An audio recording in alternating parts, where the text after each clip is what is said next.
I think I'm late. Am I late? Did I make it? No, it's 12 p.m. I don't have seconds on my clock. I don't know if I'm late. I feel like it's 12 o'clock. It says 12 o'clock. That means I'm on time. Of course, we have to wait for that 45 seconds to a minute for time to catch up. Until somebody in the comments says, I guess we're live, then we're not live because the YouTube, hey, there we go, HVTO3, the gentleman from Spain he's here. So I'm just gonna clog this up with stuff. No, I am always on time. I am live. I'm live and alive. I did realize, so, you know, from the title, which the episode got named like, I don't know, 4 minutes ago, I realized as I was tinkering that there is not a lot left on this. There's not a lot left. So we're gonna do something else after we do this first thing. After we do this thing, I got to use my old-timey 3D printer. Look at that. Sawback, got that. Alaska.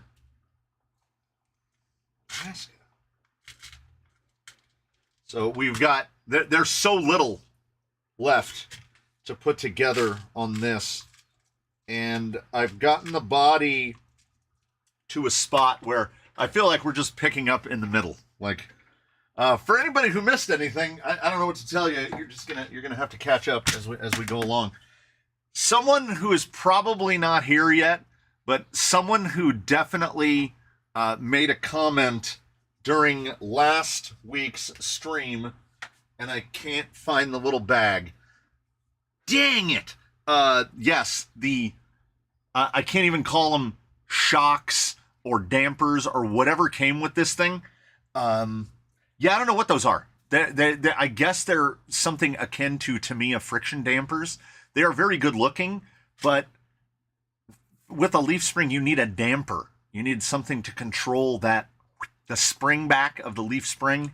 So these are just cheap Amazon. I had them in a bin. They hold oil mostly. They are appropriately silver to go with the silver and black theme. And look at that. They actually damp.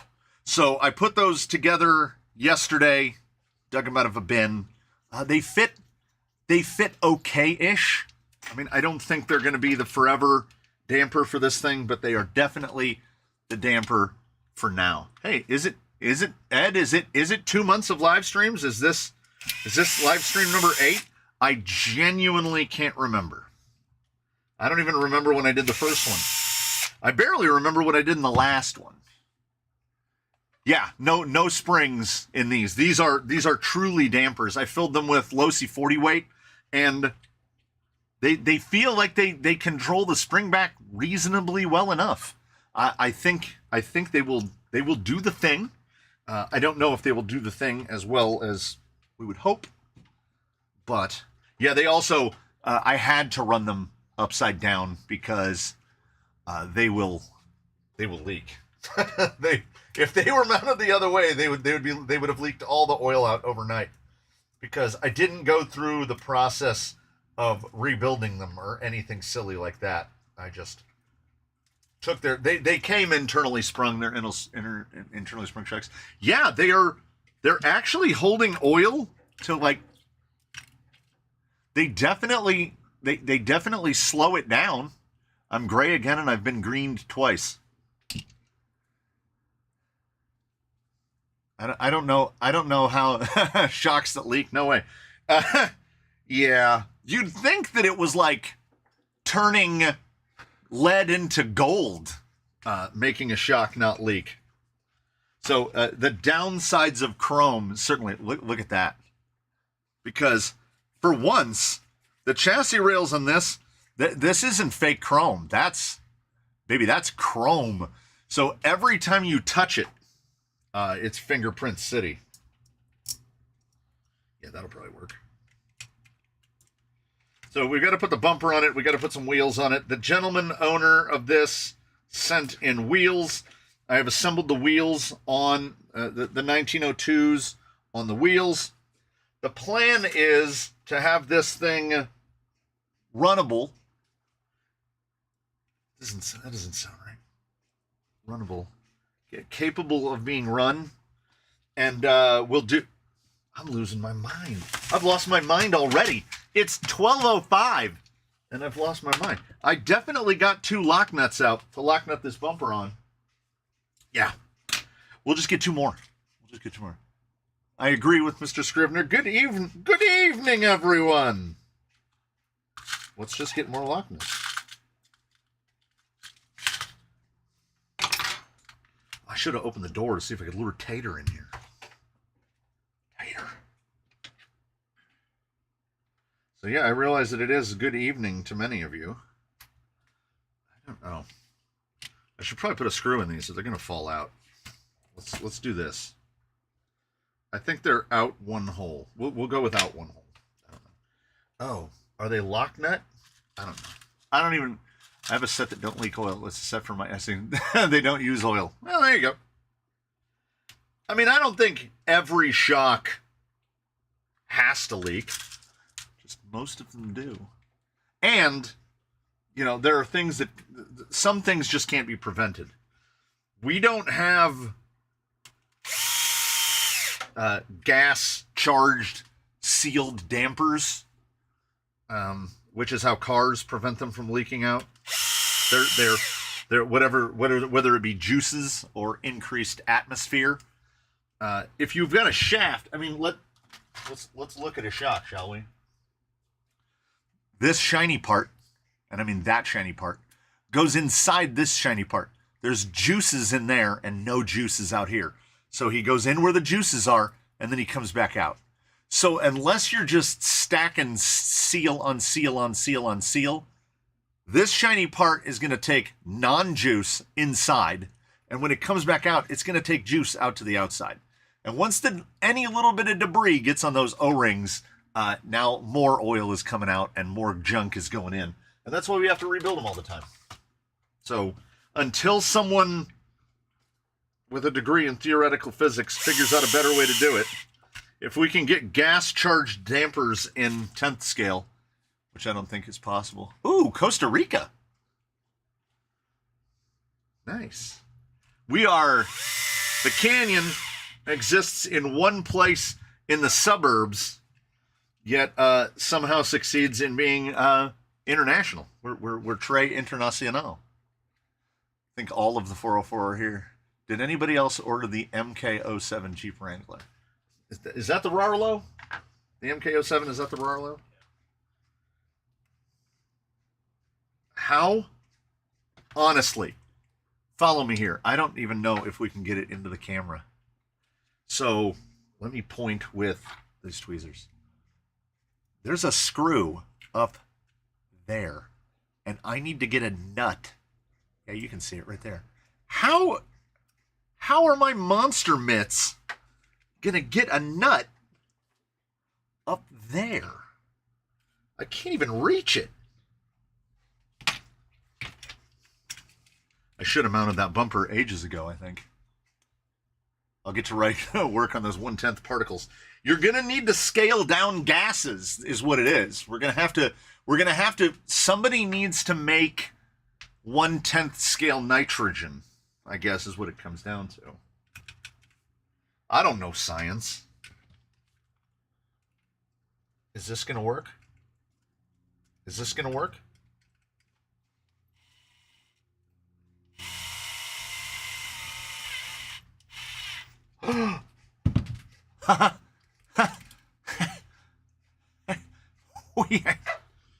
That's one. That's one. Monster mitts. Yeah. I've come to grips with it. Hey-oh! Come on. Come on, app. There we go. I don't know any other way. I just know that from the experiences with people of lesser heights in my life, I'm glad I'm not short. No offense to short people.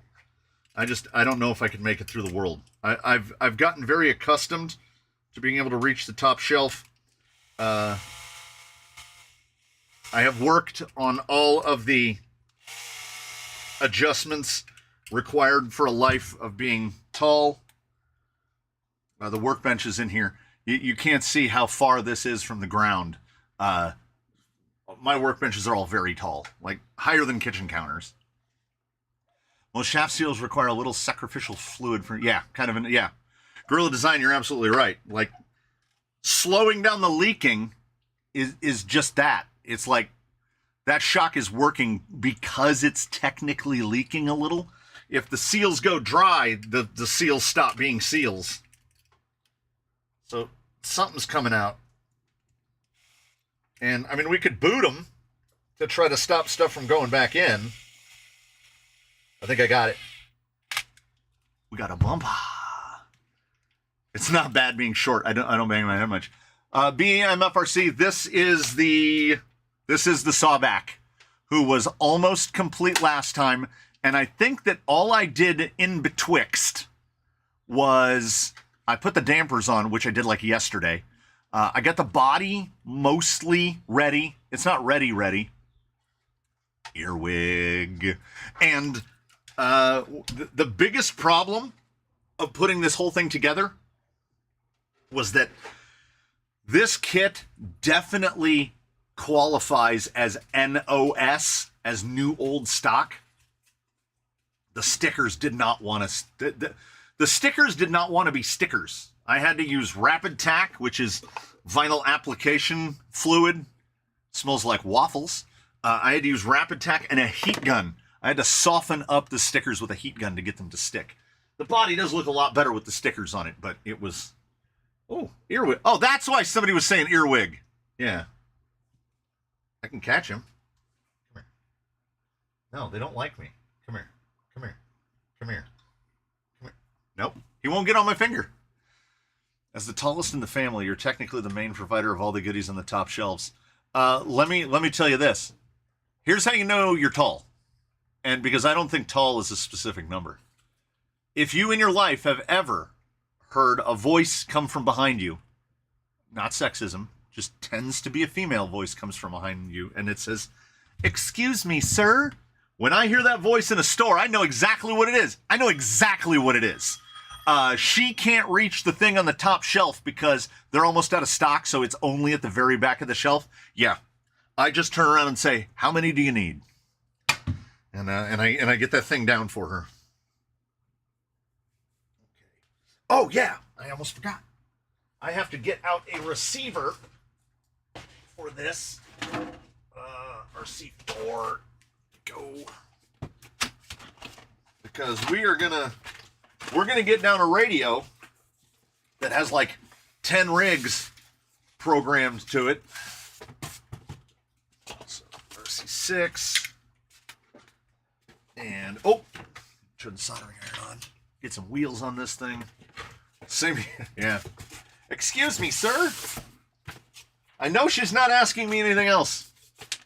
I'm not saying that I've never been approached by the opposite sex not asking me to get something down off the top shelf. I'm just saying that that's most of it. And I've been married since the 1990s, so it's fine. Does green slime prevent shocks from leaking? Well, in a manner of speaking, Mr. Adrianson, I wouldn't say it does it specifically. Also, green slime is just, the name escapes me. There's a company that makes a green grease for assembling motorcycle forks. And you can buy it in like 1 quart tubs.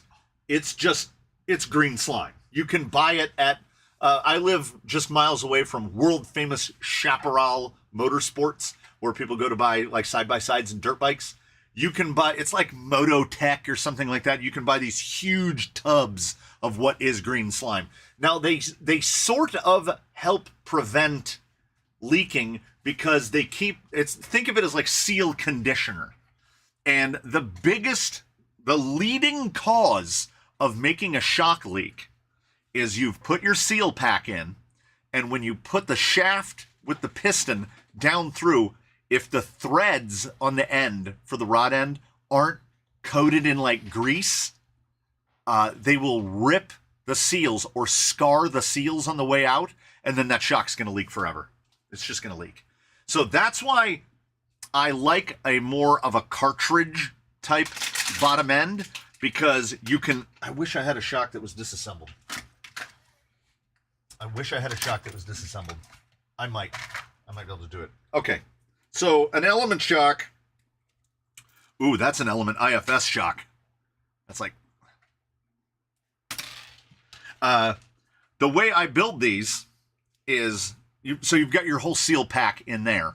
So before I put any of this bits on the end, I will install the shaft first. Then with it up like this, I will put all of the seals down, press them down, and then put the bottom cap and tighten it down. That way the threads of that never have to pass through the seals. That's how you can get away with, like, these are just regular red silicone seals. There's absolutely nothing fancy in there. But you can make an element shock far less leaky, and then, you just run it upside down, and now it's going to leak a lot less. These are completely untouched and unmodified and about half full of oil. These came off the Trail Runner. So who knows how they assembled those. And again, if you're buying RTR, you have no idea how those shocks were assembled. Did they put any oil or assembly lube or, like, this? I grabbed the wrong one. This stuff, Protect Premier Blue O-ring grease. It's all the same kind of stuff. You can get away with silicone grease. You can get away with just using a little bit of shock oil. Just make some small effort not to assemble the shocks completely dry, because metal sliding across dry silicone doesn't really. It doesn't really slide. It's going to try to tear them. Now, what was I doing? I have no idea. Oh, I found that. Oh, I turned the soldering iron on because we've got 1080. We have no idea what the permanent... No lean SF3. Yeah. No lean SF3 is green slime. And many of the others. The problem is... you'll buy an amount of no lean, and yes, per ounce or per gram, it's much cheaper, but it's definitely more than you will ever use in your entire life. So after you die and they're dispersing your stuff, there's going to be a 90% full tub of no lean SF3. So like this tube, I've done it again. This tube, we're about, what, halfway through? They didn't have any green slime at A-Main when I was putting the order in. This is like a year of me building shocks here to get through that much.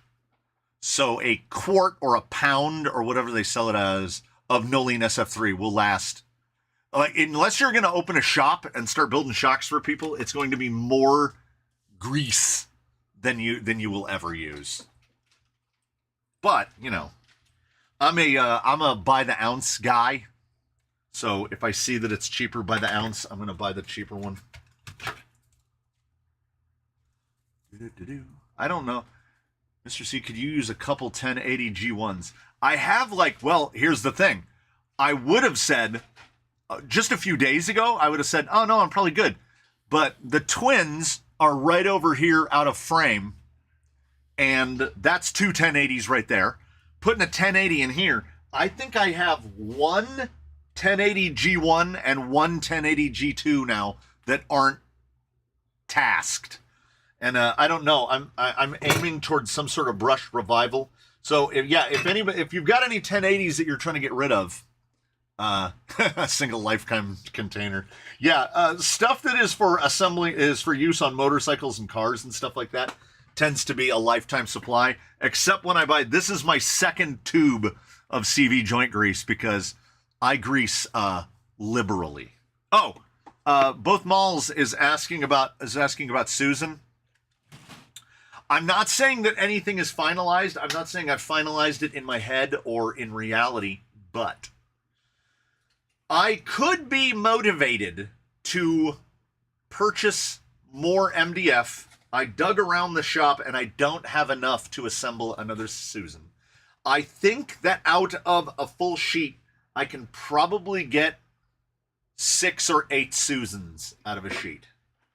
So I might be able to be cajoled into building a couple more Susans.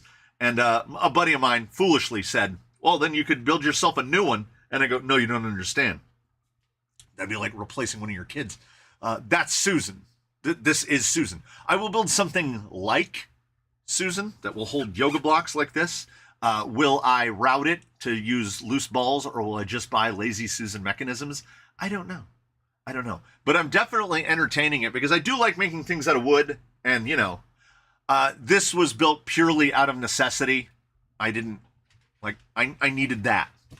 And we were already using yoga blocks. I have a 10 box. We bought a 10 box of these, of the nautical Susans.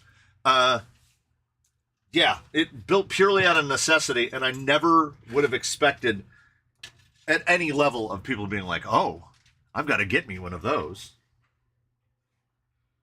So the cord is long enough. The cord is long enough. We're making the smoke. We're making the smoke.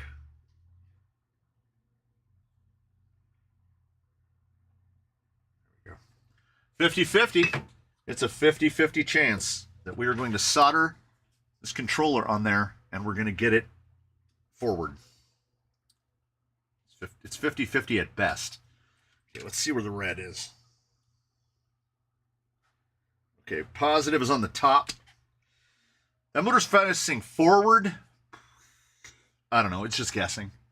I'm absolutely just guessing. I would buy 2 Susan adjacent if you choose to make them. VS410 kit or VRD carbon kit? That's a tough call. It depends on what you want to do. I would definitely say that a Phoenix is more versatile than a VRD. A VRD is purposeful. You're getting that for a specific reason to do a specific thing. Because the fundamental difference there, you could put a Zoku on a Phoenix and be as close to a VRD as you could comfortably want to be, but you also have a VFD twin. I was just driving Eddie this morning, and that straight axle loves that 46% overdrive. I very rarely use the big overdrive in our Genom on the portals. Maybe I'll be doing it more in the future. But this morning was a truly illuminating experience. That wire is getting so hot because I'm holding this too far away from myself. We gotta. Sorry, we're doing only the highest quality broadcasting here. I'm directly underneath the camera, but I was burning my fingies. Just want to get this thing on here. I was supposed to put wheels on it first. Oh, that's so hot. That is so hot. Ugh. I figure for the really? Didn't sound turned down. Will this reach? Yeah, that'll reach. We just want to, I want to see if we can get the body down with it installed as such.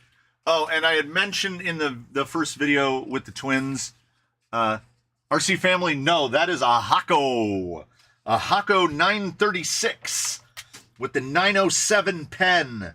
And that is, well, definitely older than HVT03.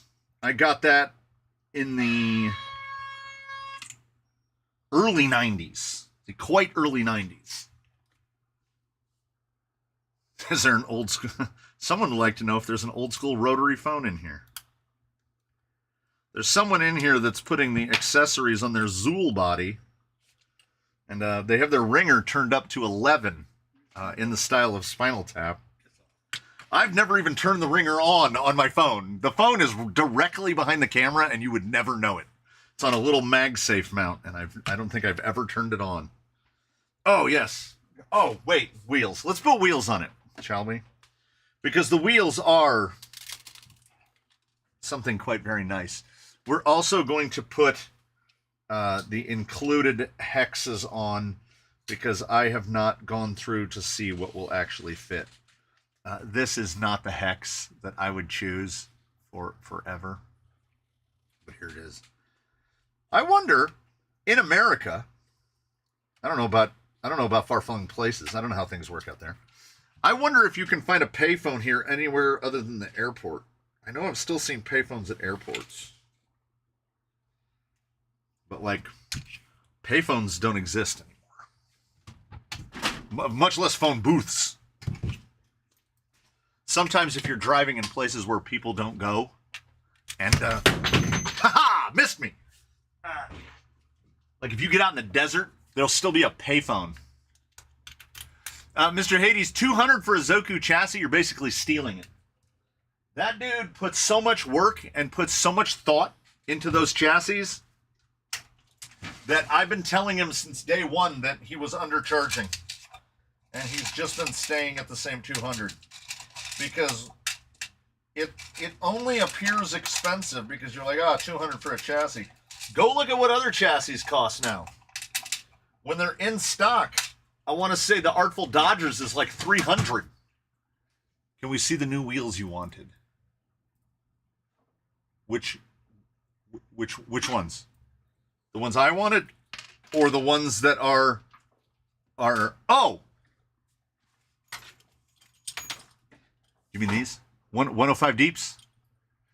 These are for Yella. They are yet unassembled because I'm debating over Scale Hardware. But they're going to have those rings because that's what Yella's running now. There's an old payphone at the Wyoming port of entry and it has a phone in there on a sign that says, yes is a relic and yes, it does not work. Have Mias taken the nylon portals off the site to revise the portal stub axle? I don't know. Maybe. Because I was just noticing that these are gone as well. You can't find the portal weights. Yes, and I would understand why they would because, you know, the shaft necks down to 4mm. They probably should have left them as 5mm like a Phoenix. Because I have bent 2 axle stubs, but it was on Ratchet, and he runs 18mm SLWs, brass 18mm SLWs. So I figure that's why they bent. I haven't bent any of the others. I've never had one bend. I've never broken a part in one. Ugh, should have knocked wood before I went there. But speaking of wheels, the gentleman sent in the wheels for this guy, and I mean, what? Oh, that's good, right? Like, look at the sparkle. That's good. And we've got some silver. Got some silver wheel nuts. I hope that pin didn't fall out. Woof. That is. Can we see in there? That is 0 clearance. Maybe you should have used the wider ones. No? Those might rub a little. Those might rub just the tiniest bit. We'll find out.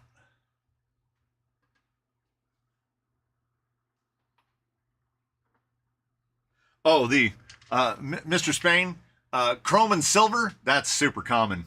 Silver wheel with a chrome lip. That's America. That's America. Nice silver Chevelle with some chrome wheels on it. America. Oh yes, the 199 base camp kit. Yeah. I just got the email from Horizon, like, I don't know, an hour and a half ago. I think that's the only thing on the sale even worth bothering with. That's not bad. I mean, $70 off of a base camp kit, and not just that, base camp kit, which last I checked, it's the only kit Horizon still makes.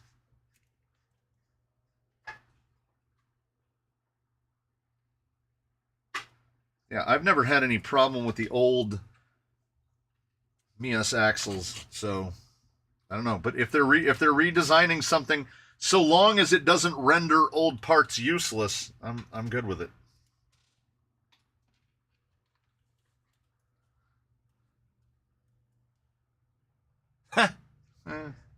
I'm a relic and lots of me doesn't work anymore. You and me both, buddy. My spine is still semi-functional following Monday, and it's Friday. I'm semi-functional a week later. Yeah, full chrome wheels are often too much. That's too much chrome. I think that silver back with that chrome outer is good. And you understand why they do it. Because this part is actually like steel, and they plate it. But then that part is just aluminum. So they could make these in any number of colors. They could make that center in red or blue or black or silver or whatever. So I get it. I remember in the 90s bitching about kits. Now that I want to build something, you can't find one. Yeah. Back in the 90s when it was all we had. Bad backs or tall people tax. Ugh. My bone doctor, his name is Dr. Namazian. Dr. Amazing. I just call him Dr. Amazing. And when I first got diagnosed with my arthritis that's in my SI joint, I said, so what did I do? And he goes, oh, you were tall. So in the spirit of tall people tax, I have arthritis in my spine because I'm tall. And the world is not built for tall people. So I've had to bend down more than other people. I have to reach just a little too far. Hooray. And it's a little late. Like, what am I going to do? So we'll put it on Missing Link's radio, because I don't think Missing Link has like 8 models on him. Oh, and he's got a full battery. Wow, I haven't even named him. So we're not doing anything, so we'll name him. It's also one of the easiest things in the world. L-I-N-K.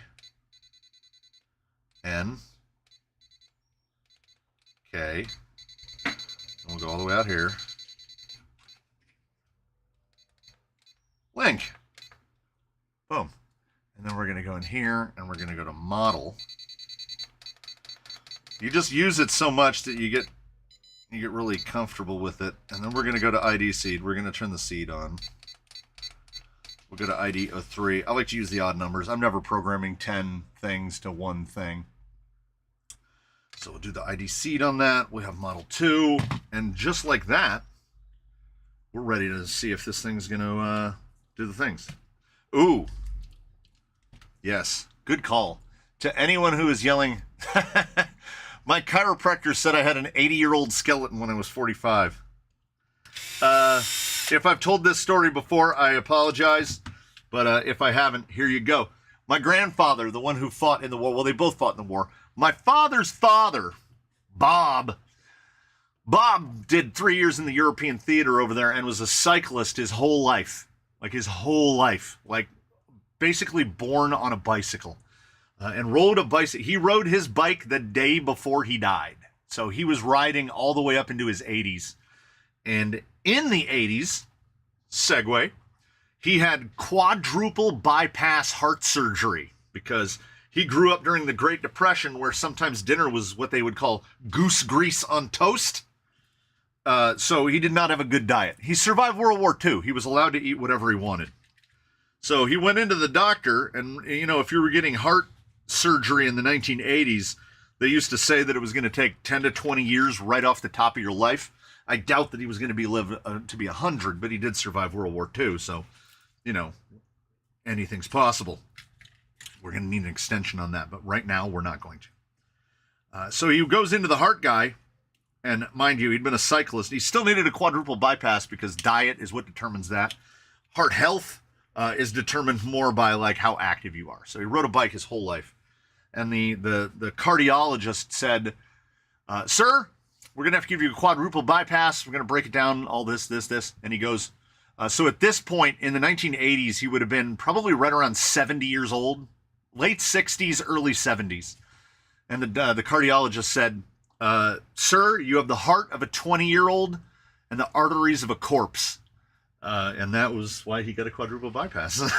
Because you can't physical fitness your arteries into health. So, but he lived another, God, almost 20 years after that. So maybe it did take the last 10 or 20 off. We'll never know.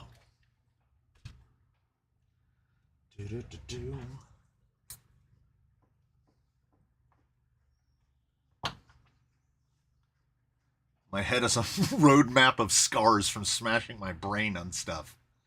I get nerves in my back burn every 3 months because tall. Yeah. Mad Scientist and Makers, tutorial. I've done like setting up cruise control both ways, the old way and the new PMix way.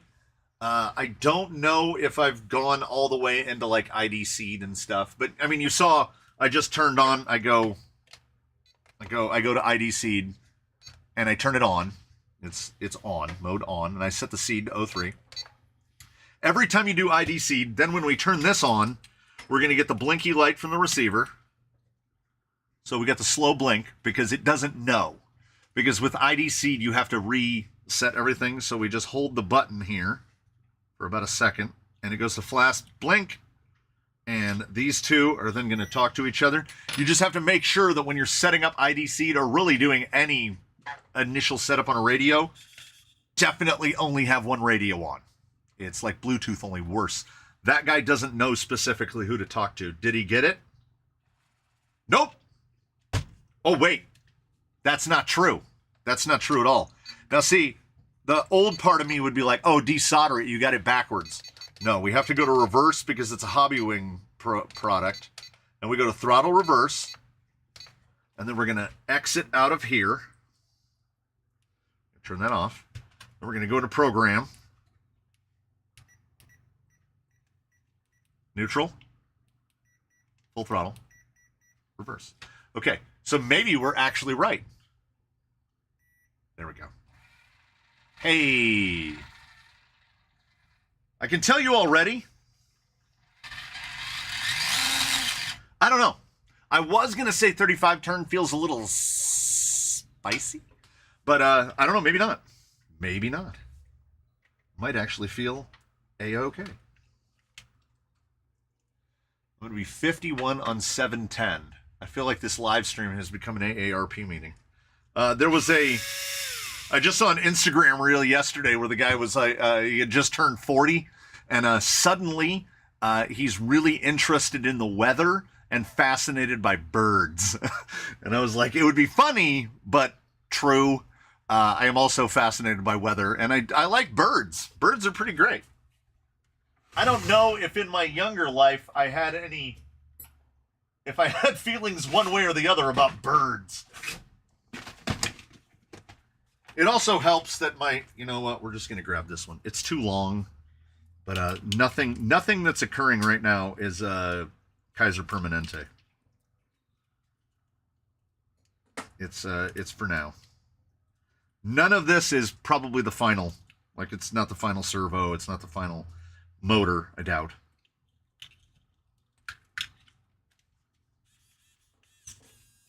Ooh, gotta set some endpoints on that before we blow it up. Granola! I'm not a granola guy. Oh, somebody had asked something about setting endpoints. I don't remember if it was a comment on a YouTube or somebody on Instagram. I just remember that I've seen it. So this is my default method. We go into steering. We go down to 50%-ish. It doesn't have to be dead on. Go down to about 50%. And because the radio link is lower on the rent, this is not a fancy thing that knows left from right. So see, we're not going back. Susan, back up a little bit. We're not going to full lock. That's all we want to do, is not be going to full lock. So because I don't know which one is which, I'm going to steer to this side, and then I'm going to add some points. And it's moving. So we got it right. Now what I'm going to do is I'm going to go to where... That's a little over. Because this is leaf, I've got to watch right here. I've got to watch the bend on that. On a 4-link, you can watch the whole front end like crush over. So oddly enough, I'm watching this pin right here. Does that deflect at all? So this is not an axle with a ton of steering in it. No, it is not. So this horn is a little bit offset. That's just where the splines ended up. See, it's not quite centered up, but that is surprisingly centered. Not a lot of steering angle here. And even on this servo, on this DS Power, we're 55% to one side and 50 to the other. So we're not using all the capacities of this, but it's not, like I say, nothing here is permanent. I would probably, we gotta do a little braid here. I would probably end up running something like the 850s in here, personally, just because of where we can fit it. Fitting a bigger battery, you'd have to put it in the back, and I'd rather have the battery up here towards the front. So we'll move this guy out of the way. Because what we're trying to do is put everything in it and then see if the body will fit. Does that thing have positive caster? You know what? Maybe. Couple degrees? I'm not ruling it out. It does indeed look like the front housing leans forward a little bit. The C-hub does look like it's leaning. For all we know, old Jeeps had positive caster. Stay. Stay. Stay.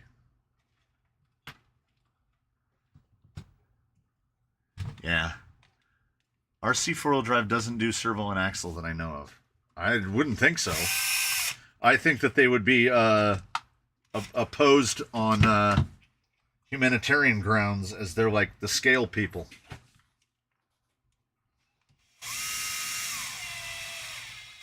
But somewhere out there, I'm sure there's somebody 3D printing a servo and axle adapter for a Yoda axle. It wouldn't surprise me at all. Did we lose any functions? Oh, I set my endpoints before paying attention to the fact that the steering is reversed. Yeah, that 850, that's too perfect. That's too perfect right there. Just need to, oh, nice. Yeah, I'm really liking the Wotech, the inexpensive massive roll, because it's so gummy that it holds the parts. Here's the most important part. It holds the parts well, but with regular, like even any of the servo tapes, when you go to peel the backer off, you have to like pick it off with a X-Acto knife. It just pulls off. So good. And because it's so thick and gummy, oh, there's a screw in the way. There we go. When you remove it, you can just kind of wad it up with your fingers and it still stays super sticky. I'm a big fan of the Wotech, and we're going to be using it for a while. Hey, but no place to put it. The roll's so huge. Ooh. Funny you should mention that. RC Family asks, does rear caster on the rear of a vehicle do anything? Yes. Yes, I believe it does. I believe it does. Do I have any science specifically to back that up? Well, no, because I think, and again, I think that this is something that doesn't transfer over from full size. Yes, the Bully 2 is motor on axle. Well, yeah. RC 4-wheel drive Bully 2 has servo and axle. Well, yeah, but MOA is that's a whole different thing. They exist parallel to everything else. It is the Bully 2 is wild because RC 4-wheel drive is all about scale, and there's nothing scale about a Bully 2 at all. It's kind of wild that they sell that thing. But then once I found out that the Miller Motorsports, that they don't even make it, that's a JD model makes it, and then they just license it. That's why it doesn't have RC four-wheel drive tires on it. Weird. Maybe just to me, but weird. Yeah, we have to view the Bully 2 as something else. Oh yes, rear caster. So the brothers, the twins. Let me make one presentable, because you're getting a tiptoe into the future. This video is not until tomorrow. We'll grab red. So these guys incidentally have a lot of rear caster, a lot. And pardon me. Ooh, let's see. I want to see. No, hold on. I'm going to get super distracted. Don't let me forget about the rear caster thing. I want to see this move. Pardon me, Susan. I want to see this thing move a little bit. You're going to see it moving at 100 pounds. And then the goal will be Sunday. The first run of this should be Sunday. Oh, yeah. Let's reverse the steering.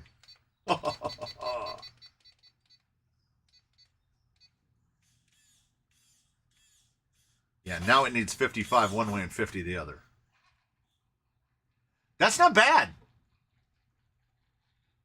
That's not bad at all. Regular 1080, and some of my 1080s are used and were sent in or traded in, so I pretty much have no idea what the settings are on this 1080.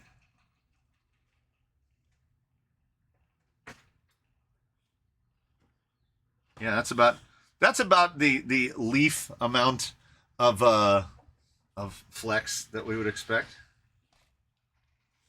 It definitely has a little bit of compliance, definitely more compliance than what we're typical, what we're used to seeing on leaf sprung rigs. Like, we could actually almost look at that. Wait, let's get in frame, shall we? Look at that. We're approaching 2 inches of flex, and as this guy seasons in, look at that. That's not bad. He's a little boy. Okay, we're going to get back to that little boy in just a second. But rear caster. So Saturday's video is already a thing. This gentleman is on Saturday's video. Well, him and his brother. I painted the bodies. I put the bodies on. I did some other things here and there. And wait, here we go. I had the most. It's in the video, but I made the most ingenious mounting method for a driver figure, in which that's just a piece of ABS and he straps to the battery. He's got 4-point harnesses made out of zip ties. I can put him in and out of the vehicle in just a matter of a few seconds. It's nice. So, because of the output, where the output comes out of the OD3, it is way up there, right? Look at that rear drive shaft angle. I have this thing clocked a lot. It has to have 20 degrees of rear caster, right? Here's my theorizing. When we get into a position like this, my theory on the way the caster works in the rear is that it changes the drive point of the rear wheel, like where the orientation of the axle. I don't know how it affects the shock mounting position, because the shock mounting position also rolls back.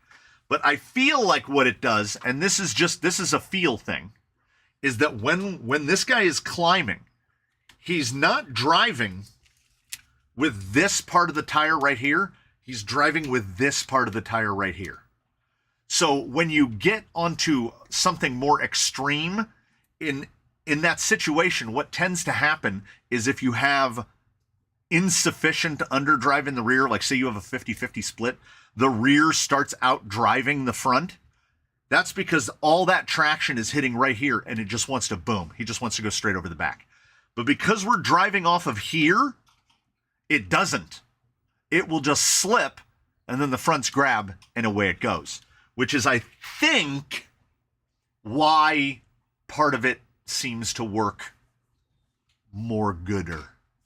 The Cobra logo is see if we can we get it to gold? It's color shift. In this lighting, it just wants to stay that really light blue. But no, it outdoors, particularly when it catches the light. There we go. There's just full silver. It's color shift, and you know, if we're throwing out spoilers, someone was astonished by a red vehicle in the canyon. Well, that's because it's a theme. It's a theme, man. It's a Cobra theme. So we got the matching Cobras. We got red versus blue. It came out all right. So where my theories grew out of for rear caster was setting up four-wheel steer. Caster in four-wheel steer is really bad. It's really bad. When you're setting up something for four-wheel steer, you want minimal caster change in the rear. You want through the suspension sweep, you basically want the axle, like put a plane straight down through here, like this. As that travels, you want that to go straight up and down. You don't want it to swing on an arc like this, because it makes your rear steer act super crazy weird. So I learned this setting up Blue Sky High and having to tinker with upper links, because upper links are what control that. Axle swing and the pinion angle is all determined by the upper link. And both the spacing and the length of the upper link relative to the lower link. I've seen videos recently where people are setting up rigs with their rear uppers 50% of the length of their rear lowers, which is going to make the pinion change angle pretty minimal. If they're closer in length, I mean, obviously you see it's going to swing like that. But if the rear is really short, it's going to go straight up and down. So a lot of it is tinkering. Yeah. Lee Jordan, Cobra just clicked in my mind. I'm a bit slow. The characters are Cobra figures. Yeah, it is the brothers Tomax and Zaymot. Yes, they are indeed Cobra figures. They sit at slightly different heights in their vehicles because one of the batteries has a little more age and a little more swelling in it than the other. I have an Ovonic and a Z, and the Ovonic is slightly taller than the Z. Do you think the FlySky GT5 is equal to the Radiolink RCGS? No. RC6? No. No. No. The GT5 basically has nothing programmable. The buttons are defined. The buttons are what the buttons are. Whereas on this is switch D, switch A. You've got the VR knob. On an RC6, you have two more switches here. You can configure any channel onto any button that you want it to be. And also, so then what we do is we go to PMix 01. Let's see if I can do this sideways. So we'll go to PMX 01. We'll make sure this is sort of centered like that. We're going to turn it on. We're going to set the switch to lock A. We're going to set the position to up, which means we can off, on, off, on. We're going to turn that off. We're going to go to master, channel 3, and we're going to go to slave throttle. We're going to set down to minus 100. Takes a little while. It's easy to get to 0, but it's hard to get to minus 100. We're going to set it to minus 100, and we're there. We're going to go back up to up, and we're just going to set that to 0, like that. And that is what that looks like. And what is that, you ask? Well, now, if we set this guy right here, and I press this button right here, we can go. So if I want cruise control, I just go like this. And by the PMix, because we're using the VR knob, which is why, aside from four-wheel steer rigs, I don't have anything plugged into channel 3, because that's going, we just go like this.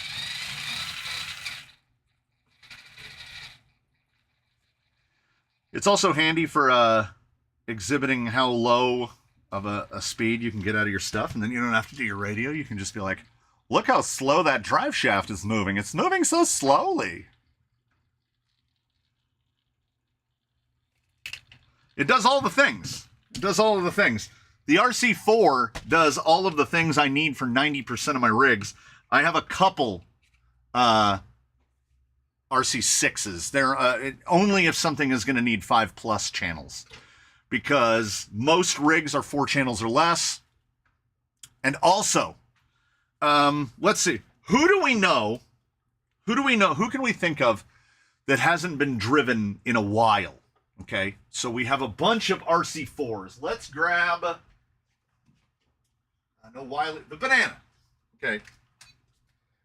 Here's how you can tell Banana hasn't been out in a while. So Banana is at 7.6 volts, which means almost down. Is he on two 18650s? No, he's on one of these little guys right here. I probably charged this somewhere in mid 2023. I have a solitary RC6 here. It is, a GT5. I have a solitary GT5, and that GT5 is being used for the setup on the G-Made Spider. When I put that vehicle away, I take one of the AA's out, because that GT5 will drain those AA's down to nothing in a span of a day, 2 days. If you leave it on a shelf for a couple weeks, you'll come back and they'll be completely dead. They'll be completely dead. Yeah, if you're going to run winch or anything like that, yeah. This is the winch on the Banana. And you can also mix. You can mix 2 channels for the winch if you want to be less reckless than I am. Like, he doesn't have dig, so I would set like this to where, like, you set it to a momentary, so you have to hold it and then winch out, winch in. So do the mix. That way you can't accidentally go, and then your winch is just pulling on itself until it blows up. My preferred LiPo for the Radio Link. If you're not a lunatic, and I assume you're not, this one, when they have it, is fine. You'll find this one on Amazon. It even says, RC3, RC4GS. It's a 2800. They're fine. They're usually about $20 unless the price goes up or down.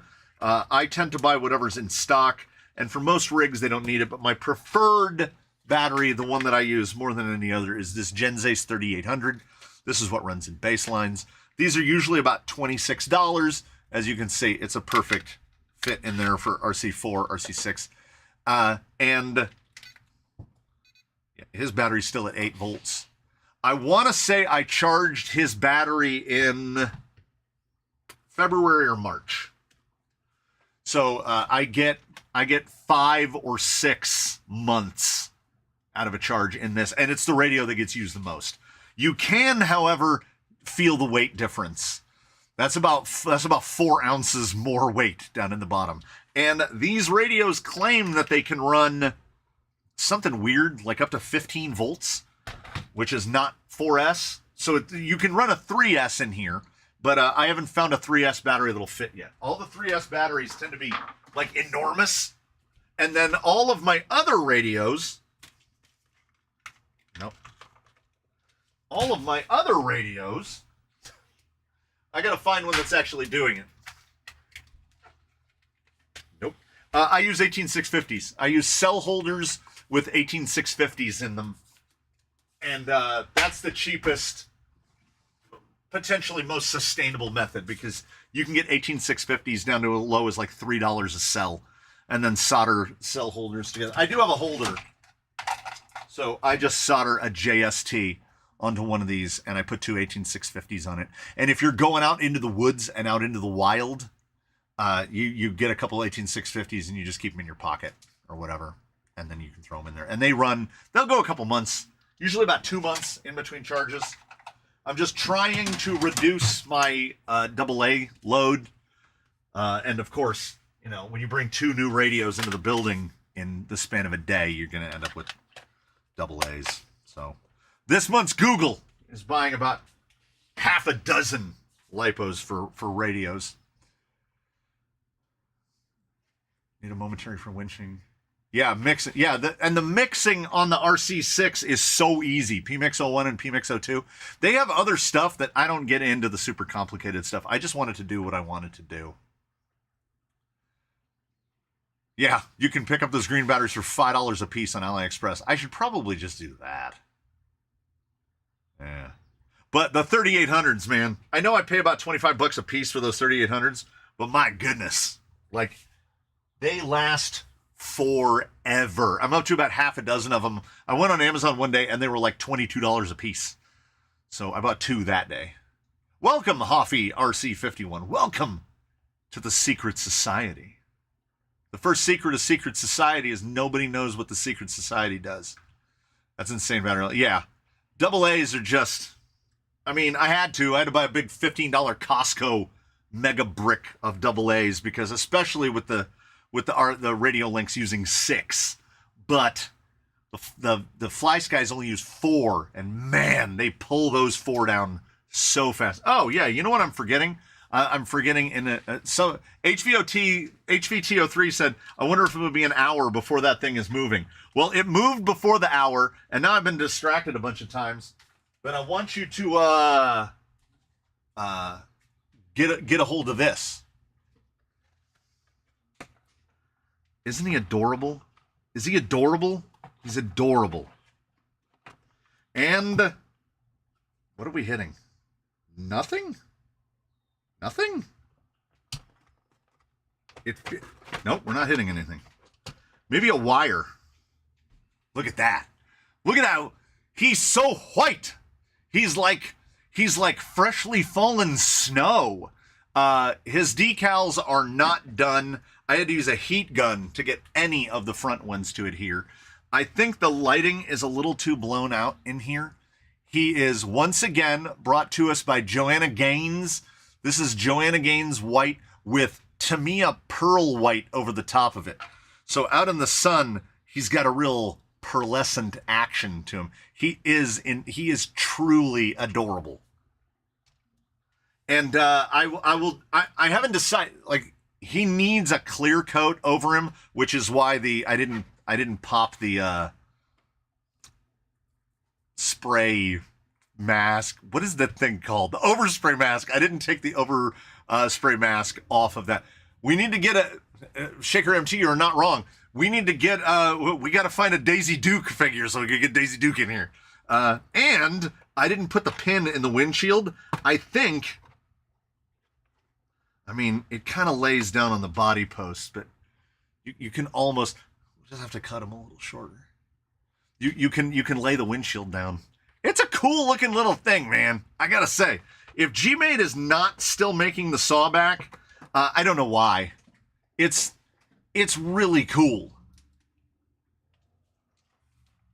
And it's got the little sliders on it. He's a little fella. He's a little guy. He's a little guy. And because we're so accustomed to seeing things where the scale is just not to scale, it makes stuff like this look, it makes it, you go, oh, that's not right. It's too fat, or it's too tall, or it's too stubby, when, you know, that's probably really close to the proportions of a Jeep. It's just a little tiny leafy guy. He's just a little guy. Look at that. It might work. It might work. For something on leafs, particularly with a wheelbase that short, that's not bad. Can anyone in chat tell me what springs you run for Traxxas 2660s on your crawlers? Well, I'm not in chat. Well, I guess I sort of am. I convert all of mine over like this. I'm sorry, I grabbed one without a spring on it. Pretend that didn't happen. Like this. So I run Element SE springs on them. That is gray. It varies by the rig. For the most part, it's Element grays, which are 2.4, or whites, which are 1.3, or DravTech mediums, which are 1.45, or DravTech softs, which are 0.8. It all depends. It all depends on the weight of the vehicle. If you're going to start at a neutral point, or 10 Pro springs are 1 pound. The springs that come on fake DravTechs are 1.2. Most of the time, you're going to be between like 0.8 and about 2.5. It's rare you're going to need anything stiffer than that, and it's rare that you're going to need anything softer than that. I do have ones running stiffer and softer. But yeah, maybe also orange. Yeah. It all depends. I don't have a single set of 2660s running full-size springs, but if I was running full-size springs, mini T's will work as well. If I was running full, and I have a couple that are on the mini T, there's the triple pack from Hot Racing, and there's the low C triple pack with the ones that are like pink, orange, and the other one, yellow. Pink, orange, and yellow, is that right? You can use pretty much all of them. The Hot Racing, I think they're black, are the ones that are a little stiff for a lot of builds, but I have to pretend that I forgot that some people have heavier bodies. Like, this body is not remarkably heavy, but compared to just a Lexan cab, yeah, this is really heavy. So you're going to need heavier springs on it. Like, Zorana is sprung very soft. I think she's on the 1.2 pound springs all the way around, and pink, orange. But what's the other one? Pink, orange. There's a third one. I know that the Hot Racing are black, silver, and like copper. And I'm using all three sets on something. I want to say, I'm trying to remember. I'm trying to picture in my head. Somebody's got the copper on the rear and the silver on the front. Yeah, black, silver, gold is Hot Racing.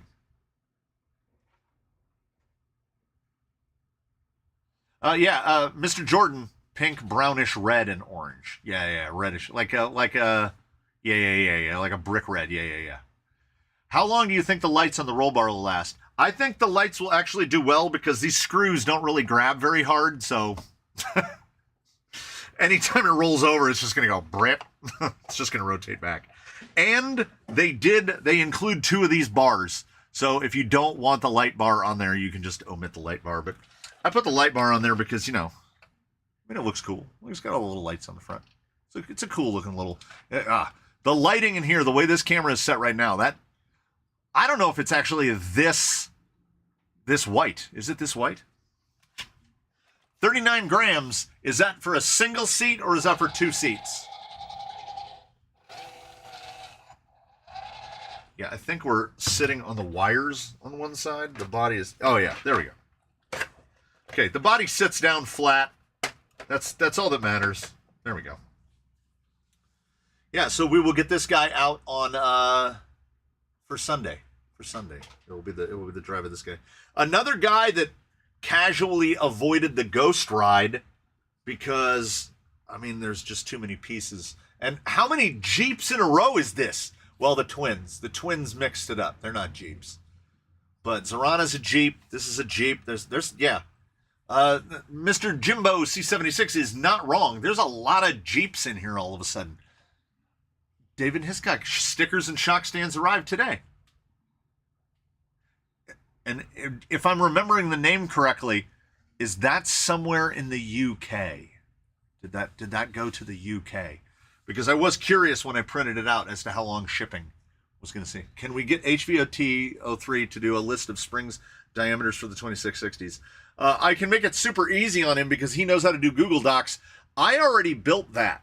I have the Crawler Spring Compendium, which is in my documents on my computer right now, and I have rated and the lengths and all of that stuff for probably 100 different springs. I can send that to him, and he can figure out how to... I don't know how Google Docs work. I don't know how to work a spreadsheet, but yeah, I can send those. Yes, Devon, UK. Yes, I did remember that correctly. Single seat, 39 grams. That's not bad. Just over an ounce. That's not bad at all. Let me see. The gold standard would be these. They're both broken, so I'm going to have to tape them to get them back together. These are RC four-wheel drives, and they come flat. They were in the rig with the Unical body, so I'm going to repair it to fit. But so with a 5-point harness, the little rubber, the metal back, these are 38 grams. Yeah. So 39 grams is pretty good, because if you're getting into the weight of this, you're doing all right. The weight of the axials is unconscionable. Like the 2 seats together is 1/4 of a pound. It's just over 4 ounces for the 2 seats with nothing in them, which is why Zorana got a spider seat. 1 Jeep and a couple Jeep-looking vehicles. Hey! Wait, which one is the Jeep-looking vehicle? Zorana's a Jeep. She's a CJ. The 10-3 is a CJ. Oh, this thing is still, I was just about to set it out of the way. It's, we're still powered up. There's a little guy. Oh, I am curious. We can do that real quick. Oh, this is still on. 2,000 grams. It's a kilo. It's a kilo. And how much of that are we adding to that with body? No, that can't be right. I need something.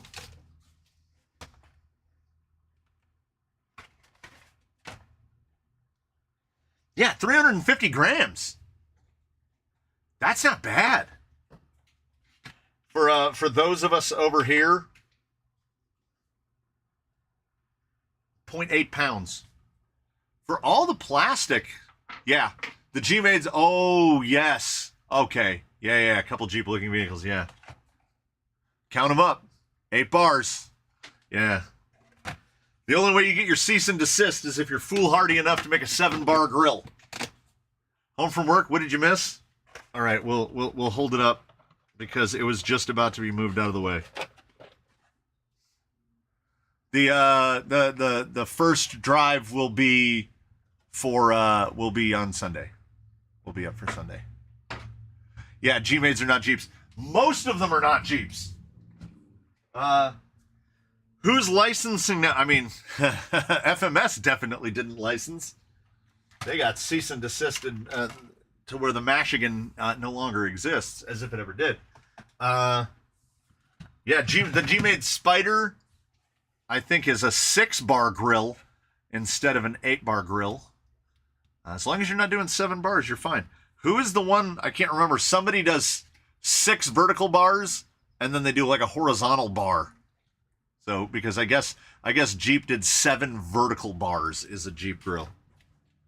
And I mean, Jeep stole it, didn't they? I mean, it was technically Fomoco and Willys were making Jeeps, and then Jeep was like, "We own that now." What wheels are those? They are. I want to say they are Globacts. Good old Globact. They are the adjustable offset wheels. So I think you could see when I had one off. They are real bead locks. All of those screws go through to, you can see that ring back there. That's a steel lock ring that all the screws go into. So they are not super fun to assemble, but I was ready because I basically put a very similar wheel, just a different center, on the missing link. He's on the same exact style of adjustable offset bead locks. I think they're about $50 for the set. And you can build them in all manner of different offsets. And I went with the widest, and I think that looks pretty much right for what somebody would do to a Jeep. Yaikong does angry eyes to avoid issues. Yeah, you gotta have the... Yeah, but man, there's a lot of people on the internet that do not like angry eye grills. They do not. I remember seeing one where a guy was like, here's the only appropriate place for an angry eye grill, and it was just shoved into a dumpster. Mr. C, most of your 1.9 wheels are what? 24 millimeter lock ring, which makes the wheel itself, any number of manufacturers will refer to it as something different. So let's just grab a ubiquitous 105 to use as an example. So these should just be a standard 24 ring. Yep. 23.93 on the ring. Wait, let's see. Yeah, well, 23.97 might as well call it a 24 millimeter ring. So then when they're installed, you're going to be a little wider than what you see here, which is, yeah, 30 and a half, right around there.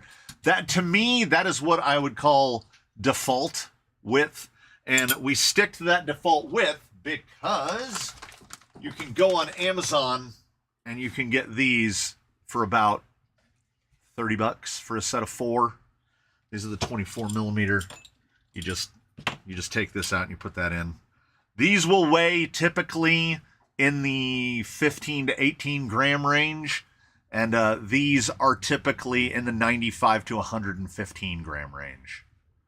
So you can add almost 4 ounces, about a quarter pound per side for 2 vehicles for $30. So $15. It is the cheapest way to buy brass. It's not optimal. Kai, are those rims similar to Pro Build from Beam? Yeah, kind of. I would consider them to be Boom Racing clones. Ever tried stretching 1.9 on 2.2? Yes. Esky, the sporty kinda. Esky is running 1.9 ruptures on 2.2 wheels. It is great on tall sidewall wheels, on tall sidewall tires, because you can eat up some of that sidewall. And so for some tires, like there are a lot of tires I would not stretch onto a 2.2, but like you can do it with a bogger, no problem. That's a lot of sidewall. There's a lot of tires that are responsive to stretching on a 2.2, and it's not really that far. Some rims will fight you a little more. Waiting for the Tusk LP to come back in stock. I won't tell you then that there's this set on the rack, and there's also this is a different set. So I won't tell you that there's 2 sets of 2.2 LPs. When they had them, I bought them because, and you notice now, I guess it's the megalithics, the existence of the megalithics. You can pretty much buy 1.9 Tusks. You can buy the regular Class 2s. They're just available now. I got a V80 question. Got great slow speed and great medium high, but there's a point in the transition where it judders. How do I fix it?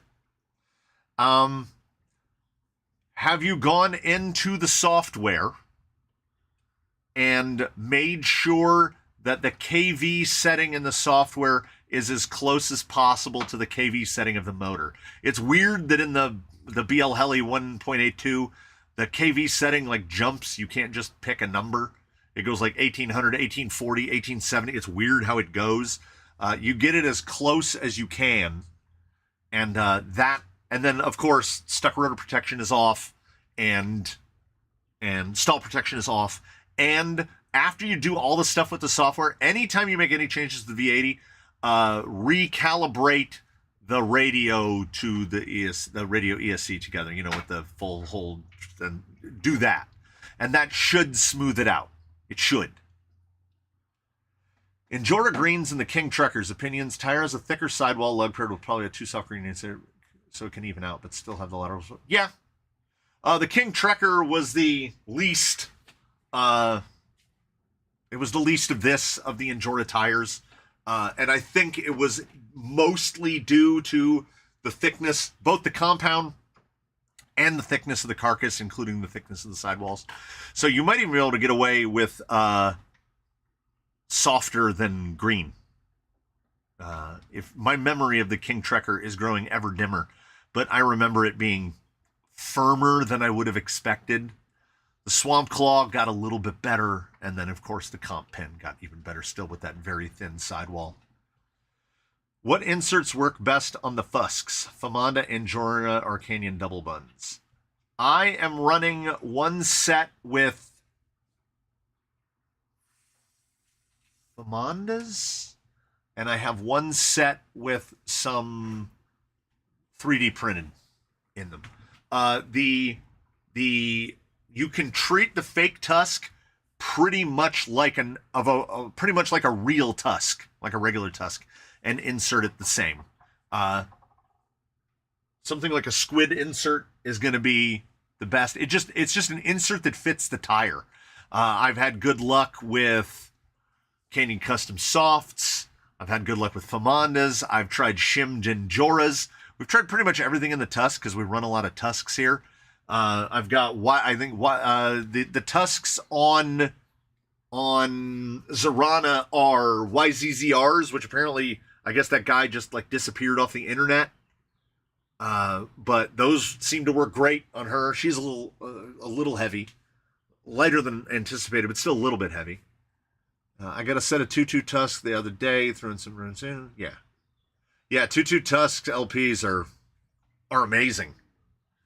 Did you ever silence the CTO1? Now, we only have 2 of them, and one is on Lil Fella and one is on Diablo. So I have to spend so little time with a CTO1 in my hand, which is fine because it's too small for the monster mitts, that I just ignore it. And they're both on 2-channel rigs, so I never have to push any buttons or flip any toggles. It's not a radio that I would be using on regular basis purely because of the hand to radio interface. What? And I'll show you why. We'll grab a little fellas. So this is me day to day. RC4 is what I use most commonly. Pay closest attention to that amount of spacing down there. I got a good fitment for the thumb and a little channel here. It's just something that I've become tremendously comfortable with because I use them all the time. And then you take into account something like the CTO1, where it's like it's creating like a pressure point back here because I can't. It's like trying to hold a gun with a grip that's too small, and like my pinky wishes that it could hang down off the bottom. It's just too small. There's absolutely nothing wrong with the radio functionally or anything like that, but I'm not gripping. I don't have to grip because my hand is wedged in it. Like, if I want to get to those, I have to completely take my hand. The ergonomics aren't there. It was similar to my experience with the Dumbo DDF 350. The ergonomics just weren't there. I don't like that kicked wheel. I don't like that at all. So yeah, the fact that this guy, yeah, I never have to touch the buttons. And I mean, who wants to live with, can we focus on the postage stamp? When I said it was the size of a postage stamp, I mean, you know, it might be a little small. Set startup power. Ooh, see, Miata Commuter coming through with a more accurate and more reasonable response in mind. Because I can't give you a reasonable response to the loss, the stuttering there, because I haven't gotten it yet. When I get it, now I'll know. 115.5. Did you get a hold of a set of fast track Roccos? No. The more you run a Fusk, the better they get. I think that's standard of most any tire. Like, these are Baseline's Canyon Trails, and that feather right there, that rounded off. If you want to know why Baseline can just go out there and drive over stuff, it's that this tire and this insert and this wheel, they've only ever known each other. So they are just together. And that feather on there, that is like the maximum amount of traction that you're going to get out of a Canyon Trail. And then because these are the old RTR compound, their wear has effectively stopped. They've just worn to there, and that's where they are. Well, also partly because he drives very seldomly on his own tires. He's always busy testing something. So we're always on one set of tires or another. What is considered a sporty rig? So Sportsman class is... I don't know what the actual definition is of Sportsman class. I'm sure someone does and will chime it in. I don't follow the rules that closely, but it is definitely the realm of the Spider Wasps, the Spider Wasp hybrid, where they're running crazy tires. They're cut and shutting everything. They've got 65% front weight. 70% of their weight is unsprung. They're putting together $500 deluxe axles with tungsten slugs in them, where it's everything on axle. The battery is mounted to the front axle. The servo is certainly on the axle. 4-link front and rear. It's got the skid as far forward as you can get it. So the front links are this long, and the rear links are this long, and they incredible breakover, and they are built to try to make lines not fun anymore. No dig, one motor, drive shaft. Yeah, shafties. And then they go as, usually the body is a body that has been carved up beyond all recognition, where you basically can't even recognize the body anymore. Yeah.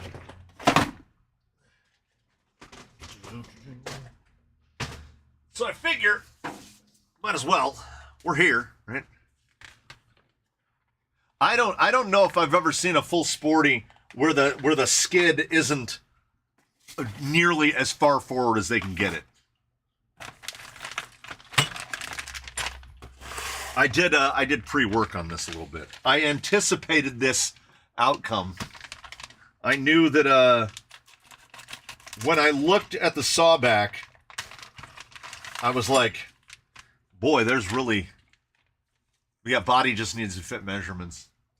I was like, it is not going to take very long to get this sawback running. I should have just done another hour last week. Tires up to 5.8. Yeah, all sorts of crazy cut and shuts.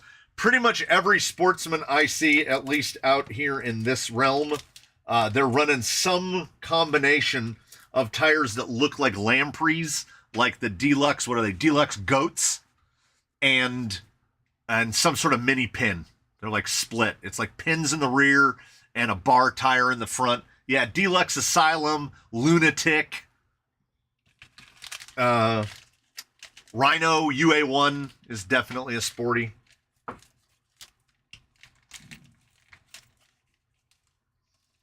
Ooh, that's greasy.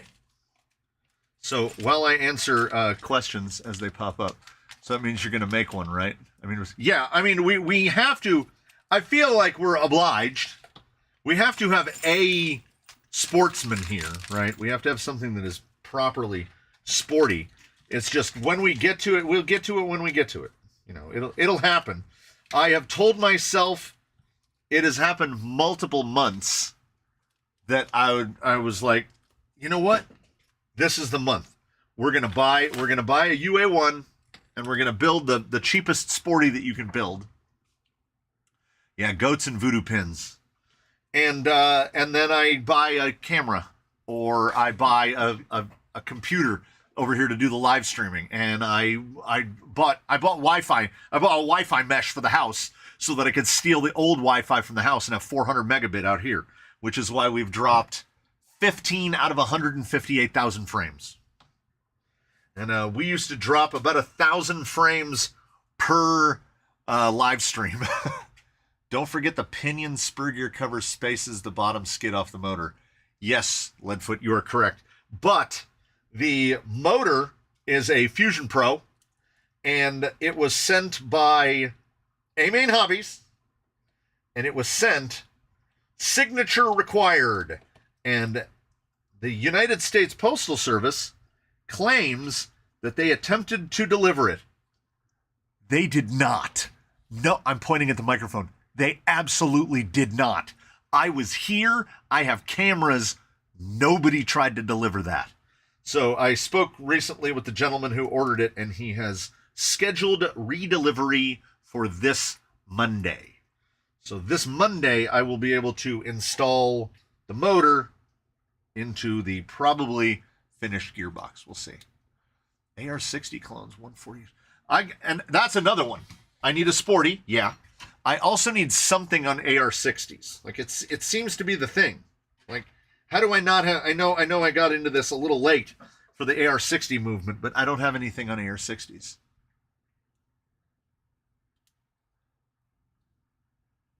Been watching the kids at the 17th of May parade. 17th of May. Oh, man. Look, you can't just come out and say you've been at the 17th of May parade. You got to remember, us over here in the colonies, we don't know what that is. I mean, I know that I could list off a whole array of holidays, and you guys would be like, I don't know what that is, but I don't know what that is. What do you guys do on the 17th of May? What happens on the 17th of May? It's like an independence thing. Remember when I was there, the Emo X said the same thing happened. Yeah. Shaker MT was here when DHL claimed that they tried to deliver the Emo X, and they absolutely did not. They didn't even drive by the house. There's no way under the sun. Wait, Crokin, did you get a set of the new comp pins? You know, the 106 by 35. I've been waiting. I'm waiting for Amazon. 17th of May is our national day, and all the kids parade through the city. Norwegian Constitution Day. Oh, so it's like 4th of July. Sort of. Kind of. Sort of. Only you're not flexing on the British, which is what I still think 4th of July is. Because every year, we shoot fireworks into the sky, as if to say, remember that time? Remember that time 200 and some years ago?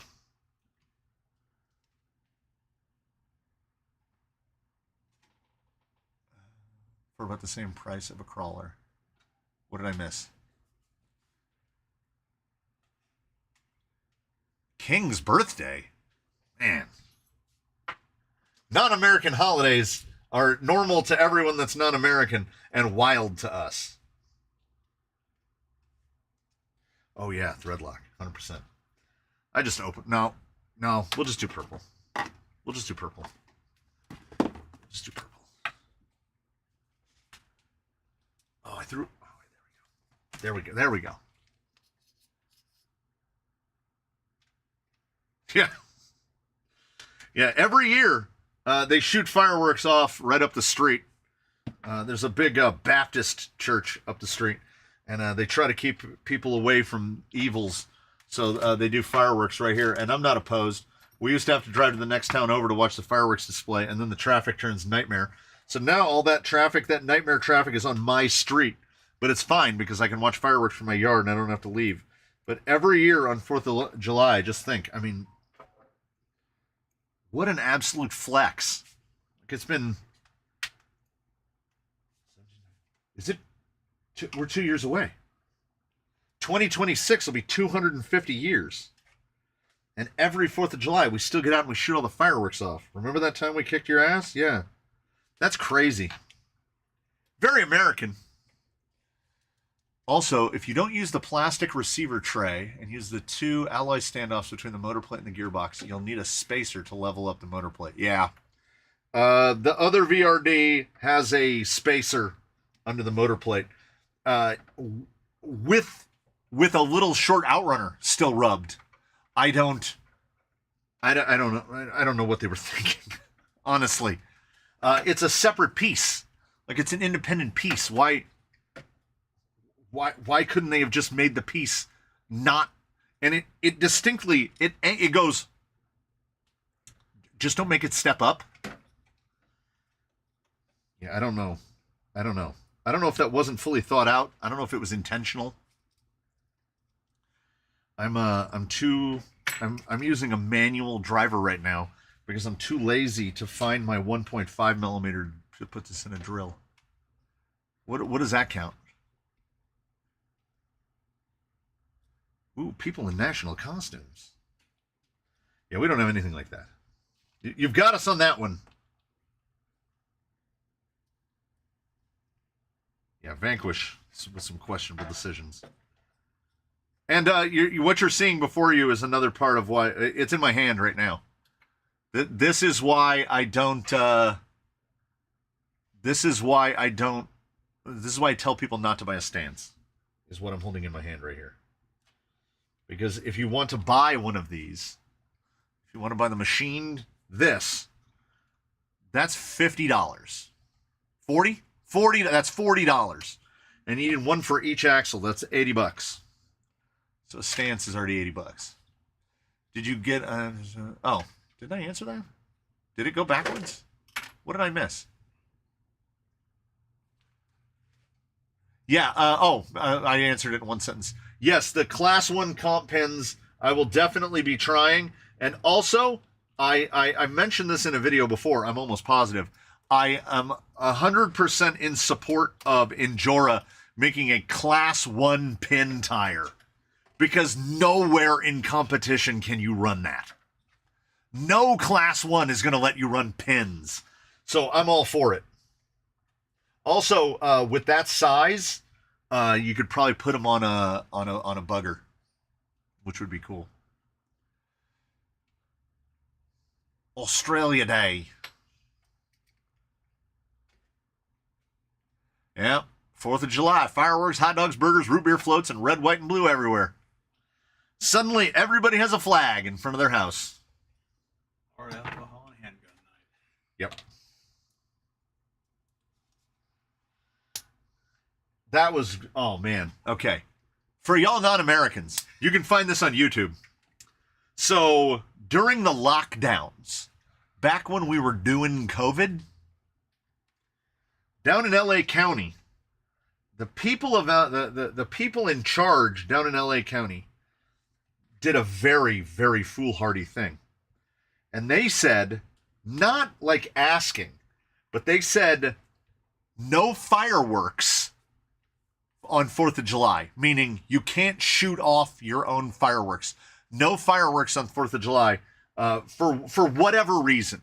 For whatever reason they chose to try to enforce this.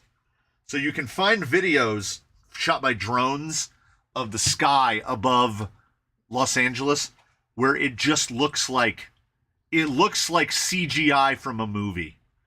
Like tens of thousands of people are all shooting fireworks, airburst fireworks up from their houses all simultaneously. It was America, because in general, if the government tells us what to do, we're going to do the opposite of that thing.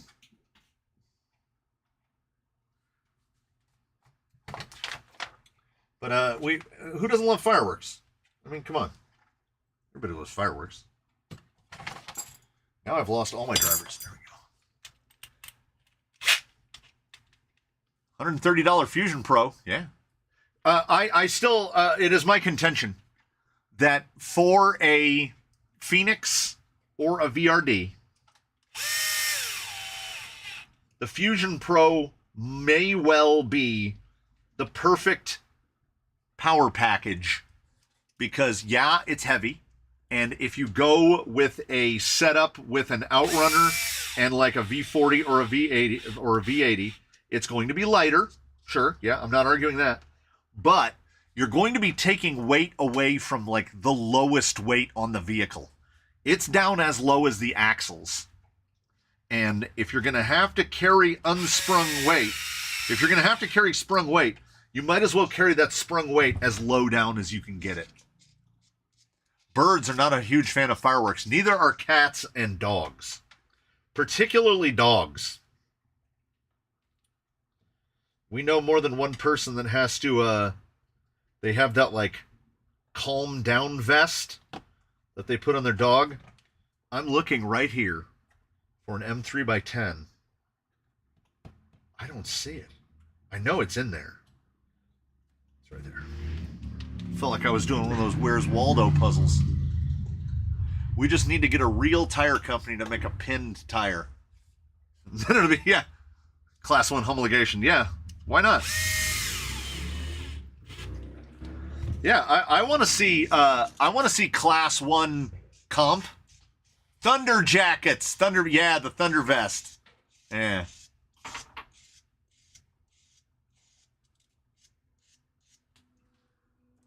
Yeah, we're not dog folk, so and my neighbor has a non-dog. Have I spoken about the non-dog? If I haven't, I do apologize. If I have, I'm going to do it again. My neighbor has a what is that? A French bulldog, a Frenchie. That's not a dog. That's not a dog. I don't know what that is. First off, it looks like a space goblin. Okay? That's what I call it. Its name is Tater Tot. I just call it Tater. It's a space goblin. It's afraid of everything. It's terrified of remote control cars. Okay, here's why it's not a dog. It can't eat beef. Tater's diet consists of cooked ground turkey and mashed pumpkin. What? Like dogs. You know what dogs eat? Whatever gets in their mouth. Like a dog would eat nothing but turds all day if you left it to its own devices. Space goblins eat cooked ground turkey and mashed pumpkin. What? Oh, well, most dogs don't like RC, but they approach it in different ways. Some dogs will make a concerted effort to murder your remote-controlled car. Not Tater. Tater, they were out walking the tater tot. Someone had abandoned a roller skate on the side of the road.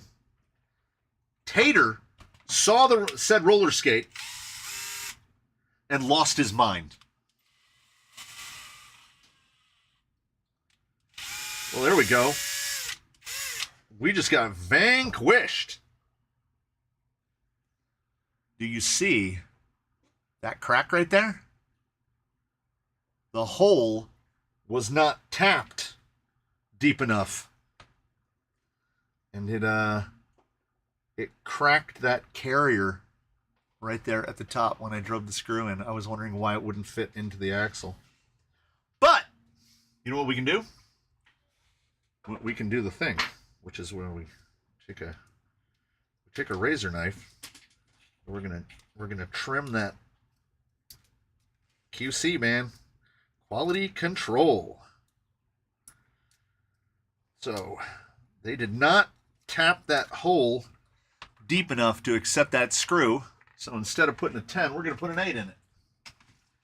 Then it's gonna go together at voila.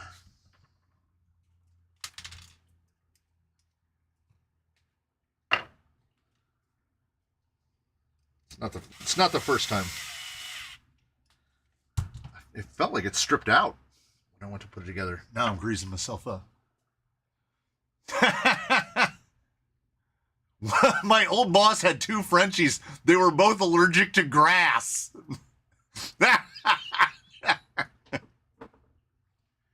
That's amazing. That's not a dog.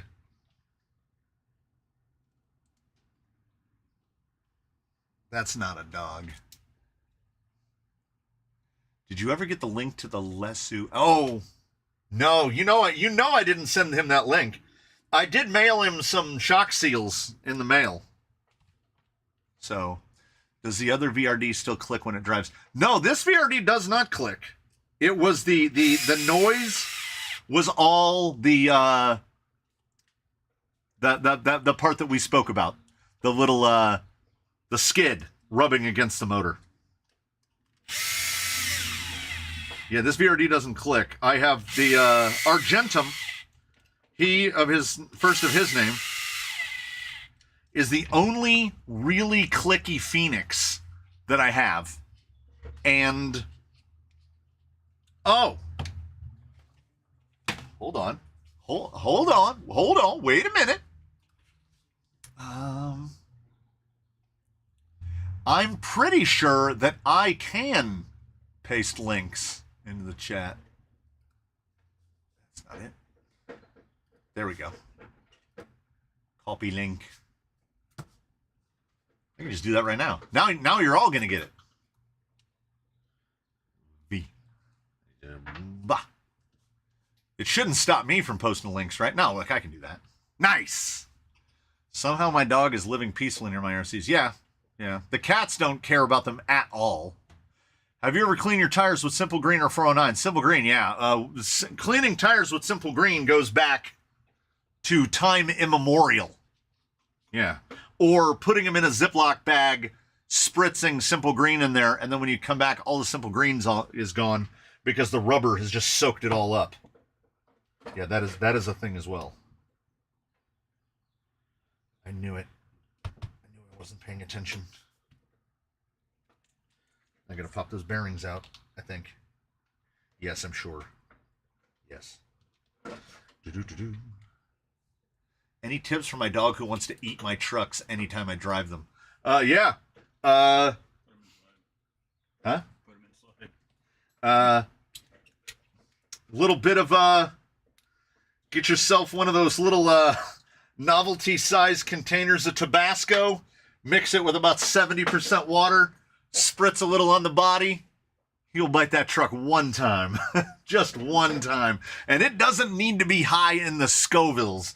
If I know anything of my past history with dogs, it is that dogs do not like the spicy. They do not like it. Any amount of spice at all, and a dog is all, nope, And then he will associate every remote-controlled vehicle with being spicy.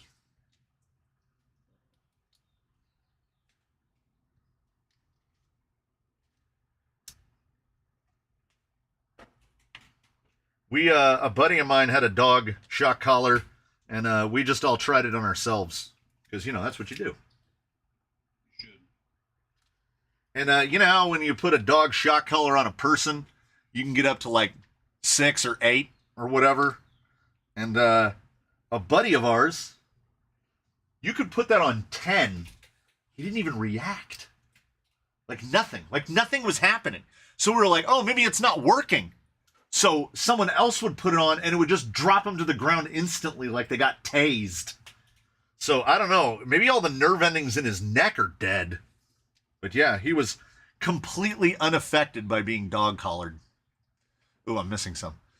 Has stickers of products that you have tested. What Tekin product did you test? Oh, well, Tekin goes way back.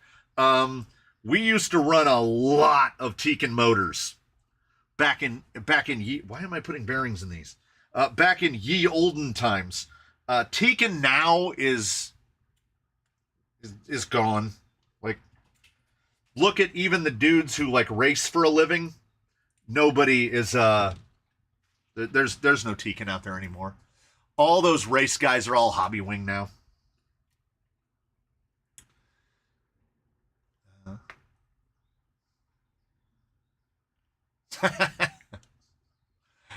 Terrell's Tiny Tricks. My standard poodle loves chasing bashers, and we're learning to write them when they turn over, but so far she's just flipping it over whether it needs it or not. Hey, I mean, that's halfway there. That's what is that? That's accuracy versus precision. She's accurate. She's accurate at her job. She's not precise, just not precise. Yeah, I'll give spicy a shot. Yeah. Dogs do not, and I mean spicy to the point where if you put your finger in it and put it in your mouth, you go, well, I guess it's a tiny bit spicy. Dogs, they don't have that tiny bit spicy. They're just like, that's the hottest thing I've ever encountered in my life. Okay, where's the other big bearing?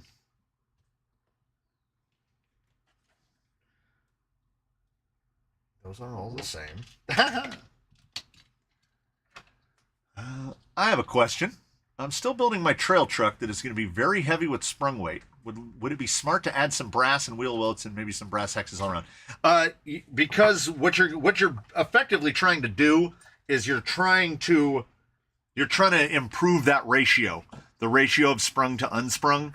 So if there's a bunch of sprung weight that you're going to have and there's nothing you can do about it, Ironsides, the Defender, is like that, where he's running the heaviest cheap Amazon brass all the way around just to help offset the hulk of that body. Now, at a certain point, you'll be getting too much weight out there, and it's going to start to affect how the suspension reacts. But the body is going to have a pendulum effect, so you can get away with quite a lot. So, Nick, yeah, you would probably want to get some cheap Amazon brass all the way around. And don't rule out brass weights in the wheels. Hey, maybe we can get somebody up to where they can run the Endura Reds.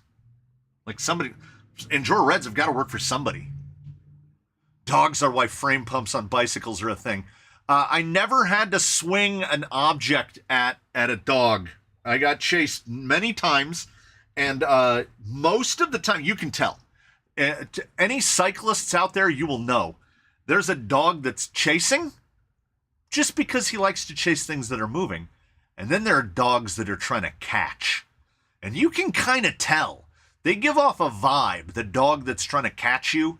Now, even dogs that are pretty fast, I've never been chased by like a whippet or a greyhound, so I'm going to get away from pretty much every dog.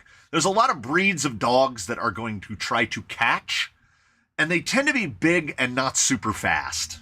So I get away from those. Then there are the little dogs that they think they want to catch you because they all think they're Dobermans, when in reality you could squish one like that. A dog got close enough to where, as I was pedaling, so my feet are going around like this, every time my foot would come down like this, he would go and like nip. But I'm wearing like carbon fiber shoes, right?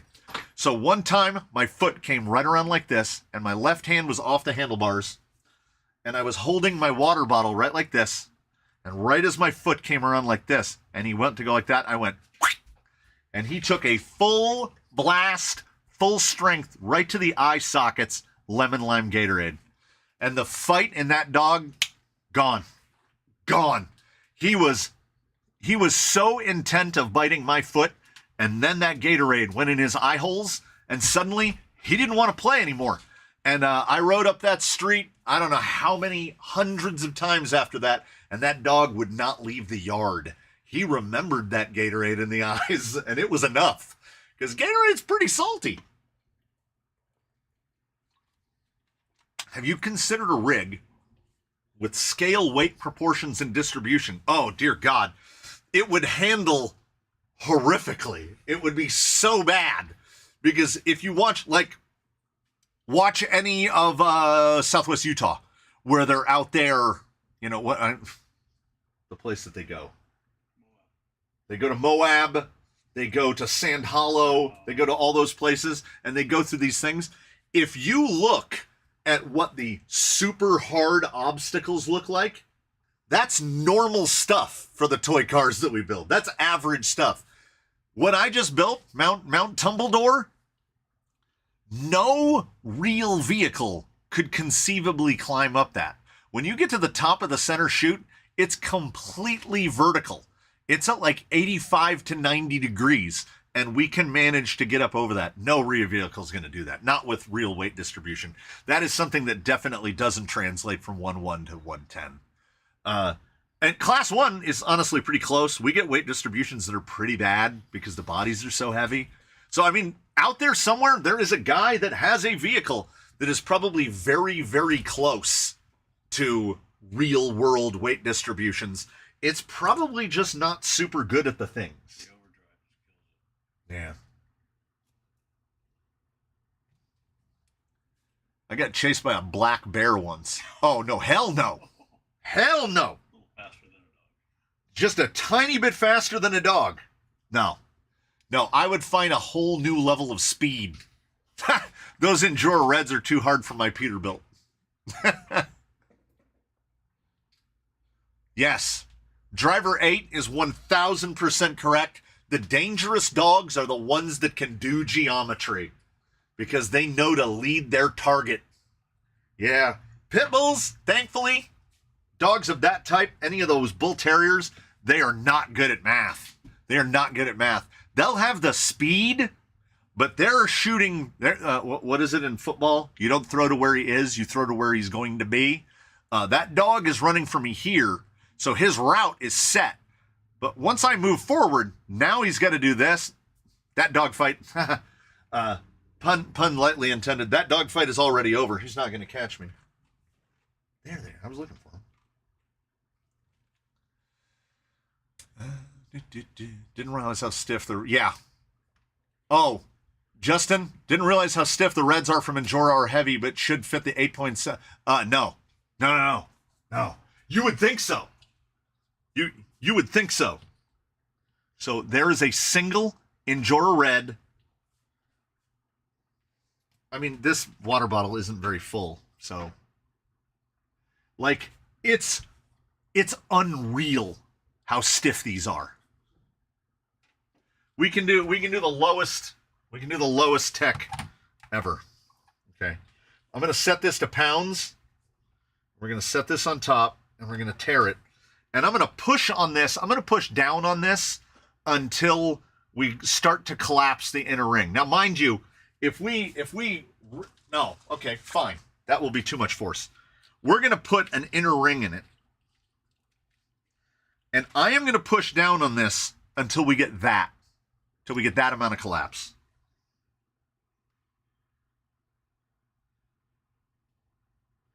£8.3 pounds. 8.3 pounds of force to do that. But there's 4 of them. You would need 33 pounds of force down on these to collapse them all the way. So yeah, when they say 8 kg, that's about right. That's about right. They are, now, yeah, you could just start cutting ribs out.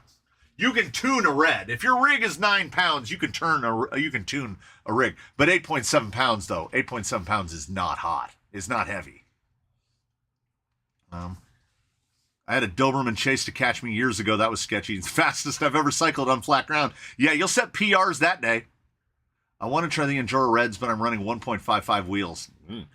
Yeah, I would like to see them come out in other sizes as well. I'd like to see Endura come out with the blues and greens in a 2.2. That would be nice.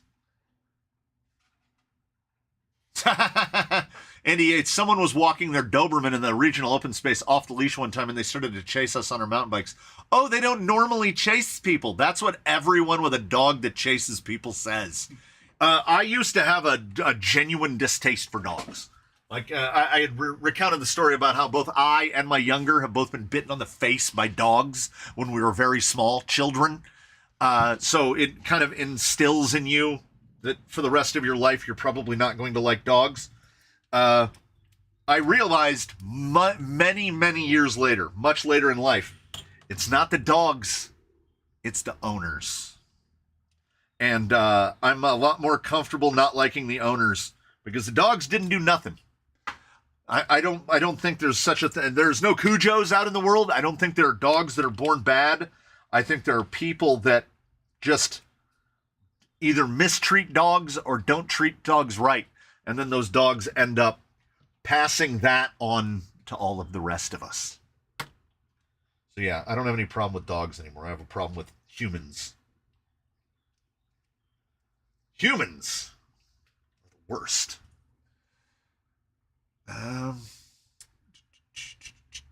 The scaleness of the obstacles would definitely be a factor. Yeah.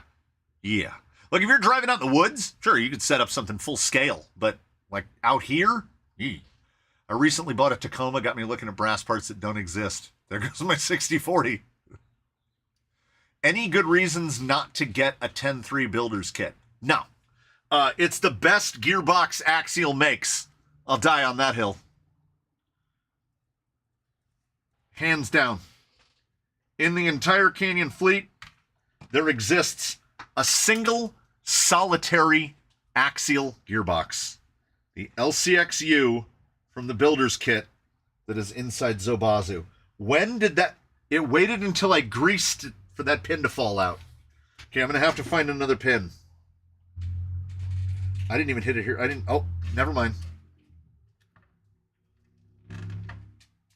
Now it hit the floor. Okay. As soon as the grease can transfer itself to my meat, the pin is going to fall out. And it did.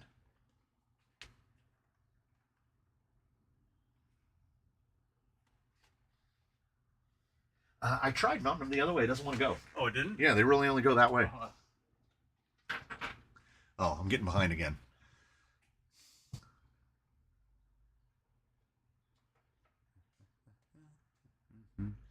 Any tip to calculate what the width of a rig would be without buying the parts for it? Yeah, I mean, you can, usually. Most axles from pin to pin are going to be somewhere in this, like, 180 to 200 millimeter range. Around 8 inch. That's for, like, an AR-44. So, what am I doing? Sometimes I forget that I have a drawer full of axles.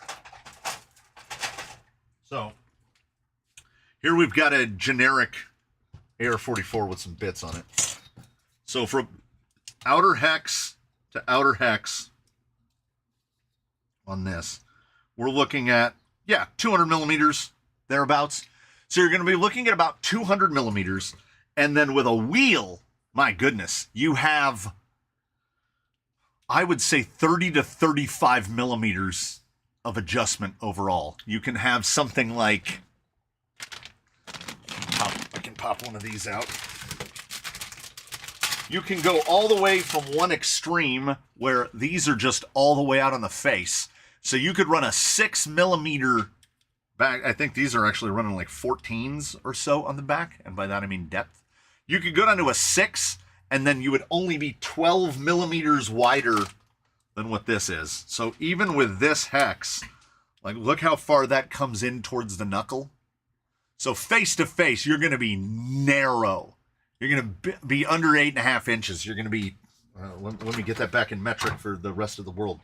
You're going to be in the like 210 to 215 outside to outside. Compare that to these, where you're going to be 250 to 260 outside to outside. So yeah, with a and this is a fairly wide hex. You can go down to hexes that are at least about 6 millimeters wide and pull it in even more. Miata Commuter would be able to speak on this. Yeah, because the hard body folk and the class 1 folk, they are constantly in a quest to make their rigs as narrow as possible to keep the tires under the body. I try to comfortably aim to between like 9.5 and 10 inch wide. So again, between 240 and 255 is kind of what I look at. If we get a little wider on some rigs, like the Spider is a bit wider than that, but it has a 340 millimeter wheelbase, so it's fine. And also some of that weight was contributed to by the fact that when G-Made those portals, they just took the regular axles and made portals on it, so it just got really, really wide. They added like 30 millimeters of track width to that rig before I did anything. I didn't do nothing. I ain't never did nothing. I have a degree in English. I have the paper and everything. So I am allowed to use as bad of grammar as humanly possible. Yeah, the Reds would definitely work for an 18-pound rig.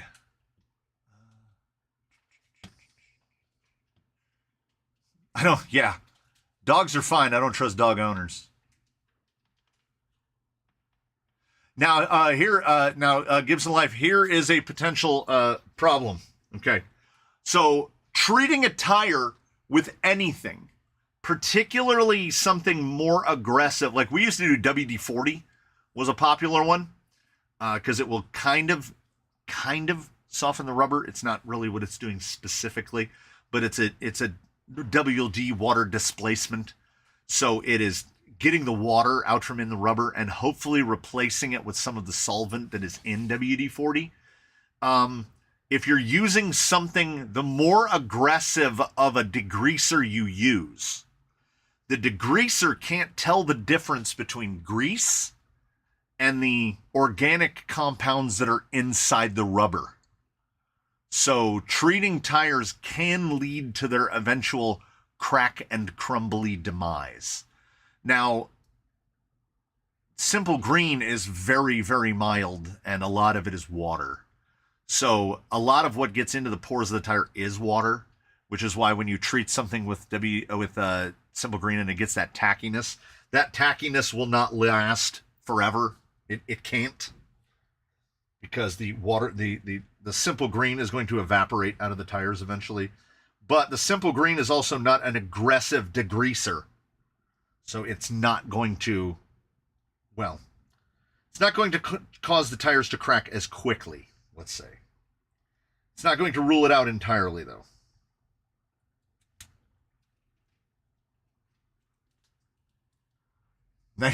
Well, that's the thing.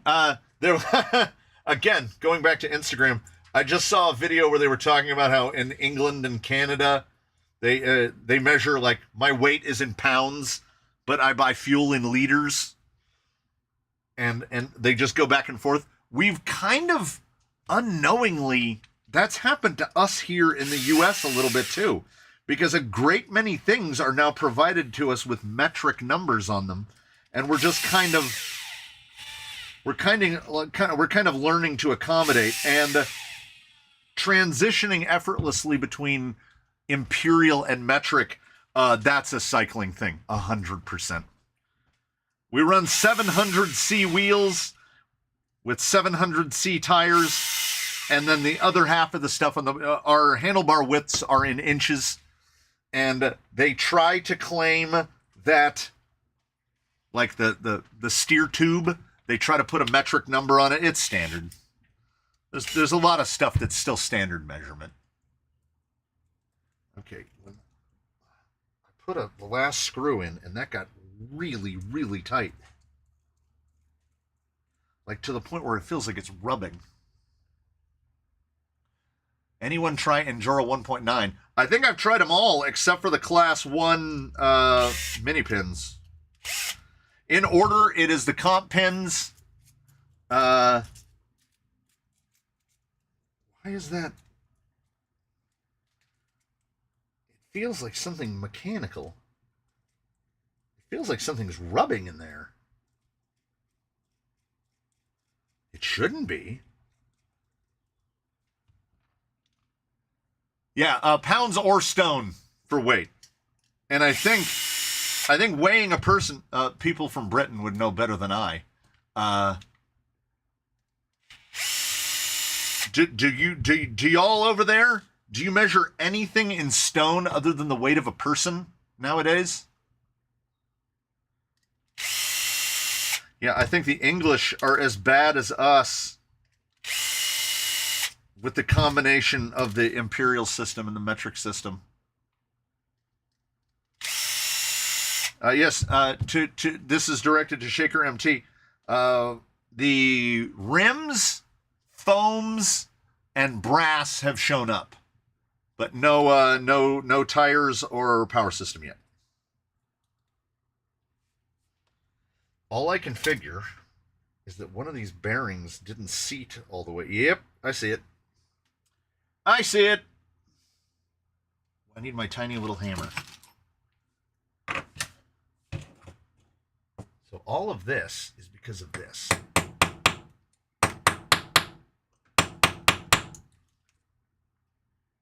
Yeah, these cast aluminum ones are not the best.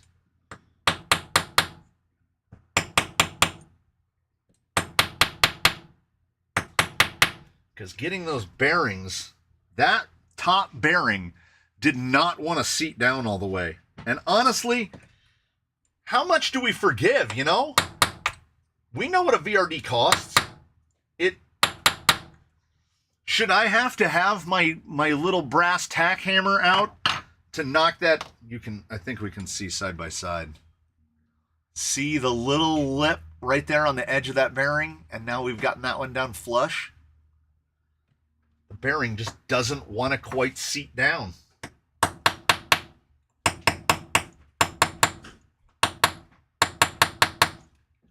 Like, how much of that poor fitment do we ignore?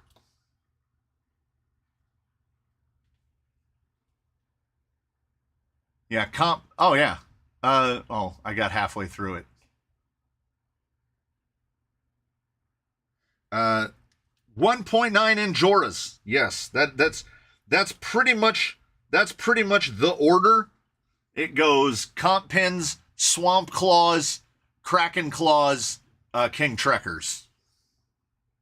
From best to least best.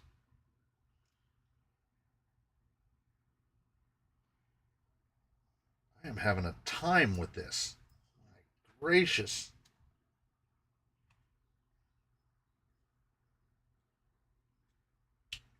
There we go. That definitely felt better. So with the 1.9 inch Jura tires, what would you recommend? Comp pins all the way. For pure rock crawling, if you're doing mixed stuff, swamp claws.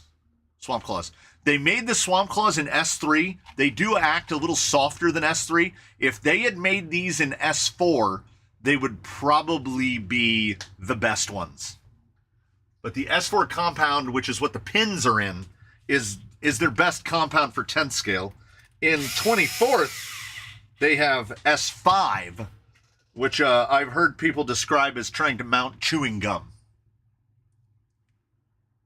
Yes, the big HVOT, yes, the big Cherokee is definitely getting some love. The axe should be there today. It's out for delivery. Tire should be Monday. Cool.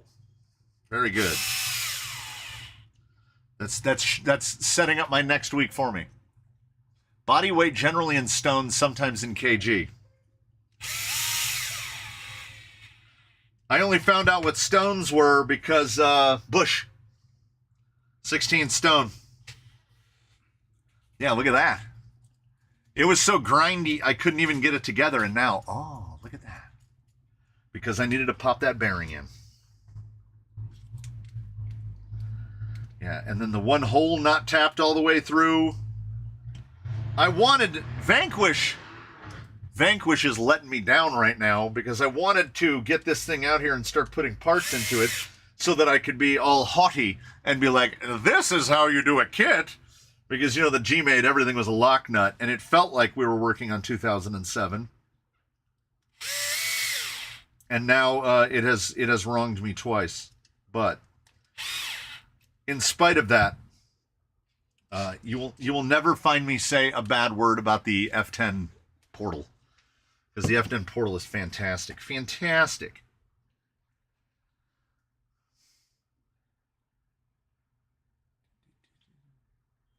Yes, I did test the Kraken claws. They are in the tire test. They're in there somewhere. But I think that's the Clerm. That's the Clerm. Because they hadn't named them Kraken claws yet. They don't actually say Kraken claw on the tire. So fake KLRMs is what they're in as. I don't remember if they were a quick view or a junk view. I think they're the one on the thumbnail where it says junk view, but junk is crossed out and it says quick view. I think. Yeah, funny. Most people would ignore flaws like that in a top brand, but hate on an import cheap part for less. Yeah, it's a shame, right? But we have to acknowledge what we have to acknowledge, that Vanquish is now outsourcing the build of a lot of their parts, and therefore a lot of their parts are going to be of a level of quality far closer to that of the offshore brands than we would like it to be. And they are still charging what could be called a premium.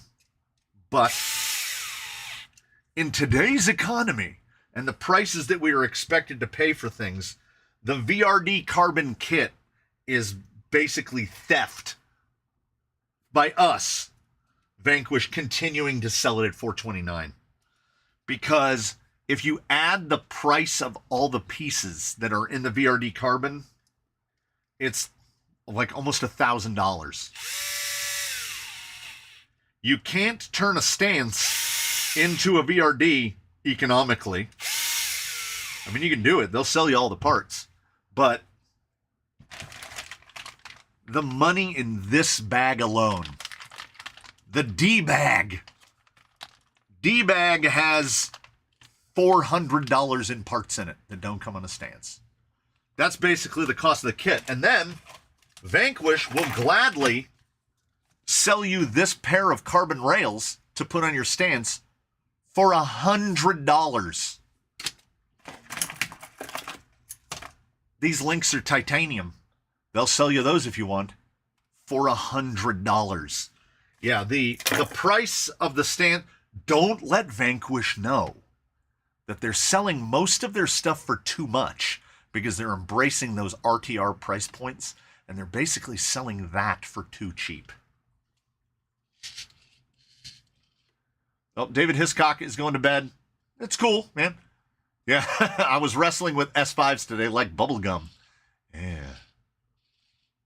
I don't know how comfortable I am giving AliExpress $1,500.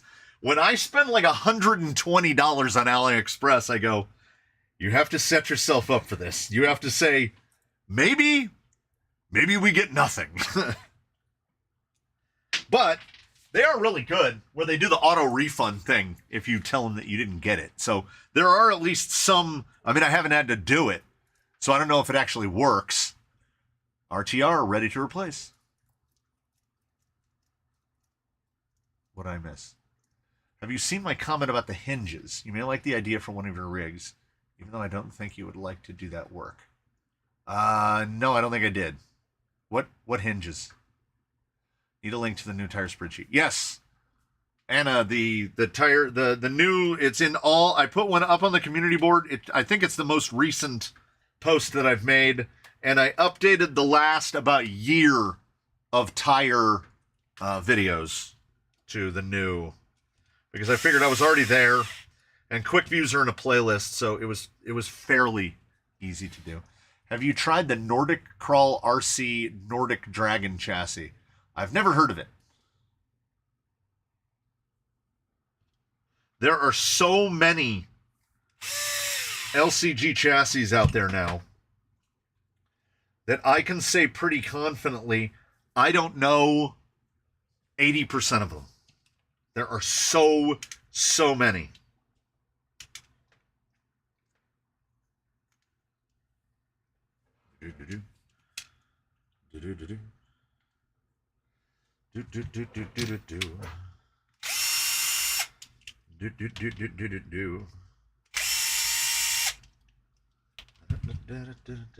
Oh, now this, I do have to look at the manual for this because I don't remember how long the screw is for the SOA. 15. Okay, that would be these two. You know what? I don't trust you. Nope, that's 15. 15, 15, and 10. Do you know if you can make a TRX4 front axle into a bridge axle for the middle of a TRX6? I want to say it's the same housing. I think. I want to say that the front axle housing and the middle axle housing on a TRX6 are the same housing. The only one that is its own thing is the rear axle because it's reverse rotation. That's the only one that's different because you can only get one specific gear cover for the back one. You can't have all matchy gear covers. But yeah, in my recollection, the center axle is to the front housing and the rear housing. On a regular TRX4, the front housing and the rear housing are just flipped. They're just reversed housings, I think. Now I want to grab a TRX4.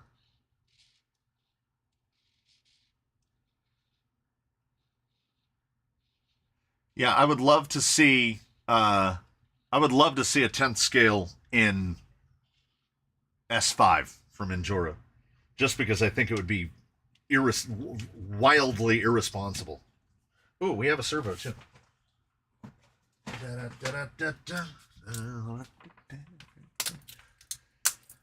had a 180-degree servo won't show up when I ordered a 360 off of. Oh, refund was pretty fun. All right. Most of the stuff had recently off AliExpress has been poor quality than usual. I was just, again, talking about that this morning, where it's probably just a placebo, where I'm talking myself into it. But I feel like if I order from, if I'm ordering from, a Who Crawler part, or an Injora part, or Rhino, when I've ordered from AliExpress, I've ordered from, the Rhino Crawler store. And that makes me feel better. Now, it could be anyone. Anyone could have just named their store the Rhino Crawler store, and I would order from them and be doing no good for myself. But you know what? It's worked out so far. Are Cut Canyon trails worth the effort? 100%. Watch any video where Baseline is helping set up an obstacle, or watch the most recent video with the twins. That's all Cut Canyon trails. And particularly, if you already own a Traxxas product and you already have Canyon Trails, then you're getting a very solid performer for effectively nothing. And what's not to like? Like, if you don't have to go out and spend $70 on a set of tires, what's not to like? Shaker MT Mike Cross is in the mythical land of dragons, New Zealand, where everything is so expensive that if you stop to think about it, you go blind. He sent me a link to a hobby shop in New Zealand where like just a TRX4 is like $1,000. I know there's a conversion rate there, but it's still expensive. Even after conversion, it's expensive.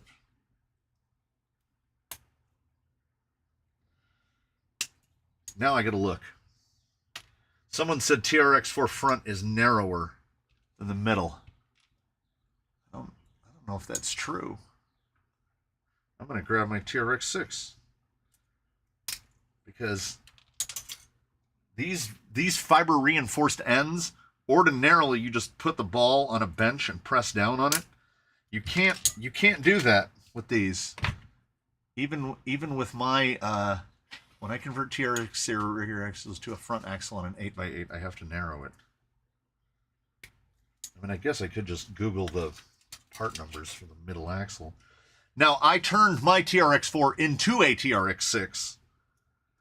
So, the only axle housing I had to buy is the rear, because it's different. I am pretty sure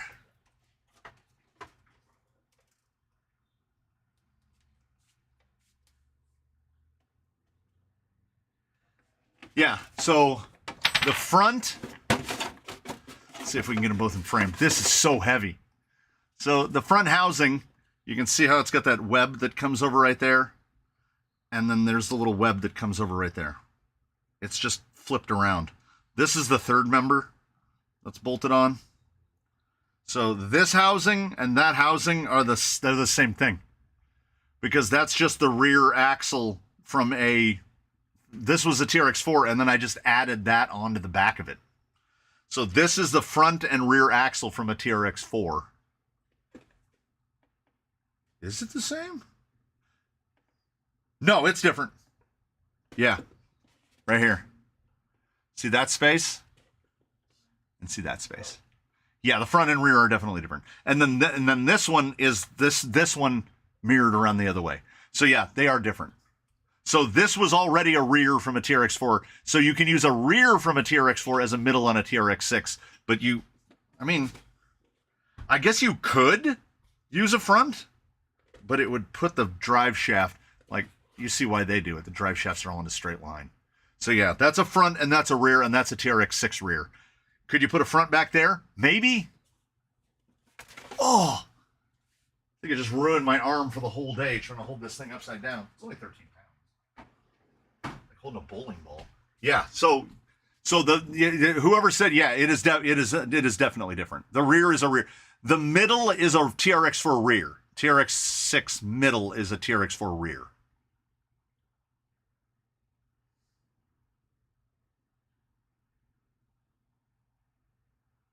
$82.41 front, $82.42 rear intermediate. The rear axle on a rear intermediate. Yeah. And then it's probably like $82.43 for TRX6 rear. I missed the hinges comment again. Cheap and small hinges so I can cut the doors, hood, and trunk. Put the hinges in me open. Oh, no. No, I'm not opening doors and stuff. No, we're not. No, we're not going there. I would roll over. One of the doors would pop open, catch on a rock, and just snap right off the vehicle. That's what would happen almost immediately. Like a guy did very early on, right after the 10.3 CJ7 came out. A guy put hinges on it so you can open the hood. Yeah, that means that the plastic inners for the front fenders are the only thing holding the front end of that body together. No, thank you. Because the body mounts to the grill. So that hood is like the structural member to hold the front of the vehicle together. Unless you're going to do some more beefing up on that. No. We have this thing where rigs take a beating around here. Whether they like it or not. The idea is to put magnets or something so it can't open by itself. Yeah. Yeah, but that body is Lexan. Yeah. If you think ABS is stronger than Lexan, you are in for... If you think ABS is stronger than polycarbonate, you are in for a very rude surprise. ABS has a completely different strength profile than polycarbonate. Polycarbonate is basically a freak of nature in the world of plastics with how strong it is for its weight, strength to weight. It's the aluminum of plastics. So you're saying a TRX6 rearmost axle is a standard rotation? Yes. Yeah. Yes. Yes. Yes. It's just because Traxxas made their housings handed, so you can't flip the... But that's high pinion. You can't flip high pinion. So, yes. Sure, theoretically. I like to not roll my rigs too much. Well, I mean, we would all love to say that, but I did build a concrete igloo, so apparently I don't mind rolling them too much. Just putting together a front axle. It keeps the mind busy. ABS may crack but won't flex.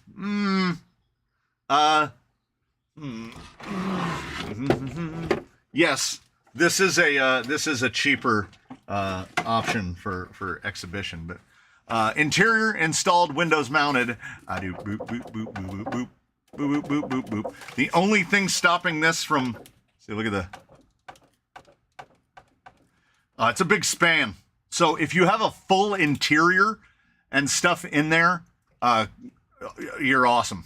But this thing with nothing in it, you can taco it. Ooh, he's very dusty. But yeah, if it's more scale and trail, then yeah. Ooh.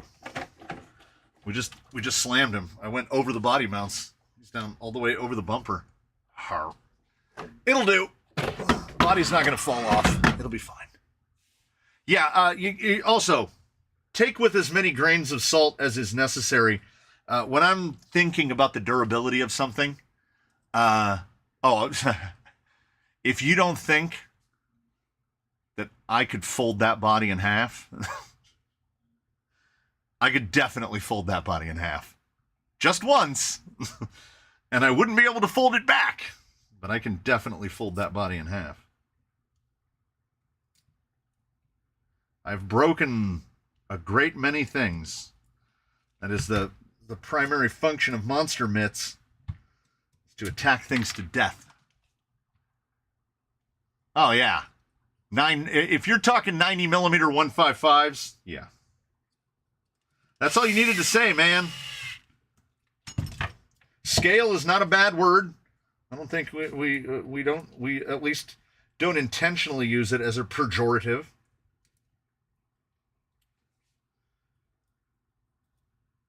No, I'd rather a 12 for that. Yeah, as far as mirrors, I mean, they either need to fold really well, like CJ7 mirrors, or they need to be rubber, like I don't think that the TRX4 mirrors are destructible. I don't think they can be broken, the Defender mirrors. That works out to 1,139 New Zealand dollars before import tax.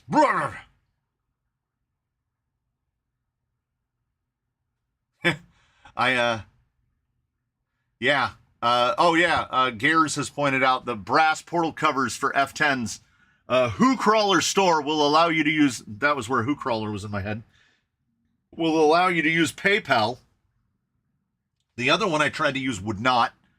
I ordered a couple sets of F10 front portal weights, $32 a pair for front portal weights, which is a near unbelievable bargain compared to the $90 a pair that we're paying for Vanquish. And they're like black coated. So if they actually turn out to fit, they'll be even better than the Vanquish as far as I'm concerned.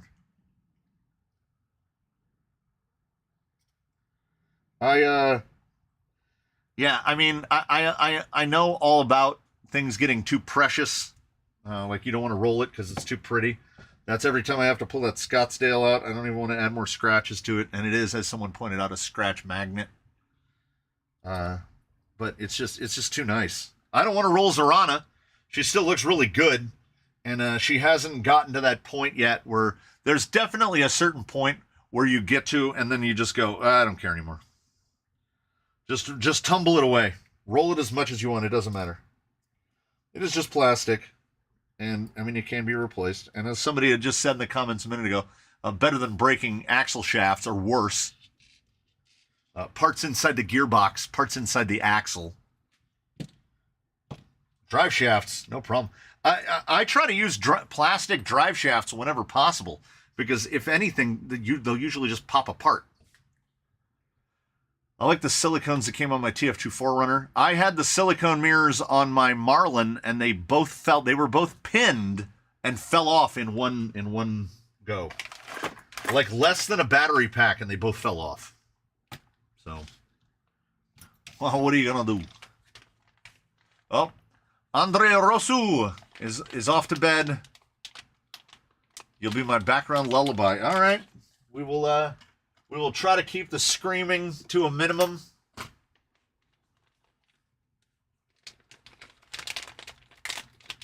HVO TO3, when it comes to small tires, my method at least has been to go gradually. I began with effectively everything being class 2, except ruptures. Class 2 are bigger.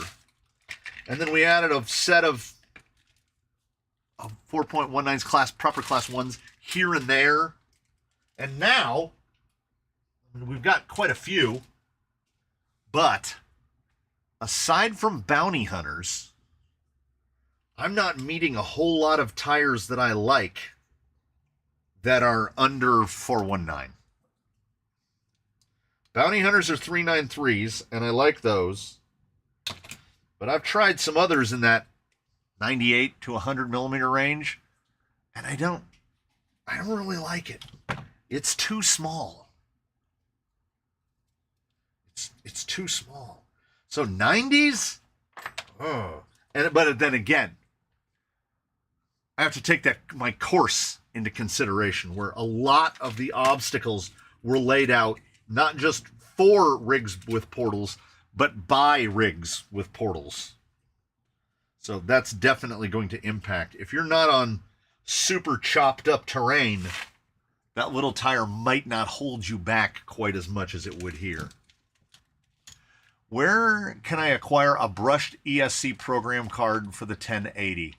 There's a single spec of Hobbywing program cards that don't include like some of the newer, what is that? The 10, the drift version of the 10 BL120, like Max 10 or whatever. That one uses a different program card. But all of the other quick run stuff, 1040, 1060, 1080, all of that stuff, all of the Fusions, they all use the same program card. You can get them on Amazon. They're like $10. And the only difference between all the program cards, like I keep a drawer of program boxes because we're lazy. So this one is the brushed, 10 WP Crawler brushed. There's the Fusion. Then there's the Fusion Pro.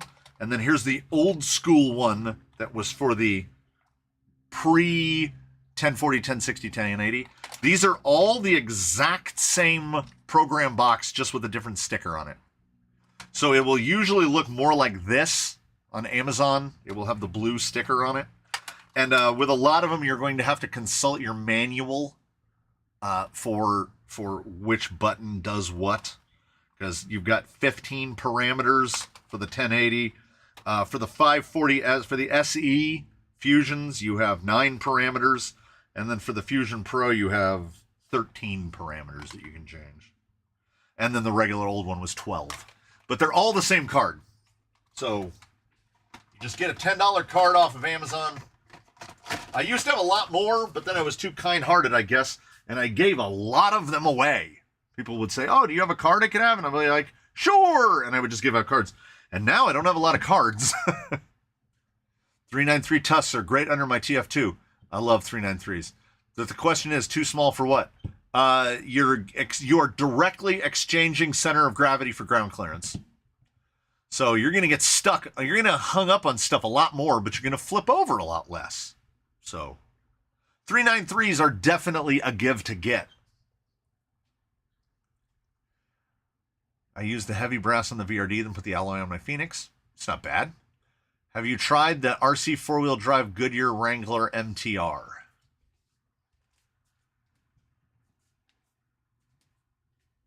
This one? Is that this one? It's very small. Is that this one? Goodyear Durtrack Wrangler? Is that one, or is it a different one? If that's it, then we will be. We'll be testing on the Lord, first of his name. We'll be testing those shortly. It all depends. 80% of the time trailing, yeah. Yeah, for trailing, I definitely want looks over performance. I get it, 100%. Do you have a video showing how you cut tires? I do. It is called Canyon Trail Performance Enhancement, something along those lines. Okay, so we have an uncut one. I use, basically, I'm not trying to get you to not watch a video, but on a canyon trail, what you're doing is you're taking out this small lug. And the easiest way to do it is you go like this, and then you go like this. But you do it, I had counted before. I think there's 64 lugs per tire, so you have to do 128 cuts per tire. And then on the sidewall, it's not as necessary on S1s. So if you have the newer ones, you don't have to do this. But I believe these are RTRs. We're going to treat this as RTR compound. So you have short lug, long lug, short lug, long lug. I go right here at this shoulder, and I just do a cut like that. Right? On S1s, you just make that shoulder cut. If you have an RTR compound, you go like this. And you turn that one into like a little overhanging tooth. And you just do every other one is a long one. You do that cut out on those, and then you cut all those little triangles out, and then you're done. And then your tire will look like, oh, that's baselines. It's too new looking. Here's a one that's barely been run. And it just says, this one is an S1. So it's just got the cut, and then it has the triangles removed. And that's it. That's all you do to a canyon trail, and then you're done. Or you can go like the guy over in Norway and lose your mind and put a diamond wheel on your Dremel and sipe every lug. Which is wild. These will be going into the rounds of testing that are going to come up on the twins at some point. I want to see cut canyon trail versus full siped canyon trail. That's going to be marvelous for my arthritis. Don't do it all at once. Just don't do it in one sitting. When you're building your formidable pile of forbidden chocolate chips, there's no rush. Do a little bit. And what I do, this is my methodology. I go and do all the vertical cuts at once. And then I set that one aside and I do something else. Then I get tire 2 and do all the vertical ones. Ryan Albert asks, how do you identify the S1 compound? It's the only compound now. So unless you have Traxxas canyon trails that date back several years, they're all S1. I know for certain that some of these up on the rack are RTRs because we've had a handful of Defenders came through here, and the Defender was the last Traxxas crawler, the last TRX4 that came in RTR compound. All of the Broncos, Blazers, new Broncos, all those, they had already all gone to S1. And then they finally, the Canyon Trail S1 started coming on the Defenders, and now you can't buy Defenders anymore. So I'm still really curious to find out what Traxxas is doing with the Defender. Are they updating it? Are they discontinuing it? It's Traxxas, so your guess is as good as mine. Any update on the HC6 will get painted and then assembled. We're almost to where I can put the paint booth together. Right now, it's a wall of cardboard boxes that goes all the way to the ceiling. I'll put this time phrase. I'll put this time frame on it. We need to get the FCX10 and the Spider out. They need to move out, which will free up space. We need to free space to free space to free space. So then I can get the, because I'm just going to have to paint. I've bought a couple cans of Krylon Fusion Olive Drab, and I'm basically just going to paint everything. All those plastic bits in there, I'm just going to paint. And we will deal with the fallout of overpainting when we get to it. But yeah, once those two are gone, then we'll move on to that. Neil Daniels showing up proper late. It's like he must have been out clubbing. Is there a difference between the brushless and brushed program cards? Only for the one that I can't, the DR10.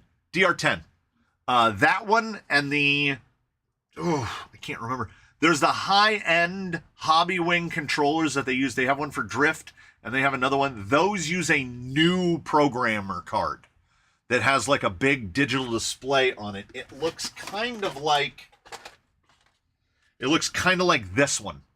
That's the card for the new high-end, super fancy Hobby Wing controllers. But all of the fusions and all of the quick runs, if it has quick run in its name, it uses this card that looks just like this. It'll just have different stickers on it. I don't know. I mean, I understand. It all comes down to the money. Whether XR10 and XR8, there it is. It all comes down to the money, whether it's rainy or snowy or sunny. And it used to be that every 1080 came with a program card, and now they don't. Yeah. LCAD card, or the LCD card. That's what it's called. Yeah. Yeah, the new one has a cell tester too, which is the new one is the same as I'm sure it's actually the other way around. That Hobby Wing card was the original, and that Spectrum card is just the Hobby Wing card with different stuff silk screened onto the front of it, because I'm pretty sure we're all aware that Spectrum doesn't really make anything. We just rebadge stuff. The axe has been delivered. Awesome. Let's see how messed up I can get this gearbox by not looking at the instructions while I put it together. It'll be fun. Nobody has to pay any prices except for me. I'll have to pay the price for my own stupidity. But I have to pay you. You think that slows me down? I have to pay the price for my own stupidity every single day. Okay, I could have sworn that I saw the bearing retainers right there.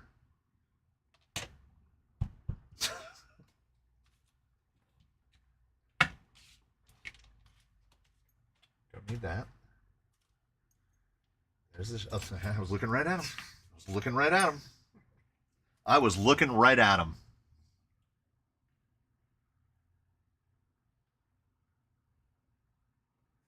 Oh, now the kids are talking. Bonita Creek RC is 18. HVO 03 was born in 2005. That's a thing that happens, right? Youth. Ugh. I don't know how. Youth. I have a vague recollection. I feel like I've done this before.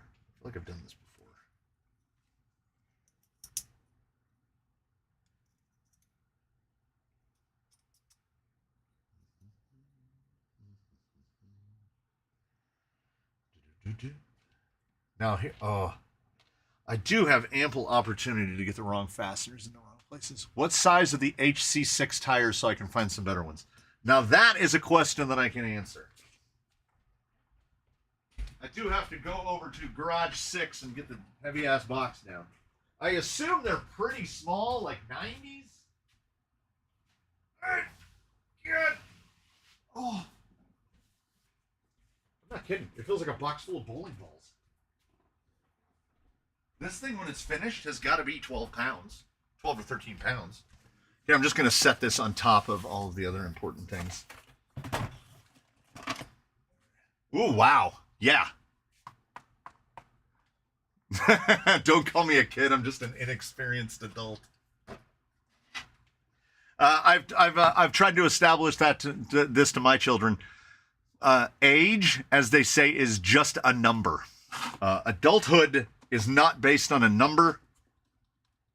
108. 106, 108, which is so we could get away with class 1s, basically. Yeah, class 1s. And width-wise, 40. Pretty wide for the height, yeah.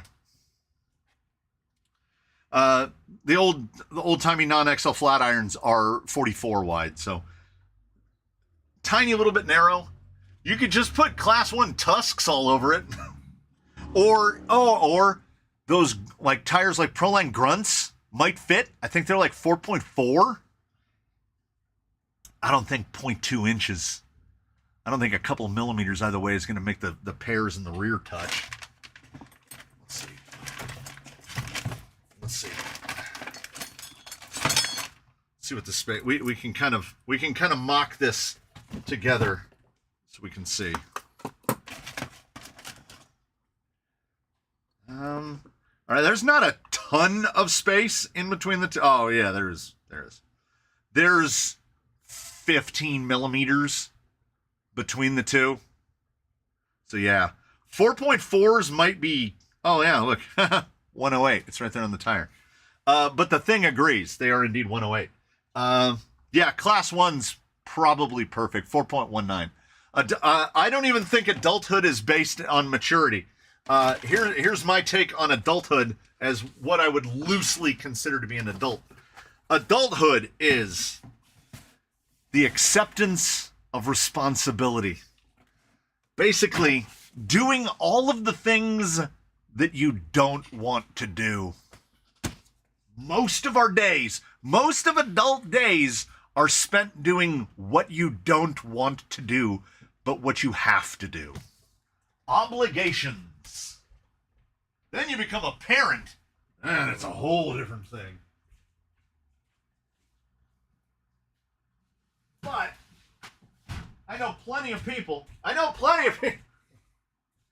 that mic's pretty good. I know plenty of people that have children and are in their 30s, 40s, or 50s and are not adults because they are not responsible. They are not responsible. They want me to build the rear axle, but I felt like building the gearbox. So what are you going to do? Nothing. Can't stop me. I'm only an adult when absolutely necessary. Being an adult without money sucks. Being an adult with money is not super great because that responsibility is just constantly lurking in the background waiting for you.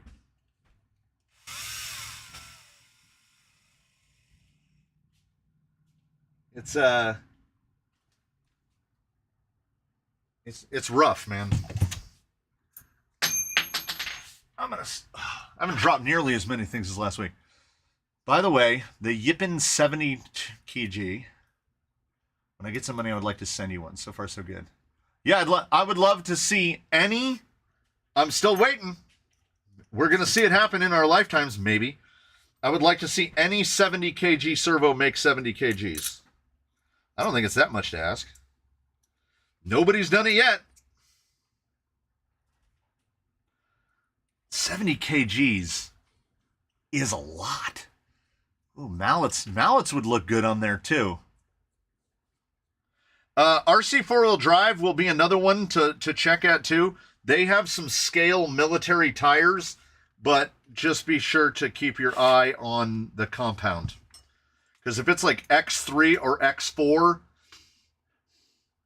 why does it smell like a candle? Am I having a stroke? Yeah, if it says X3 or X4, that's a hard no. Best set of affordable tool tips.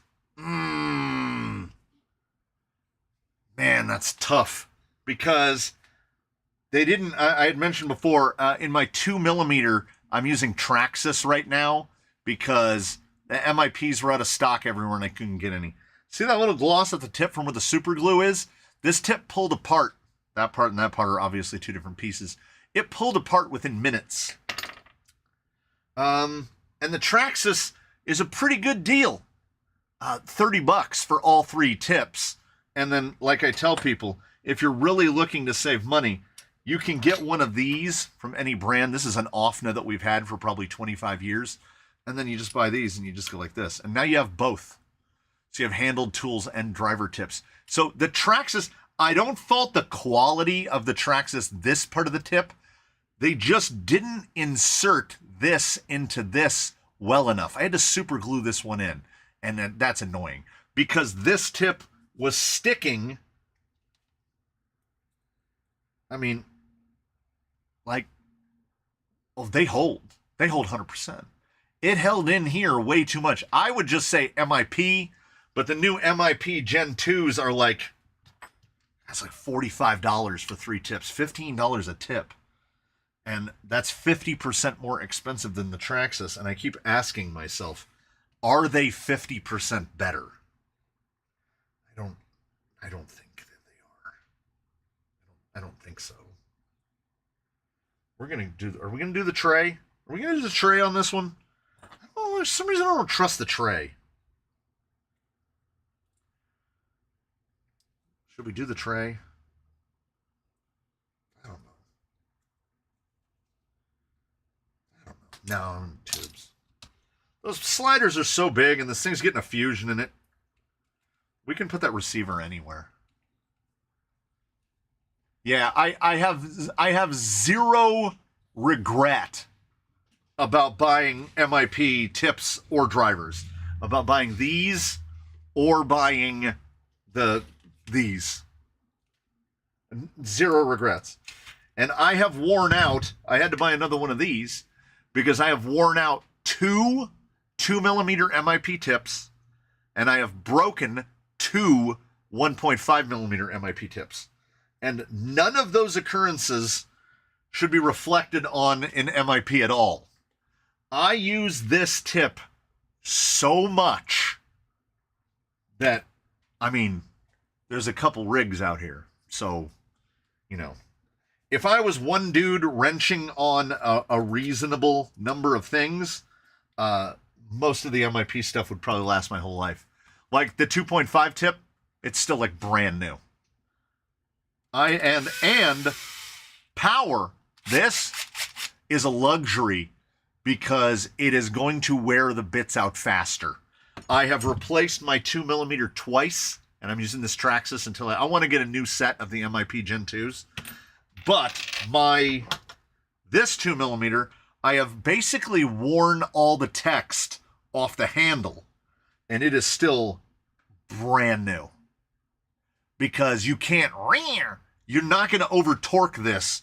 This I've gotten a pretty good feel for, but every now and again you're still going to over blast that thing. Just the tip. Well, both malls, it's genuinely nice to hear. I'm glad to be here. Any hint on what body, tires, or wheels this VRD is going to have?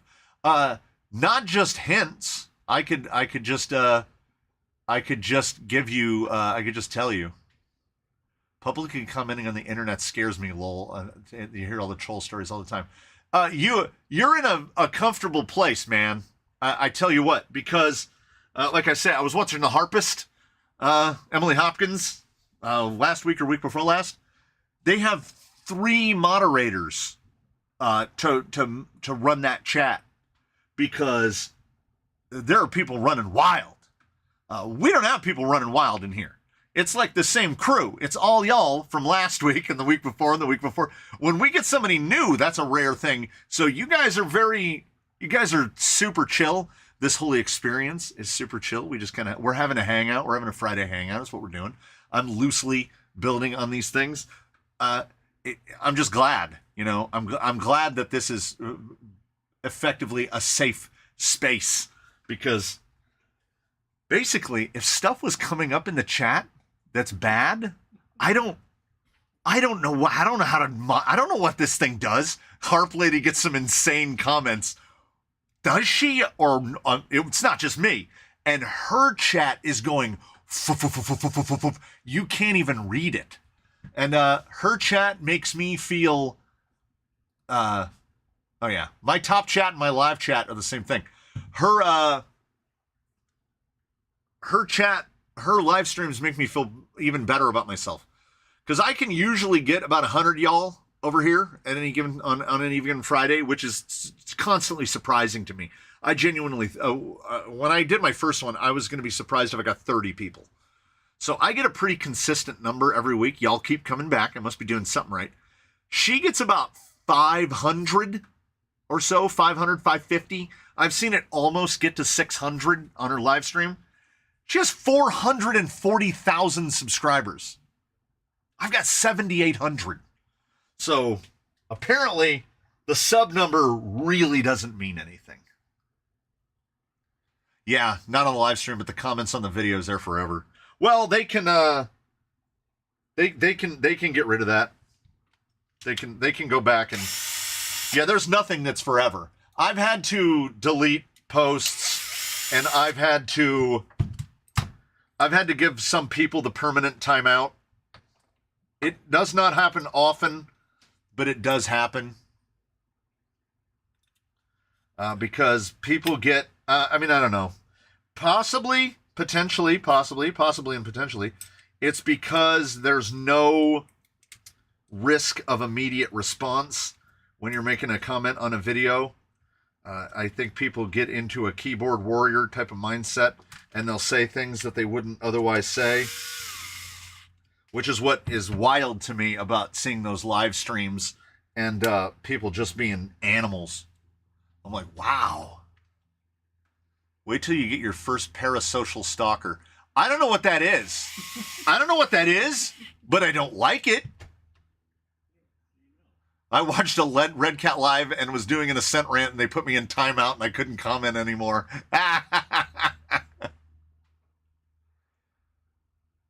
Oh, yes, HVHEO3, I apologize. The owner has sent over, I didn't do this. This is the, what do they call it? What does Proline call it? Tough color, where it just comes molded gray. I think it's molded. Yeah, because it's got a sticker sheet on the outside. So it's gray Lexan, I'm hoping. It's very older Proline to me. This is a cliffhanger. The difference, like, let's see if it translates. Okay.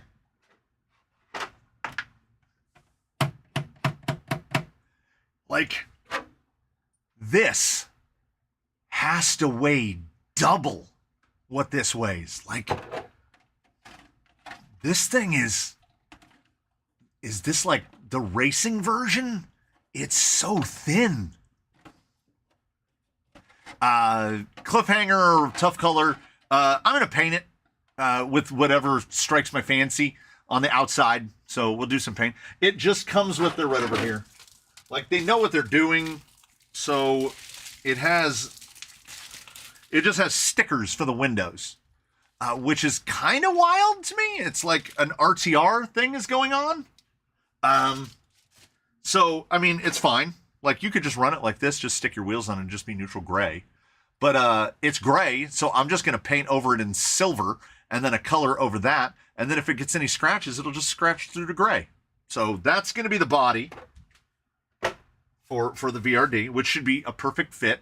Yeah, that is a ton of stickers. Well, I mean, this is what comes with an element.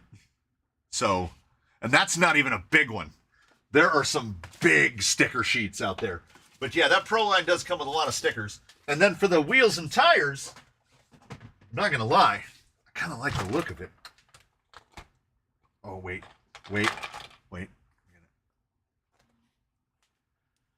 Yeah. Yeah, these are... Oh, I know Mr. Spain doesn't like chrome with other colors. How do you feel about chrome with bronze? Are we good with chrome with bronze? I like the look of these because it makes the wheel look really small. I know they're 1.9s, but it looks like he's running 15s. And I went ahead and threw some Injora blues in there. They might be a little over stiff, but yeah, I think these are going to look good. And then I'll do some sort of paint to accommodate. I mean, that looks... Baseline has shown us that gray looks good with everything. Like, that's not bad. Maybe we'll just do some like 80s graphics over the gray and call it a day. I mean, we'll see where we end up. But those are the wheels and tires, these boys right here. And the blues, these are run-in blues. They aren't brand new. So they're a little broken in, but VRDs come in pretty light. So it would probably be better with greens. And if he sent me inserts, I don't remember. So I threw those Injoras in there because I was putting them together. And that was that. More goldish, but nice. Yeah, these bronze are honestly, these are very light. More of like a metallic desert sand. Than, like, some of the bronze are very bronze. But the problem is when you're buying gold from the internet, my God, the definition of those are gold. You know what else were sold as gold? These. Lady, that's orange. Like that. These Amazon listings were the same color. What? Honestly, I think in the spectrum, we've definitely created a spectrum of colors. At least they're not trying to claim that that's gold. Oh, and then let's not forget, we've got the deep steelies, where the ones that they call yellow are gold, and the ones that they call gold are copper. And I mean full copper, like shiny like a penny copper. I don't know if I have any in the drawer. They get confused over there. Yeah. So these are sold on Amazon as yellow, which I can get that, but it's like they loaded them into the machine backwards. Look at that. The inside is gold, like gold. But the outside is this matte yellow. I don't know where the copper ones are. Yeah, these are also gold. I guess that's goldish. Not like gold like a ring. It's more yellow. It's like anodized yellow. So yeah, it's a lot safer to buy something claiming to be bronze because it might actually be something approaching bronze. If you go for gold or yellow, honestly, you just never know what you're going to get.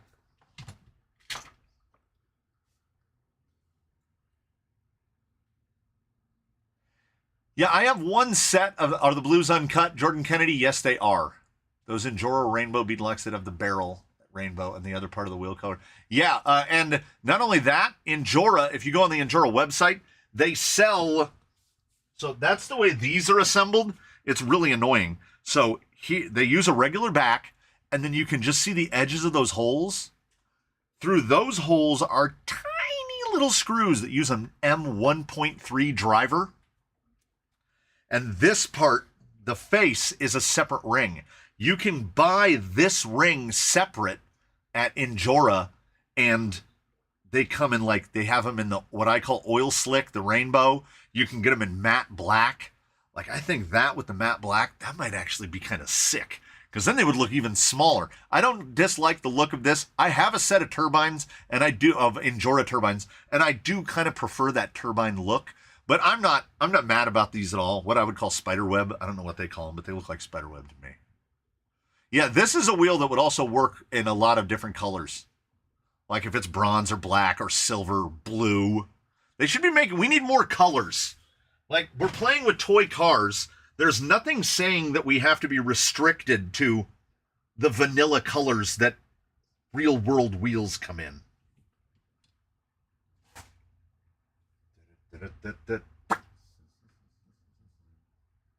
37.5.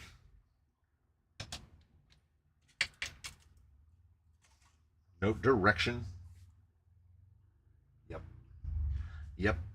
I did have to look at the pins because I distinctly remember this one uses a really short pin. How do you like the Trial wheels? I really like the Trial wheels, particularly those retros. What do they call them? Retro wagons. I really like those wheels. And if you're a fan of the Trial wheels, that's what's going on. Yeah. I don't remember what they call those. That's what's going on the big XJ.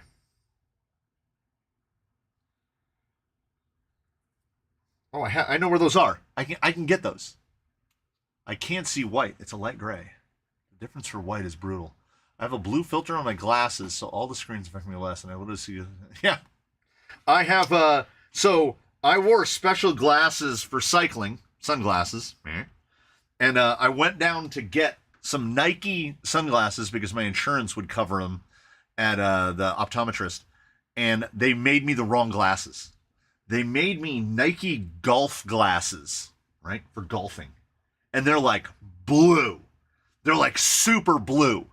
But apparently that super blue is for like detecting contrast. It's for like contrast enhancement. So you can see the difference between grass and whatever, right? They work so good for cycling. I was like, no, I'm not giving them back. I'm keeping these. They're so good. But when you take them off, the whole world goes bizarre because you've been looking through blue lenses for hours on end. It turns grass like gray. It makes grass gray. So the contrast is amazing. It like eliminates shadows because they're polarized as well. So good. Yeah. But I didn't know, and I only found out when these showed up. Shaker MT likes these as much as I do, maybe more so. So Trial, we know the retro wagons. Look at this. They make those bad dogs in 2.2s. Look at that. Oh, look at the width. Whoa. That's a 35 millimeter ring. That wheel's 40 millimeters wide. That's an absolute beast. Those are so good. Those are so good. I don't have anything that needs these, but man, do I want them. Those are so good. Those are going on that XJ. Those are going to be real good. I did not know that Trial made 2.2 wheels at all. I learned that when these showed up in the mail yesterday. That's going to be 2 kilos of wheelos. You know what? Surprisingly, they're not that heavy. They're not that heavy. They are just that much heavier than that you would expect of a regular of the 1.9s. Like, how much bigger are they? 15% bigger. They're probably like 15% heavier. They're not using, like, if Hot Storm made these, they'd weigh 500 grams each. They'd be 1 pound each. Almost ate it. Extra. Almost ate it. Yeah, the giant 8th scale one. The Emo X2. Oh. Now imagine using glasses 24/7. I can't see without only taking them off to sleep. Yeah.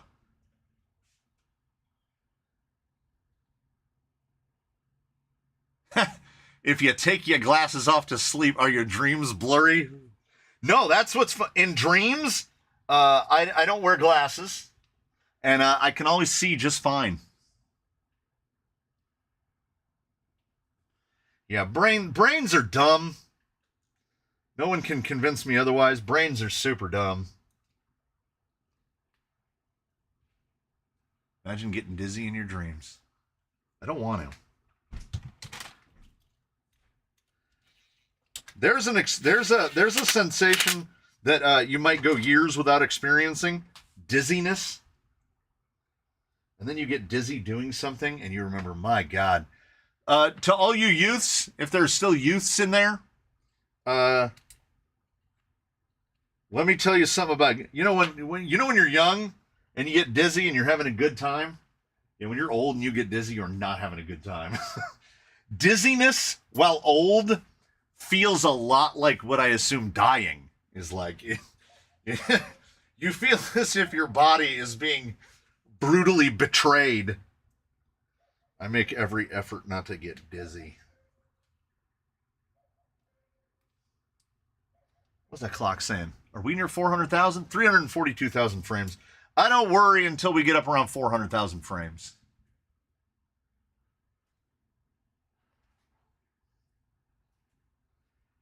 Y'all are here to contribute to my madness because you make me feel less mad. We're all mad here, but if I can get people to share in my madness, and then when I'm out there moving tons of material or obsessively, my younger accuses me of hyperfixation, and when I got the body mounts done on Zorana, I spent like 6 hours getting that all sorted out, and I had already gone in the house for the day. I was done. I was like, I'm not going to figure this out today. I'm going in the house. So I went in the house and I took a shower because I had worked on the course that morning. And when I was standing in the shower, I said, I've got it. And I came back outside and I worked for 6 hours straight. Forgot to eat, did all that stuff. But you know what? Sorted it out. Her body mounts came out just all right. Dizziness while old feels like a stroke. Yeah. I talked to my eye doctor man, who, I kid you not, if you remember old times of the internet, does anyone here know enough internet to remember it's Dr. Tran? He's gonna kill his mother with a beach chair or something. No, I love Mother. It's this weird flash animated thing. You have to look up Dr. Tran sometime. Anyway, I laugh every time because I've been going to the same optometrist for well over 20 years, and his name is Dr. Tran. And Dr. Tran is an ophthalmologist, and he'll tell you everything about your health by looking into your eyeballs. And he's a pretty good guy. And he asked me very early on, why don't you wear contact lenses? And I said, I have tight eyelids and I work in a dusty environment. And he goes, that's what everybody says when they don't want to put contacts in. And then he said, I'll put a sample set in you. And he put contacts in my eyes and he goes, hey, you know what? You have really tight eyelids. So, so yeah, I don't wear contacts. I've had to wear glasses basically since I got a license to operate a motor vehicle because I am cursed / blessed. And those of you there in the little chat, in the little virtual canyon, will know of what I speak when I say I have had astigmatism my whole life, astigmatic. And luckily, I have bucked the trend of some with astigmatism in that my vision has basically not changed for 2 decades. This pair of beat up, titanium dissolved, scratched into oblivion nonsense vision that have been stepped on. They're kind of bent to one side. The prescription in this particular set of glasses is from 2008. I have a pair of prescription sunglasses that feature a prescription from the year of our Lord, 2003. So I'm lucky. I'm very lucky in that for 2 reasons. One is I don't mind it. They're titanium. They don't weigh anything. I got very high index lenses and I'm astigmatic, so my lenses don't need to get super thick. And because of that astigmatism, because of that lifetime of astigmatism, I am of a somewhat advanced age And I don't need readers, baby. I don't need readers. I can still see things up close. With my glasses on, I can read. So I have my glasses on. I can read. Okay, I'm going to go towards camera. Right about there is where it starts to get blurry from my face. So about 9 inches. I can read about 8, 9 inches away from my face. Without my glasses, solid. Solid. Oh, and the astigmatism is getting worse in one eye and better in the other. But while the one that's getting worse, my eyeball is de-footballing. It's turning round again. So the vision in that eye is getting better, and the vision in the other eye is getting worse. So my prescription just keeps saying the same. So I'm a blue-eyed devil. There's another hint into my height. My eyes are blue. They're very blue. Not very blue. They're blue. I said to Dr. Tran, I said, I can basically see in the dark. What will laser vision correction do to me? And he goes, oh, you won't be able to see in the dark. And I said, can you guarantee me that I won't need to wear readers if I get the eye surgery so I don't have to wear glasses? And he goes, no, I can't. As you get older, you're probably going to need the readers. And I goes, then no deal. Like, no deal. Like, right? I can see in the dark. My vision is like, it makes it blurry. But Crawler Canyon Avenue, Stay Lube, Hater Sauce, Pop, Ted Lasso, I can read and see. In a pinch, I could drive a car without my glasses on. I'm not like tripping over the dog because it's like astigmatism. Like, look how thin my lenses are. So clearly my vision isn't that bad. So I don't think it's to the point where I need them to shoot lasers into my eyes. My wife, on the other hand, without her glasses on. Wearers of contacts will know they have, what is it, base curve? All right, so they have that the first number, the bigger that number gets, the blinder you are. She's like a 4.75, 4.85. And I was like, well, that's pretty blind, because mine's like a 2.0 something, right? Then someone was like, oh, I work with someone that is at a 13. I'm all, that's blind. They're like, yeah, that's legally blind. You can't actually, like, do things. You can't see. I heard a lot of stories about LASIK. Yeah, I can't. My eyes work well enough that the lure of being shot in the eyes with lasers, it doesn't even out. Why is it that everyone has just one stigmatism? You only get one. You get astigmatism. If you get bistigmatism, nope. It's over. Yeah, this is America, home of the schwa, the upside down E sound where we everything. So it is astigmatism. We do the a lot over here. Good afternoon. I need my glasses to find my glasses if I don't put them in the usual spot. So Fridays, because I know that I'm going to be here with you good people. Fridays are the day when this place, the area, so my bench is shaped like a U. You've seen it in photos. This is the day that it is the cleanest by a lot. When I'm building a rig, when I was building the twins, or when I was trying to get Zorana put together, this bench was destroyed. And then what I'm trying to do is I'm trying to dig through like a screw bin like this. And because we don't have infinite storage space, I know this says M3x6 button, but they're all in there. There's 4s in there, there's 5s in there, there's 6s in there. So I have a pair of fingies, and I'm trying to pick out some screws. And it's too close to my face, so what do? I take my glasses off and I set them down somewhere. This place is just littered with RC cars and parts of RC cars, and then I can't find my glasses. So what I have to do is start putting things away. That's my pro tip. If you're a person that's working too hard on something at a given moment, and all of a sudden you can't find any of your things anymore, start putting things away. It's the guaranteed way to find the things that you've lost. Start putting things away. I have 20/14 vision, but I need readers to read up close. Perfect. Yeah, that's the thing. That's the thing for all you perfect vision people. You perfect vision people, when you get up to a certain number, baby, it's going to hit you so hard. One day, the newspaper, the newspaper, I just dated myself really bad. One day, the screen on your phone, you're going to be like this. Instead of, I'm up here reading it. It's going to hit you so hard, you're not going to want browsing that little thing of the +1 and the +1.5 readers. It's going to kill you.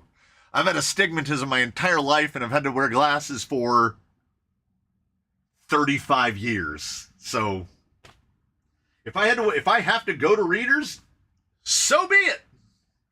I've already had to wear glasses. How do you like Cross RC? Wanting to grab an Emo X3 record truck and have never owned a Cross. The thing is great. It's just, my God, it's so big. All right, Andrew, that's a cliffhanger body. That's a 313 wheelbase, just purely for frame of reference.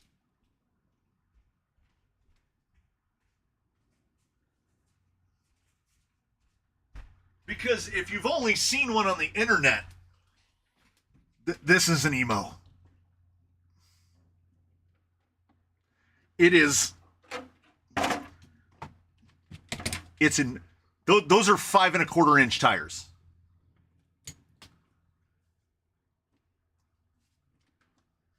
This is Victor. He's an 18-inch ruler. Like it's huge. It's absolutely enormous. It's well over a foot wide. It's got to be close to 13 inches wide. It's really big. There's a lot going on in those things too for a first RV. And yeah, as was just pointed out, there's a lot going on. Lockers, full light control kit, everything about it is very big. This is like a gateway to like an SCX6. It's so big. It's so heavy. In my estimation, it's not a rock crawler. It's too big. It's too heavy. I keep the sand ladders on because they make a great handle for picking it up. But construction-wise and everything, like the gentleman from New Zealand sent me this winch, and we were like, that winch is comically huge. Well, not compared to this. It's getting bolted right on there. I don't have a bad thing to say. Driving it is well and truly fun. It is genuinely fun. And once it's got proper tires, those wheels, proper tires, a proper power plant, which has apparently already been delivered, it's going to be something else. It's going to be absolutely something else. But this thing, when this is done, will rock crawl circles around it. Like absolute circles. You're not buying this to be a pure rock crawler. Like in terms of a trail vehicle, I know a lot of folks have said the SCX6 is the ultimate trail vehicle, but it's like $1,200, right? This thing is like $500. Now, let's say you have an SCX6 budget. Now you can put $700 into this, and then you're just getting ridiculous. The driver's head is going to turn when you drive, and it's going to have a whittle. It's already got it. You know it's got the whittle wadder on the back. It's got all the things. I don't know why they named it Emo. I guess, where's Cross from? Korea? Are they from Korea? Taiwan? I don't think Emo means the same thing over there. What do you guys think of the gigantic Rarlo? Here's what I think. Wait, are you ready? Because here it comes. I haven't seen one yet. Yeah, sight unseen. I classify the Rarlo sight unseen. I don't have anything positive or negative to say about the Rarlo specifically, but I have the same thing to say that I do about the Emo X2, the Emo X3 tow truck, the SCX6. These things are just getting bigger. This time next year, who's going to release the 5th scale rock crawler? Who's coming out with it? It can't be Axial because they'd have to undercut themselves. Somebody is going to come out with a rock crawler with like a 30-inch wheelbase that runs on a motor the size of a Campbell's soup can, and you're going to be like, where do I drive this? I need a trailer. Yeah, like you're gonna have a trailer that you tow behind your car to take your 5th scale rock crawler out somewhere to drive it. Like who asked for the power creep to just keep getting bigger and bigger and bigger? Yeah, I'm biased. I'm a 10th scale guy. You know what I like? I like vehicles about this big. I like vehicles about this big. We'll get a little bit bigger and a little bit smaller, but I don't have the price in my life for 24th scale and 6th scale because I have seen one up close. It's insane. The SCX6 is insane. It's so big. I almost forgot to put bearings in this, but we're getting there. I've only looked at the manual once. That doesn't count, right? That's fine. It's allowable. Yeah, but when I get to these middle gears, I don't remember what goes where anymore. Yeah, I'm definitely going to have to look at something. I think that one goes there. We put a pin on them, and that goes there. And then I'm pretty sure... Nope. That's that one. And then this is... That's that one. And then that goes like that. And then this goes like this. Did I just guess a VRD together? I think I did. That looks right. There's no pins in it, so it's not going to rotate. There is already the Raminator. Oh yeah. Yeah. Anything that RC Sparks has got, it's just gotten ridiculous. They have videos of the crawlers towing full-size cars. The guy from Berm Peak Express, the mountain bike channel, he's into rock crawling, got into rock crawling when he like did something terrible to his foot around COVID time, and he was playing with rock crawlers, and because he had enough subs, Axial started sending him a bunch of stuff. So they sent him an SCX6 right when the SCX6 came out, and he has a Ford Explorer, and he towed his real-life Ford Explorer up the driveway, and then he sat on the roof of his SCX6 and drove around on the roof of it. But I'm still the Raminator just looks dumb. The HPI Baja 2-stroke crawler. You would have to figure out some sort of clutch mechanism to stop you from rolling back. Put an electric motor in. Yeah, or just make it electric.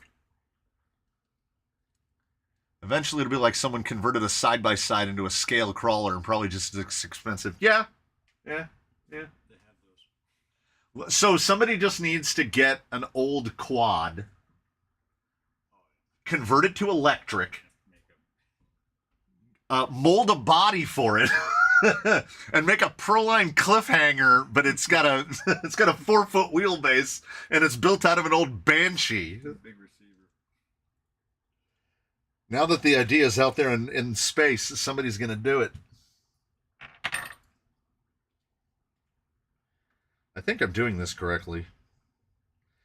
The key to thinking you're doing something correctly is to not think too hard about it.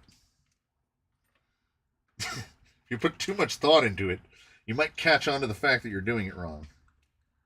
It gets spinny bits. I didn't grease any of it, but we can do that. We can do that post-haste.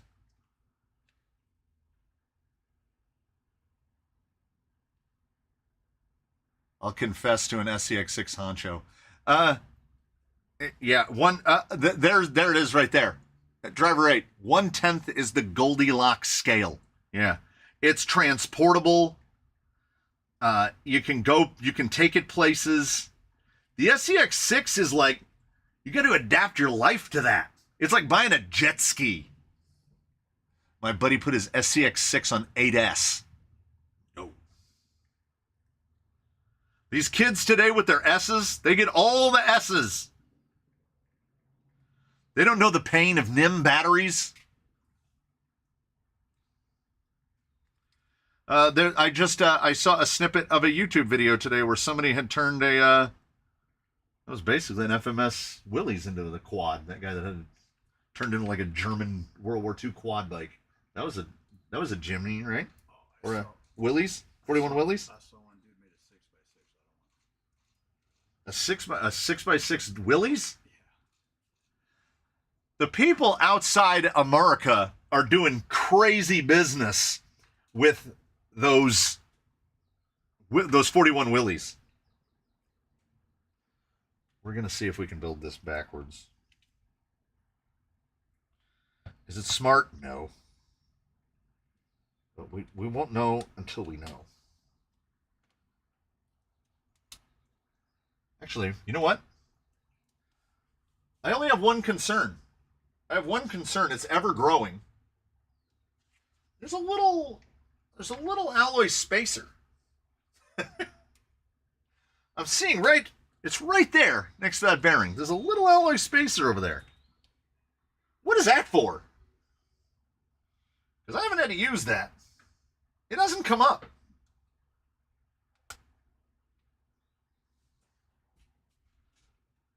That all went together. Ooh.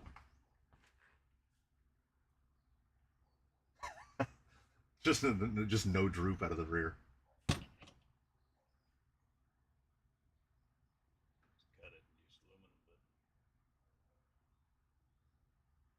I like that it has like no suspension action. Someone has turned a 1941 Willys from FMS into a 6x6 Willys. Wouldn't you just make a half track at that point? Who wouldn't want a half track?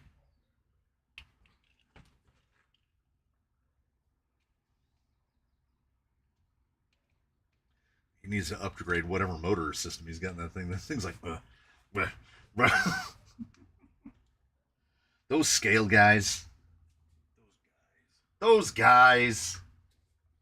One of these, where's the 30 go? Oh, it's right there. Okay. Little space. And yeah, that.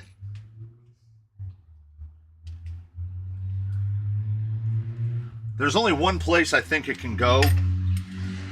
I'm gonna leaf through the manual here to see if I missed it. Yep. It's not explicitly necessary. I just wanted to make sure of that.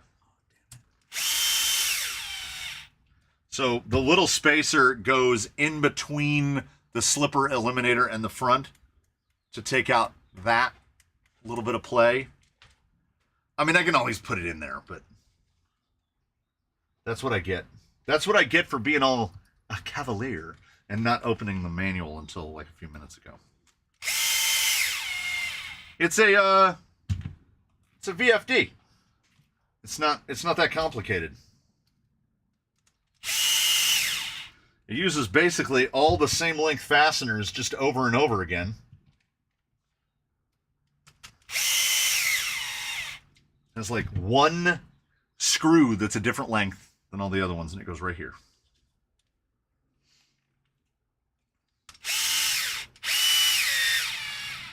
That kind of holds the whole shebang together. They are super smooth. Say what you will about Vanquish, man. Like, they fell off, or say what, whatever you want to say. The first time you put together a VFD or a twin, it is a really good gearbox, man. It is really good gearbox. And I had doubts. I'll say it openly and actively right now. I was all twin. And then I had to put together my first VFD. And I was skeptical the whole time. And then I put one together and I was like, okay, I get it. At first glance, it's an ungainly thing, right? Like only a mother could love, right? It puts that motor, I don't know, is anybody putting it lower? Does anybody have the motor mounted lower than on a VFD? I don't know. And it's got OD in the box, and I learned long ago that I strongly prefer overdrive or underdrive in the box because it simplifies things. You don't have to mess with your axles. And if you do mess with your axles, it gives you a drastically increased level of tunability. And that is not the ability of tuna, it's tunability. 12 on one side, 16 on the other. That's a little annoying, but you know what? We'll allow it. This part I can never get right. 13. I mean, I'll at least get a gearbox together. Oh, wait, what did I miss? If I go to bed late, then I wake up late the next day, and I'm sad because I can't do a lot of things. HVOTO3, that is a symptom of youth. That is a symptom of youth. Allow me to wax old person for you for a moment. My body does not care when I go to bed.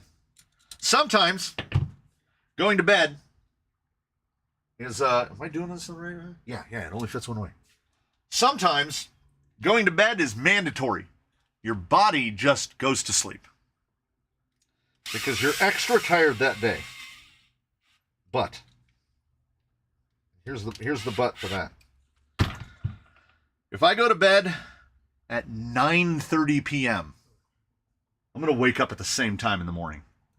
If I go to bed at 2 o'clock in the morning, I'm waking up at 5 a.m., maybe 5:05. That's if I don't sneeze myself awake that day. There's no such thing as sleeping in. Sleeping in for me is being in bed at 6:30. That's fully sleeping in.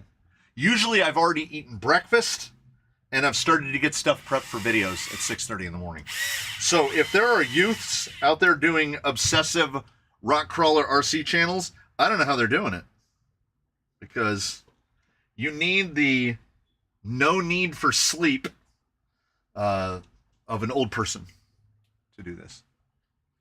I have NIM for my 2 RC tanks. NIMs. There's a thing that I don't miss. Okay. None of these, we can use this one. I'm getting to the point where there's supposed to be another fastener bag opened, and I have not opened said fastener bag yet. Mike Cross still use NIM in his Tamiya because the thought of stripping gears in his 3-speed gearbox terrifies him. Yeah. As I had said, I began on Kyosho, so my experience in Tamiyas only came later. I did help. RC Crawling Addict, from your lips to God's ears, sleep when you're tired, not by a clock. Tell my body that when I just black out in my computer chair at 3 o'clock in the afternoon and sleep for an unknown amount of time, because I will fall asleep to an Instagram reel that is repeating. And when I wake up, I go, how many times has that cycled? It's dark. I don't know. Oh, is it dark outside? Yeah. Sleep when I'm tired sounds like great, but allow me to offer a counterpoint to that, which is I'm always tired. I'm waiting for a time when I'm not tired. But it has not shown itself. Oh my God. Anna, I feel like we're all just preaching to the choir now. As you get older, sleeping in is more hurtful than getting up early. Yeah, it is. I have regularly said that as a sufferer of arthritis, there is no moment in the day where I feel worse than when I just first roll out of bed in the morning because I've been immobile laying on the ground. Oh. Can you fix a bodged paint job on a creeper body by doing a patina on the outside? And have you ever tried the cartoon paint job style? I almost nailed it. Yes, you can absolutely just spray down the outside with a base of your choice. I prefer vinyl paint. I just do vinyl silver and then do whatever over the top of that. So yes, you can absolutely fix a messed up paint job by just painting it on the outside. And then you can claim that painting it on the outside was what you intended to do from the very beginning. Have I done a cartoon paint job style? I think the closest I've gotten was...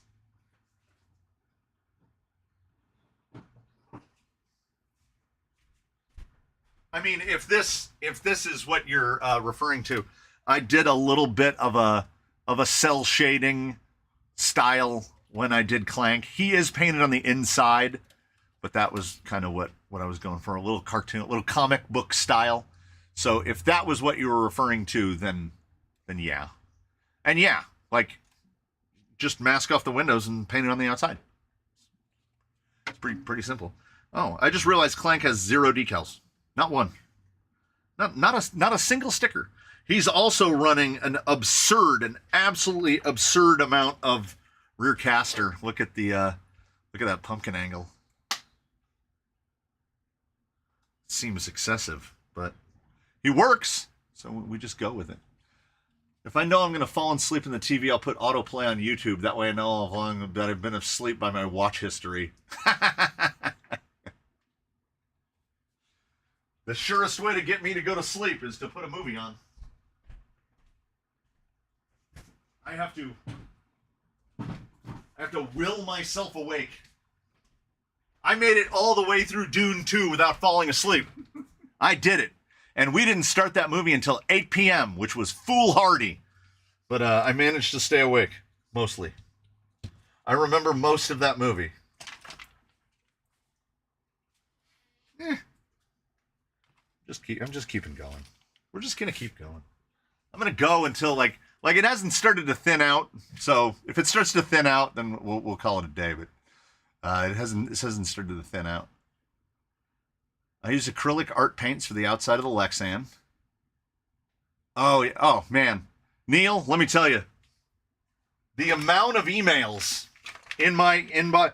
I feel like I need to make another Crawler Canyon email just for people to send pictures to, like pictures at Crawler Canyon. Oh man, I don't want to buy another domain. Do I have to buy a domain? Because my email, I've said this to someone before. Someone had emailed me and I didn't email them back. And then they were like, I'm sorry if I said something in your last email to offend you or something. I was like, listen. This applies to everyone. And I guess primarily just the people that are here right now. To the 97 of you, if you email me and I don't get back to you, it's because, as my youngest says, I've got adult ADHD. And I say to myself, I need to email that guy back. And then it's gone. It's just gone. It's not that I'm forgetting to do it. It's gone. Is as never was. So I get, on average, between emails from y'all and emails from everyone else, I would say between 250 and 400 emails per day. When I had to scroll down to find that link to post, I had to go scroll. If I see an email and I do not respond to it immediately, it's gone. If you email me and I have not contacted you back in a couple days, just email me again. It's not even procrastination, because procrastination means that you're intentionally putting something off. No, it's gone. It never happened. I saw it. It didn't move past recognition into short-term memory, which means it's never going to get moved into let's go back to that memory. It's just gone. I think I'm like an enhanced goldfish in which I can remember things for a few hours, and then it's just gone. Because at my age, when I lose something, it's lost. Like, I was just talking to, again, my youngest about this one, about the older you get, you really start to lose things. Like when someone will say, where's the last place you saw it? I have no idea. I'm assuming it's not uncommon that all of the rest of you, don't lie about it, you've all got a key drawer. You've got a drawer where your keys go, and you keep your sunglasses and your wallet in there too.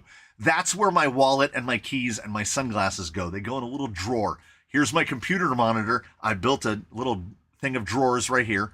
This drawer's got like office supplies. This one's got my vitamins and pills I take in the morning. And this one is where my wallet and my keys and my glasses go. If I open that thing and my keys and or wallet and or whatever is not in there, I don't know where it is. This thing right here exists in 2 planes of existence, on my arm and on its magnetic charger by the side of the bed. I never set it down anywhere, not ever. I take it off for no reason. If I'm going to take this off my wrist right now, I'm going to go put it on the charger by the side of the bed. Otherwise, I will lose it and it will be gone forever. I have lost, like you can see just the one right here. Why are they stuck into the wood? Well, one, I don't want them falling and sticking into my feet like that. The other reason is I've gone through so many of these. I have ones with green handles and ones with red handles and one with blue handles. All told, in this building, theoretically, there are at least 10 of these. There's at least 10. There might be a dozen. Do you know how many I can find right now in this moment? 5. I would say I can probably find 5 of them because there are 3 blue ones stuck into the tire rack right here. Where the rest of them are, I have no idea because they fulfill the truest definition of lost.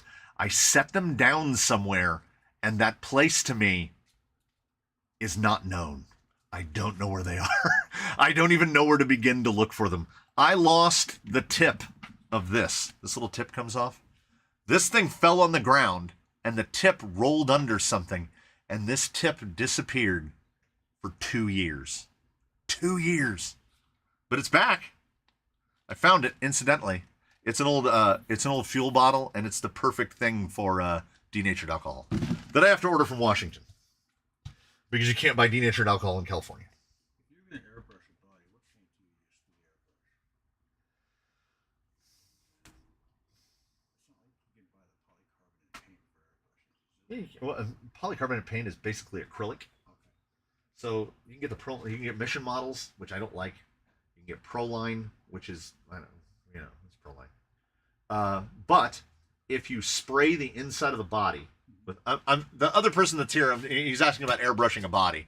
So you can either spray the inside with like any polycarbonate paint. You use the polycarbonate clear PS55. They sell it in bulk though for an airbrush. Oh, you just spray it in clear and then you use whatever you want. You can just go get the $1 a bottle paints and just paint it with this. Just straight acrylics. Okay. So you have every color under the rainbow. So spray painting. And then you go over it again with clear, and then it's done.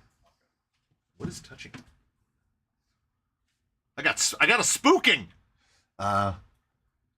Just buy 100 and put them all over the place. That is my solution to most things.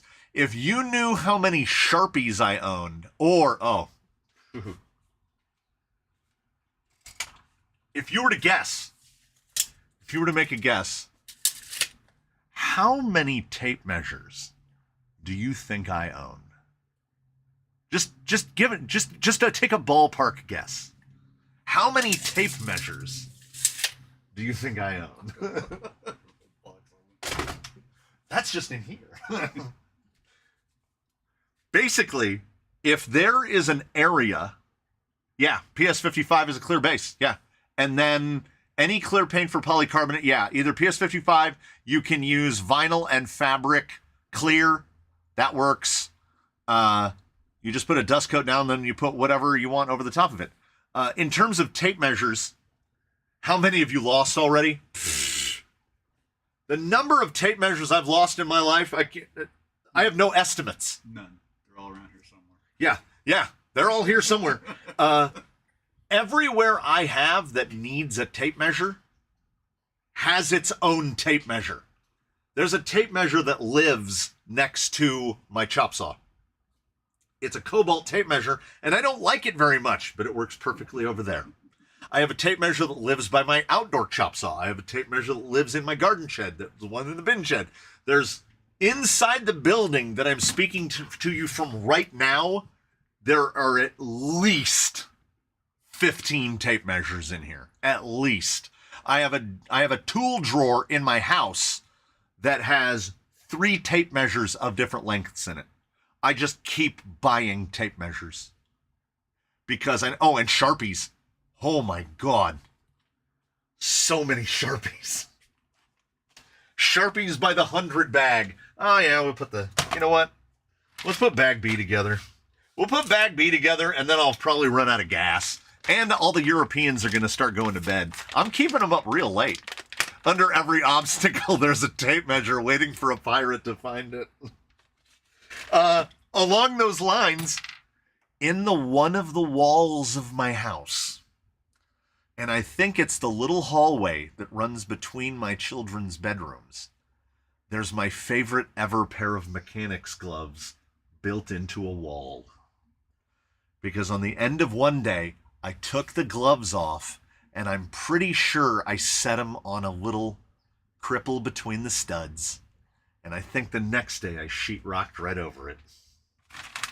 And my house is a comedy of errors because we wanted to, our house was originally built in 1925 and it was added on to and added on to and added on to.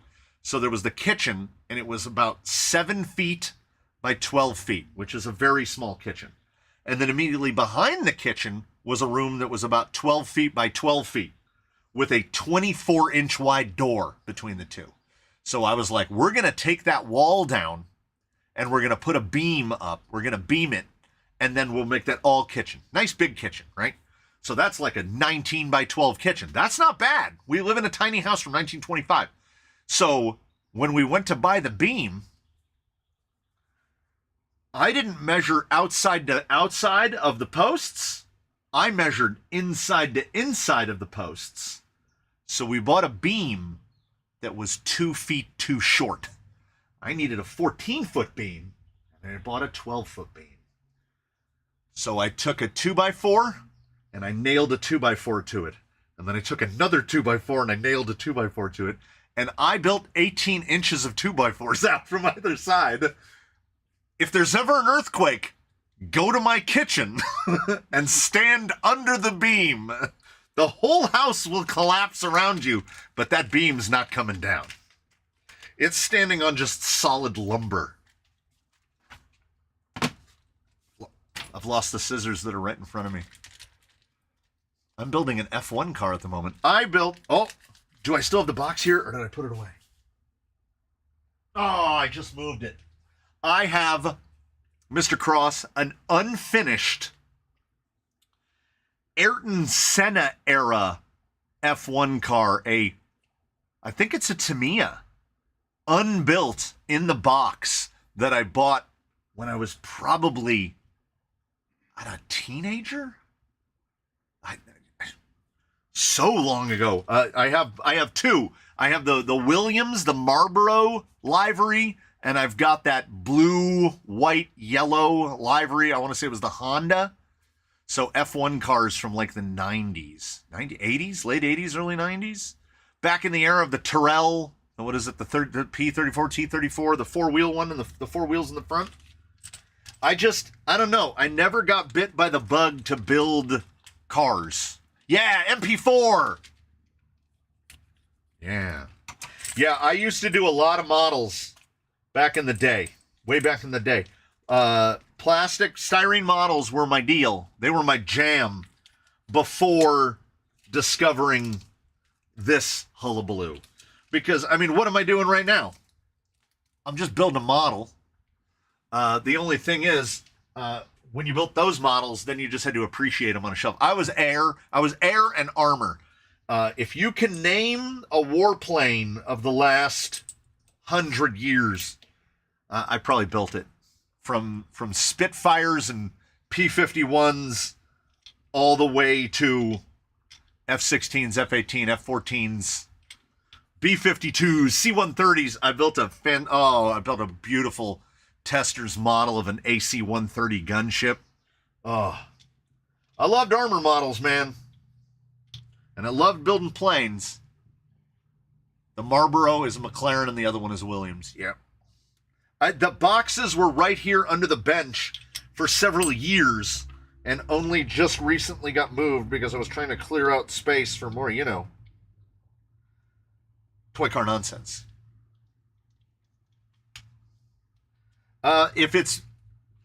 What's the most complex transmission you have dealt with? In a crawler or ever?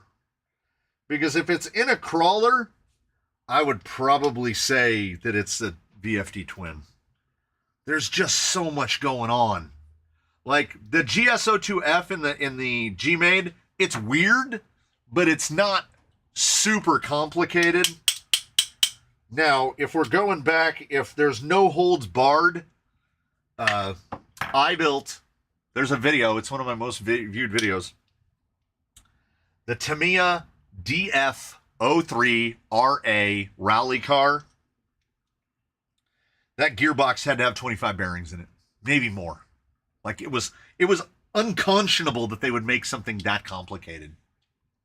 And Shaker MT has RC tanks, which if I said I wasn't jealous of, I'd be an outright liar. Because RC tank is amazing. But that is... RC tank exists beyond the realm of guacamole money. And I don't even have guacamole money. RC tank, that's real money. I built a lot of tanks. 1/35th scale. 1/35th was my jam.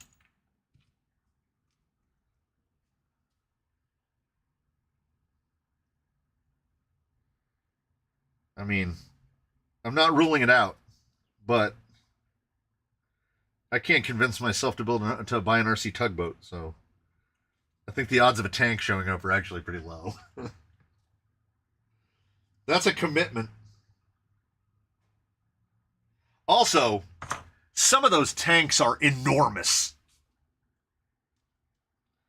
And I barely have room to put the things that I have now. If we throw a tank in here, I don't know what's going to happen. Yeah, when people see, so I love the scale aspect of toy cars as a hobby, because what does that scale mean? Pretty much those big tanks, like Shaker MT's tanks, 16th scale. You'd think, oh, I don't want to mess with the small scales. A 16th scale tank is huge, is enormous. My favorite tank. Oh. I like a weirder tank. I like tanks that were like really properly purpose built. The Israelis, before we were giving him M1s, were running the Merkava, the tank that could carry troops inside and had a door in the back. Sweden, the Stridsvagn, made the S tank, the tank without a turret. I love that crazy stuff. When it came down to armor, it was hard at that age. Now, mind you, we're taking me back to the preteen years where I'm playing with G.I. Joe. You gotta love the M1 Abrams, because when the M1 Abrams came out in the 80s, that thing looked like the future. It really looked like the future. So I have a constant soft spot for the M1 Abrams. Leopard 2, the British Challenger tanks, Challenger 2. There's been some fantastic tanks over time. I've got a weakness for a good old Sherman tank. In terms of iconic appearance, I don't know if there's a tank more iconic than the Sherman tank. I think non-tank people could identify a Sherman tank just because it's been so pervasive into pop culture. Like if you've seen Saving Private Ryan, if you've seen any of those, you've seen a Sherman tank. And what was that? He had Clint Eastwood and Donald Kelly's Heroes. Oh, Kelly's Heroes. Ed Scrivener's dad drove a Challenger 2. Dang. Lucky. My dad was an unemployed welder that was addicted to cocaine. So. Well, there's that. So, you've got me there, Ed Scrivener. Yeah, I bought a Sherman and a Tiger 1 from the movie Fury because of that movie.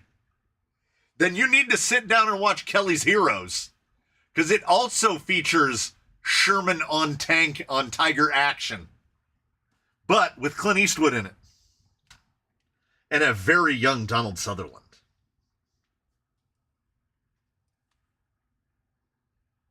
Costs well $5 to $10K and then another $1,000 to ship it to the U.S. Woof. Woof. Well, what you're doing, that's the thing. Everybody's got their thing. It's the $22,000 windshield,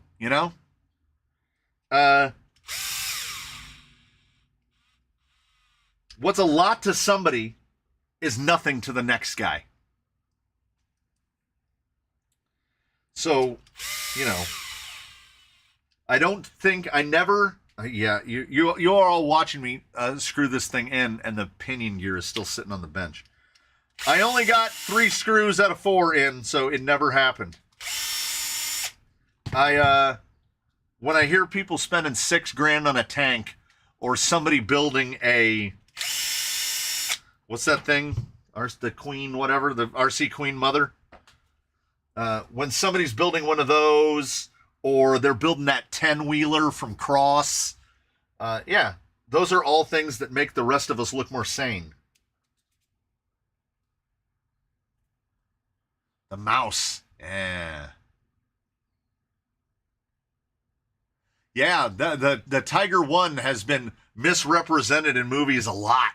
They're usually using old Russian tanks, kind of refurbished with the fake wheels to make them look like Tiger tanks. I just remember looking into the tanks years ago, years and years and years and years ago, and the tracks, the all-metal tracks for one of the tanks came in a bag, and you had to pin and reassemble every part of it. Okay. All right. Okay, the comment there's always a comment in every live stream that sticks with me. And the one that's going to stick with me today is Jamie Parker just said, I own 2 Vanquish Rippers.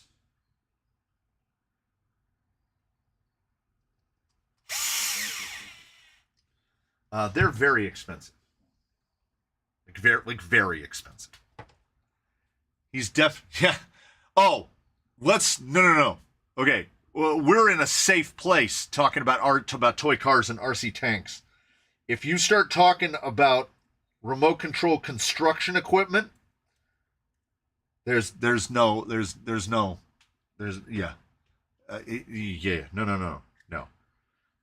I've seen those things. Yeah, $30,000 US for like an RC excavator. I saw one where it was a center pivot, like front end loader, pivots in the middle, 4-wheel pivot, and it said that the scoop capacity was 30 pounds. It would lift 30 pounds in the bucket. I can't lift 30 pounds on the end of a shovel. So theoretically, I could buy RC earth moving equipment and move faster than I do with a shovel. Because I can't pick up 30 pounds on the end of a shovel. Is that Aquaman? Yes.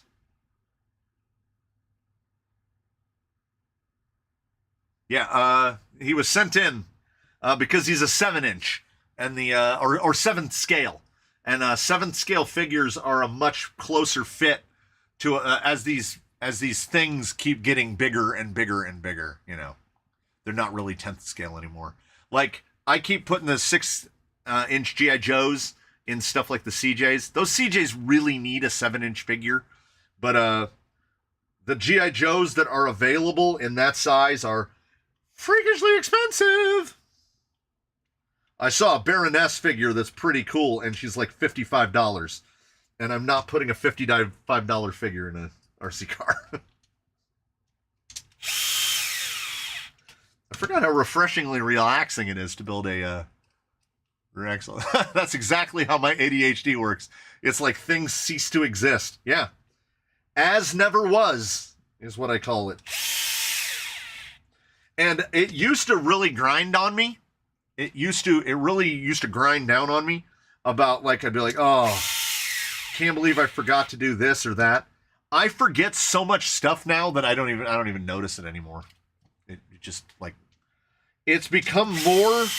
I now reward myself when I remember something. Who else has put 3 times the RTR price into their RC crawler? Pfft. Triple? Son, to quote Matthew McConaughey, those are rookie numbers. You gotta pump those numbers up. If you get into the stuff, you can put double the RTR cost in without even trying. Why do you think there's no Vanquish wheels around here? I don't want to build a $350 set of wheels. I'd like to find a rubber transformer or GoBot figure just to go in a rig, just for irony. And that's the thing. The ones that exist from times gone by, people are selling those things at a premium.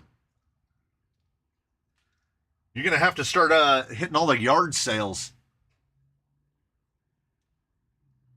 I just saw a post today where a guy went and picked up a Ripper and owned others. Some were selling for between $7,000 and $10,000.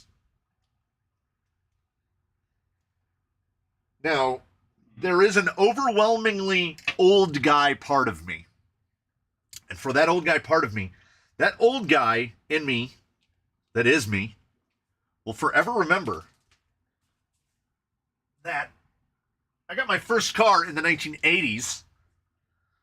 It was a 1989 Ford Festiva, which was just a Kia. It had a 1.3 liter 4-cylinder engine. It was basically a K car. It made 58 horsepower. It was carbureted. It had a 4-speed manual with no overdrive. So when you were driving on the freeway, it was turning like 4,500 RPM. And that car was $1,800. So I definitely have crawlers in here with more money. I have a $3,500 bicycle right over there. I have a bike and it has carbon fiber wheels on it now. That bike is over twice what my first car was. My second car was $7,100, I think. It's expensive. Now I drive a $40,000 Subaru. I don't even know how it happens. Time just keeps on slipping into the future. And we can either slide along with it, dig your heels in and try to fight it. But then all you got to do, I just saw, again, we're going to go back to Instagram. I saw an Instagram reel where the guy was walking through an H&M. All the clothes in that H&M look like 1996. You could dress like Chandler Bing from Friends. Like 1996 is back. And they're vending, they're appealing to this group that was not alive in 1996. Like, I don't want the part of my life where I was in my late 20s to be retro. That's not cool.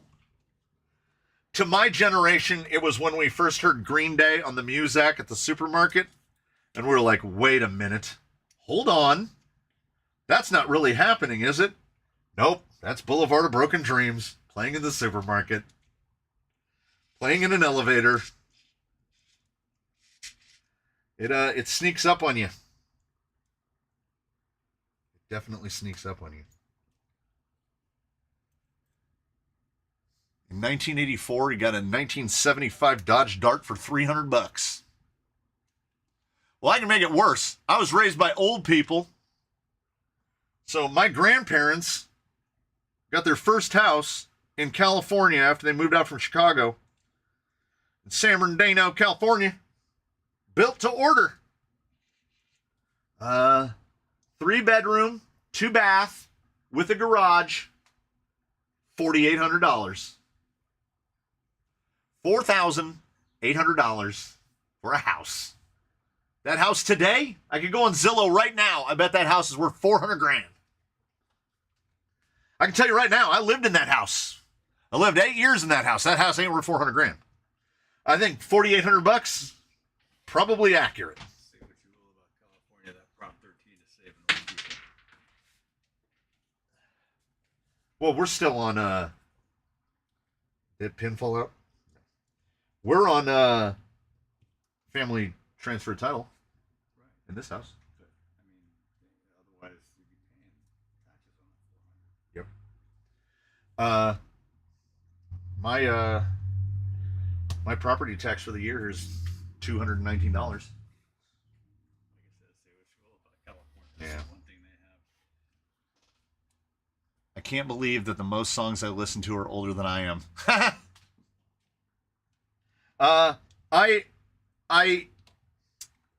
I saw I don't remember what it was. It might have been a stand-up comedian where they were talking about how as each generation progresses and moves forward, you find that you like the pop music, popular music, as Bobby Lee said, just because it's popular doesn't mean it's good. The popular music will start to grow away from you.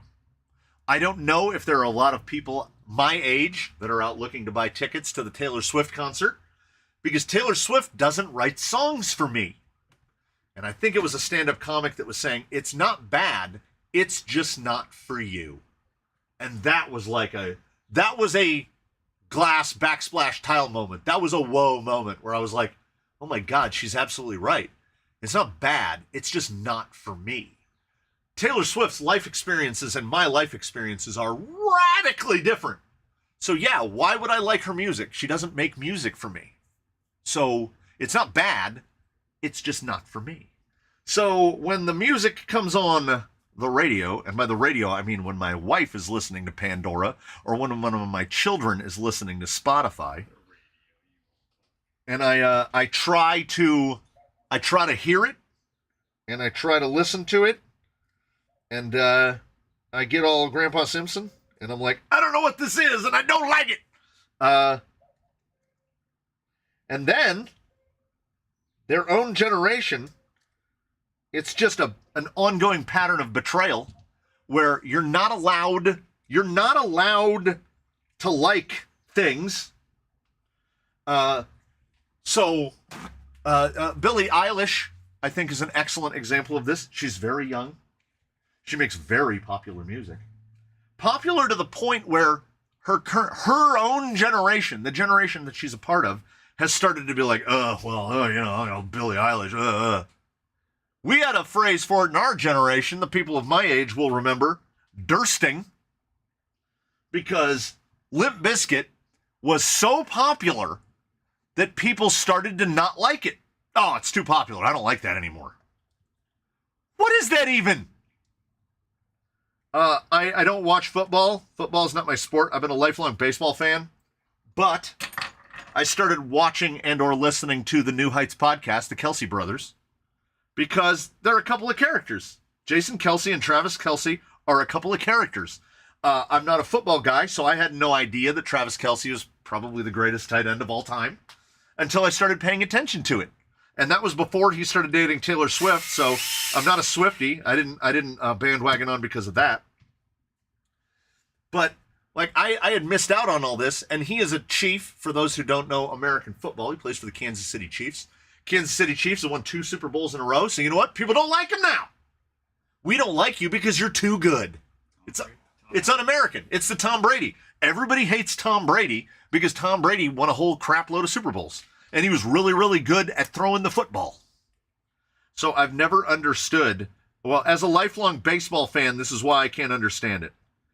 Baseball will never afford that backlash. Your team will never be good. There's no such thing as a baseball dynasty. Somebody could argue, oh, well, what about the New York Yankees? Well, the New York Yankees have sucked for a couple of years now. No team just comes out and dominates for years and years and years. The Minnesota Twins might win one year with a bunch of guys you've never heard of on that team. Who knows? The Dodgers pay the most expensive players in the world. And you know what? They're good, but they're not good enough for that paycheck. Holy crap. Pittsburgh Pirates, 2 guys on the Dodgers make as much as the team in Pittsburgh. So every game Pittsburgh wins, that's a win. But they got Ohtani now. And the only reason Ohtani's a Dodger is he didn't want to move out of LA because he likes the weather. Wild. The Braves had a dynasty. Had.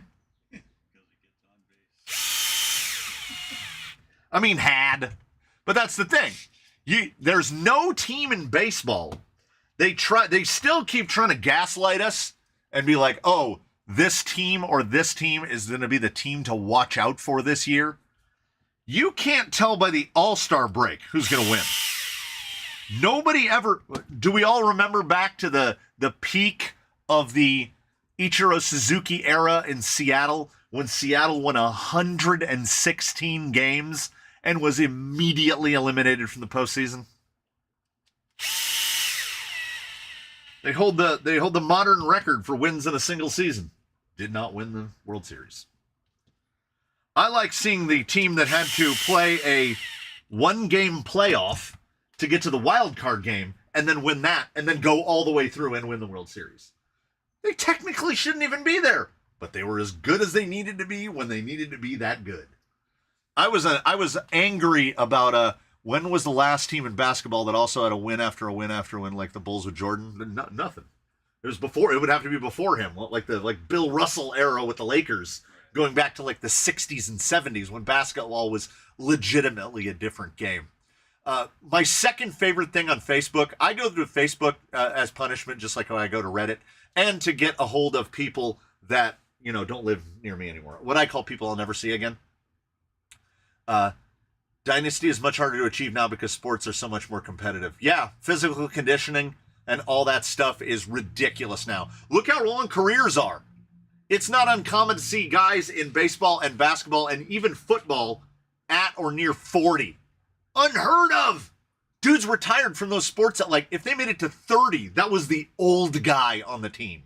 And now there's guys that are 40. So on Facebook, where I go to punish myself, one of my favorite things, second only to flat earthers, is LeBron James. LeBron James is the GOAT. Is LeBron James stuff. And I'm like, LeBron James is, I guess, the Gen Z GOAT. Because, they don't remember. I was a Jordan guy. I loved the Jordan era Bulls from Chicago. But is Jordan the greatest of all time? Is he? Were Wilt Chamberlain, did he never exist? Did Bill Russell never exist? Did all these guys that won 7, 8 championships, Jerry West, these guys? They didn't have the Nike. They didn't. But here's the thing. When it's the argument between LeBron James as the GOAT, and LeBron James will never be the GOAT, and here's why. I want to say it was about 2 years ago. He was in an interview about something. He had just broken some other record because he's played 22 seasons. And he said, basically, in the words, I'm the greatest of all time. The greatest of all time doesn't need to say that he's the greatest of all time. He just is. Jordan never called himself the greatest of all time. What I would consider Michael Jordan would be the greatest player of the modern era. Unquestionably. Because on his bad day, Michael Jordan could beat you. On a good day, you had no chance. You had no chance at all. If Michael Jordan wanted to beat you, it was just a decision of how bad he wanted to beat you. And these kids today talking about LeBron, go watch those couple of years between the Bulls and the Pistons, where if you drove the lane, you were getting an elbow directly into your face. People don't seem to remember the dudes wearing those Lexan face shields that covered their eye sockets and noses so that their face wouldn't get shattered when they ran the lane. It's no hands basketball now. I see these scores coming across in the ticker, and it's 128 to 122, and I'm like, what? The game is only 48 minutes long. They scored 250 points in 50 minutes between two teams. That's just basket, basket, basket, basket, basket, basket. It can't get more American than that. It's like the reason that America, why football, as the rest of the world has caught on to it, and we still call it soccer because we already have a football here. You want to know why it hasn't caught on here? Because they can play for 90 minutes and it's 0-0. That's not what we do. It's hard to get Americans, if you have okay. We took my mother-in-law to see a baseball game, and she'd never been to a baseball game. We took her to the Angels. It was Angels against the Mariners. Ichiro was still playing. We sat out in the family section. And in that game, between the two teams, 7 home runs. It was insane. Every time they hit a home run, the fireworks shoot off. She was like, my goodness, baseball is exciting. I was like, they're not all like this. They're not all like this. Sometimes it's a pitcher's duel, which if you're a real baseball fan, you do enjoy a pitcher's duel. But I think for a first-timer to a baseball game, a pitcher's duel is not why you're there. And I get that. We want to see home runs. I'm just chugging along. Like, I mean, I could go inside, and then what? Oh, and so where was it? Tank treaded crawler when? Tracked vehicles are good at mud and loose surfaces, but really bad at this. Like really bad. They don't climb. They can't really climb. Even like slopes, tanks have a rated slope that they can ascend, and it is not that steep. I have not checked the numbers, but I am almost positive that a Humvee has a steeper angle of climb than any modern tank. Because, well, tanks are super, super heavy. But even if you made a non-heavy tank, it's not going to be able to climb. It will not ascend very well. I do have a set of, I don't want to bury the, which one is it in? I need to dig through my bins. So we will be building this at some point. We do have tracks. And I have axles for it, and I have plans, but I'm waiting for it to snow. Let's put it that way. So when we get a good solid snow, we'll get back to work on the tracked vehicle. Neil Daniels, it's called football because you kick the ball with your foot. American football should be called handball. It should actually be called hand egg because that thing that they use, that's not a ball. It's closer to the shape of an egg, so hand egg. Tanks don't do well on ice either. Yeah, I can imagine. We've all seen that video of like those Russians like drifting like a T-82 or a T-90 tank because they don't run rubber road pads like American tanks do. They just have metal cleats. So when that tank got up to full speed, they just did the hurt, and that thing went and just Tokyo drifts down the road. What they don't show you with great closeness is that tank is absolutely ripping that road to shreds. These are very light. Carbon is an unnecessary extravagance, but it is very nice. You haven't lived until you've seen an M1 sliding out of control down an icy hill. No, thank you. Excavators do pretty good climbs. Tracked excavators, I can get up some serious hills. Maybe we might have to build. All sport is basically built on hypotheticals. Americans want high scores. Yeah, that's true. We really do want high scores. But, maybe I like defense more than the average guy, but when both teams are scoring 120 plus points, I remember the Jordan era Bulls holding teams to like under 80 points. Like, if you get beaten by 6 or 10, that's nothing, right? That's a decently close game. I remember games where the gap was 30 points, where the other team stopped dunking because that would just be mean, right? They've subbed in the third stringers because the game's already over. I think that's more of a demoralizing beating than any other method. Yeah.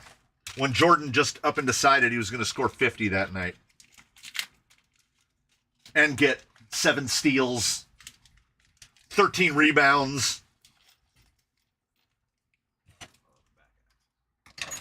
Yeah, we threw that in. Back axle's easy. Yeah, that's why it's so difficult to compare across different eras. It does make for some interesting. Yeah, that comes up often. Like, if LeBron was playing back in that Jordan heyday, early 90s, LeBron gets eaten alive back then. Stop it. But what if the 90s Bulls were playing today in the no-hands defense? I think they're still one of the best teams ever. And 37 travels.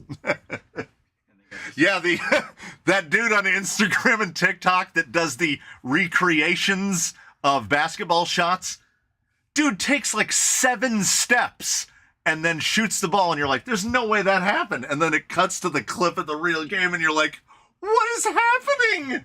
Why are they even bothering to dribble? Yeah, so LeBron then, it's not going to go well. I loved going back to the Kelsey brothers. They've got I'll murder his name if I try to pronounce it correctly.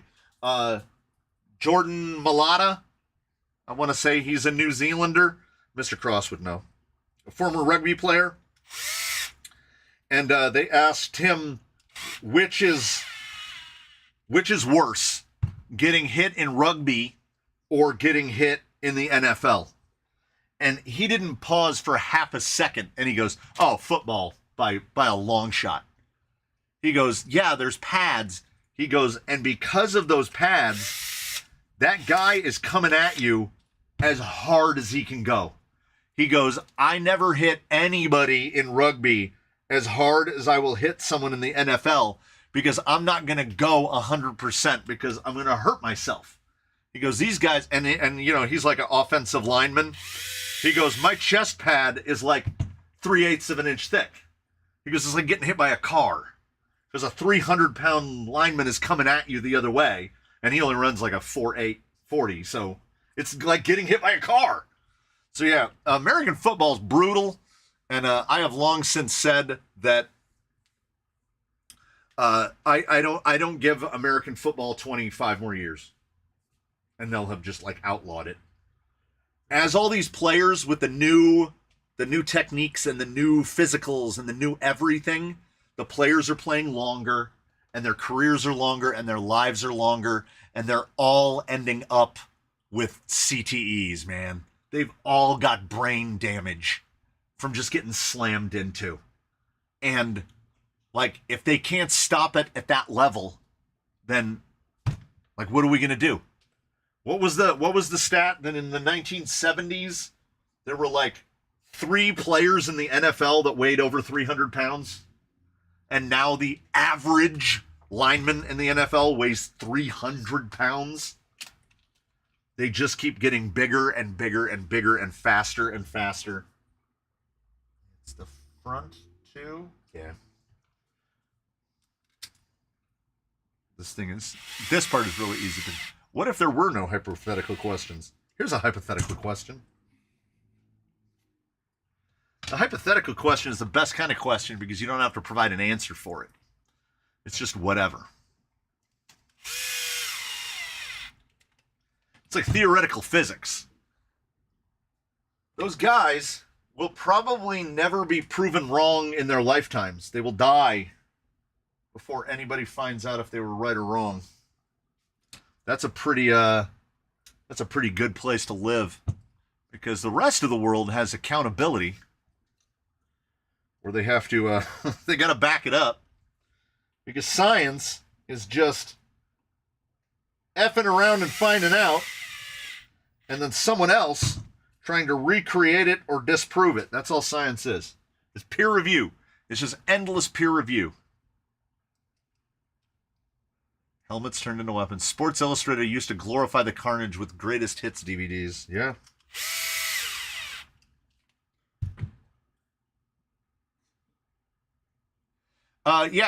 Kids today are genuinely different. I watch these because, I've been watching baseball for my whole life, effectively. And I watch these new young kids show up, and they're getting into the major leagues at 20 years old, 19 years old, and they're like seasoned veterans. They're already good, and it. Remember when they all had to go to college? Well, and the opposite. So in football, you've got 300-pound guys hitting each other at maximum speed and giving each other brain damage. And in baseball now, I remember the era of guys like the flamethrowers of the day. Randy Johnson, Nolan Ryan, Goose Gossage, who could throw 104 miles an hour every once in a while. And it looked blistering. I believe they were measuring it differently than they do now because I see guys now that are averaging 100 on their fastball. And there are more players on the DL for elbow injuries now than ever. Because if a baseball is going to come out of your hand at 100 miles an hour, that means your elbow is doing at or above 100 miles an hour. And human physiology, it doesn't like it. It doesn't like it at all.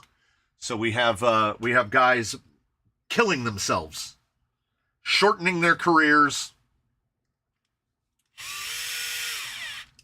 I'm all for the bigger bases for easier stealing, though. Yeah. So now they have those new rules about head position on a tackle. But I follow it. Like, I watch John Boy. I love John Boy Media. So that YouTuber, Destroying, got picked up by like an XFL team as a kicker, because he's a kicker like that other kicker, Adam something, that they're always trying to get on NFL teams by being good on the YouTubes. And he, in like one of his first games, the kick, he does the kickoff, and the return is coming back, and the guy gets through, so the kicker goes in to try to stop the guy returning the kickoff, tackles him wrong, and breaks his own neck. So he's got to be in the neck collar for like 8 weeks or something, and then they will evaluate. His career might be over from one tackle. So yeah, they're making efforts to improve, but all it takes one. Yeah, little kids throwing their arms out as a teen and needing Tommy Johns. You'll watch the Little League World Series come up, and there is a kid on there that's got a 5-pitch arsenal, and he's like 11. You're like, that kid should be throwing cheese and nothing else. Fastball. Maybe teach him a breaking ball. Not a breaking ball, a changeup. Give him a changeup. Looks like a fastball, but it's slower. That's why I'm 100% for my favorite pitcher of the year, and nobody's going to unseat him, is good old Shota Imanaga, straight over from the Yokohama Dana Bay Stars, now pitching for the Cubs, whose fastball averages right around 92 miles an hour, and nobody can hit it because he throws that Japanese rise ball. It doesn't have to be fast. It just has to make those guys look bad, and my God, does he make guys look bad. He makes guys look foolish. They Cubs just played the Padres, and he absolutely embarrassed Manny Machado, and I hate Manny Machado. He absolutely embarrassed him on a number of pitches, where that guy was swinging for Escondido and just swings right under the ball because it doesn't dive at the end. It keeps rising up and goes right over the bat. He gets so many swing and miss strikeouts. Strikeout swinging means you fooled him really bad. Strikeout looking means you fooled him. But strikeout swinging means they had no idea. Oh, Crawler City RC is going to bed. Mike Cross is going to bed. Everybody going to bed. Everyone, I'm going to bed. It's 1:30 a.m. here, and I got a busy day tomorrow. Good night, everyone. You're killing me. Here's the thing. As a tired old man, starting at noon, I can just keep going. At this point, you're going to see what you see. And then this thing's going to get driven.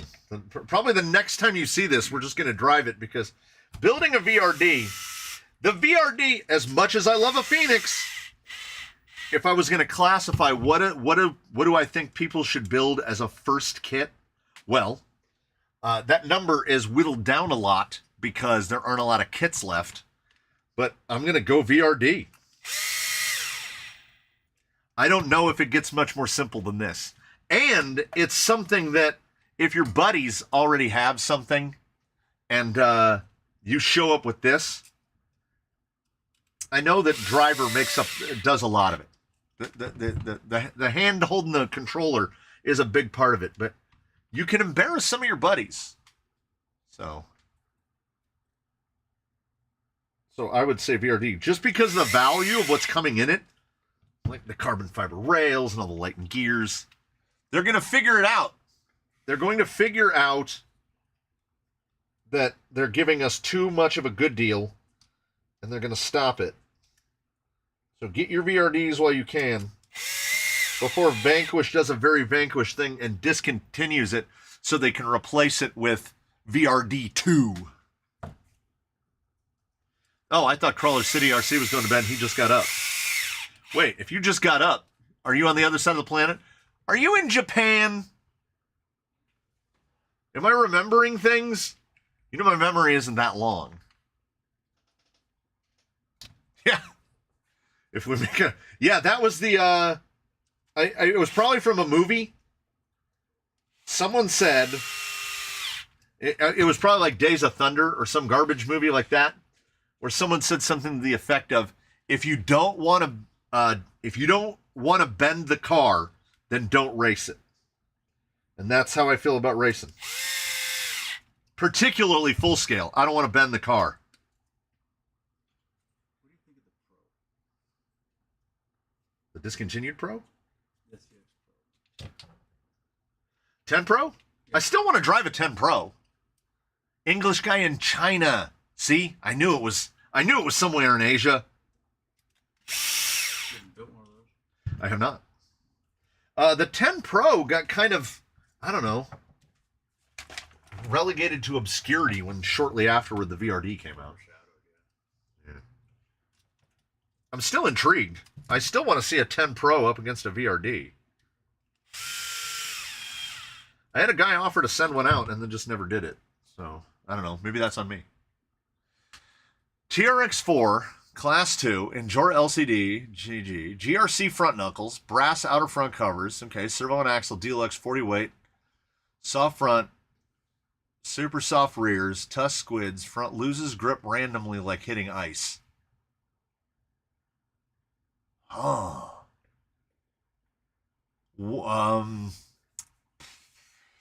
Man. That is like that should be like the magic sauce. Loses grip randomly. So I would need to see it do a thing. Or at least a picture of what your link situation looks like.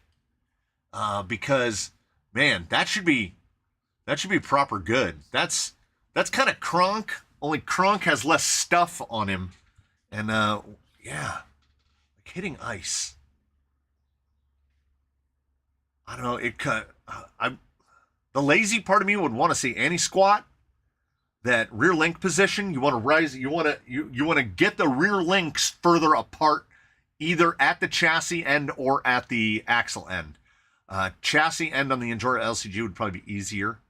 Like a move if there's multiple holes where they're mounted a hole higher. There's a couple different Endura LCGs. I don't know if you have the skid forward one or the standard skid one. But either way, I would go with more link separation in the rear. Start from there. Also look at front and rear caster situation. Like what do your axle angles look like? Oh, he will send some pictures on IG. Awesome. Yeah. If I could have, I almost just stuck a dental pick covered with thread lock into my foot, but it missed by a solid inch. Front upper link, M3 by 14.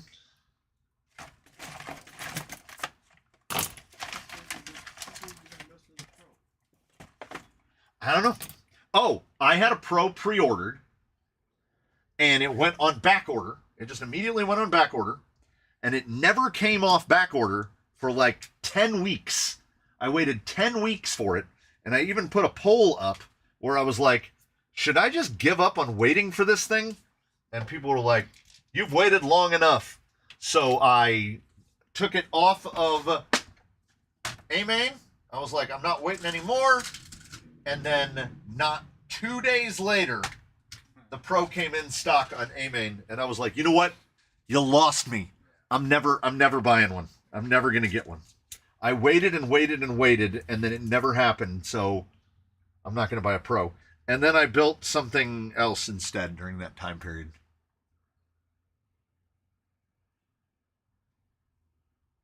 Can anyone recommend a gearbox for a 10.2, not a clone, going to use a 5700 kV, so I wanted to handle speed? All metal. All metal for sure. I mean, that's going to come down to your budget.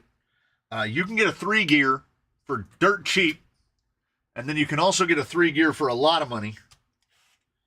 You can You could put a real, genuine Vanquish 3-gear in there to the tune of, they're over $100, aren't they? The sky is not the limit. The limit is your budget. You can spend as much as you would like.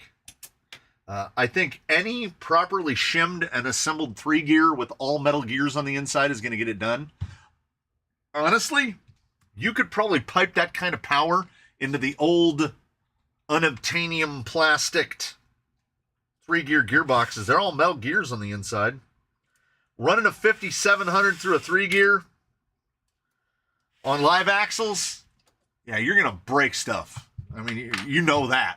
I mean, if it's a 10.2, a legit 10.2, it's got AR-44s on it, and those AR-44 gears are not going to make it. They're not going to make it. You're probably going to end up having to buy Vanquish machine gears because they'll be able to handle it. But no centered gears in the gearbox probably isn't going to be your problem. It's going to be these. It's going to be the axles, and it's going to be the gears in the axles.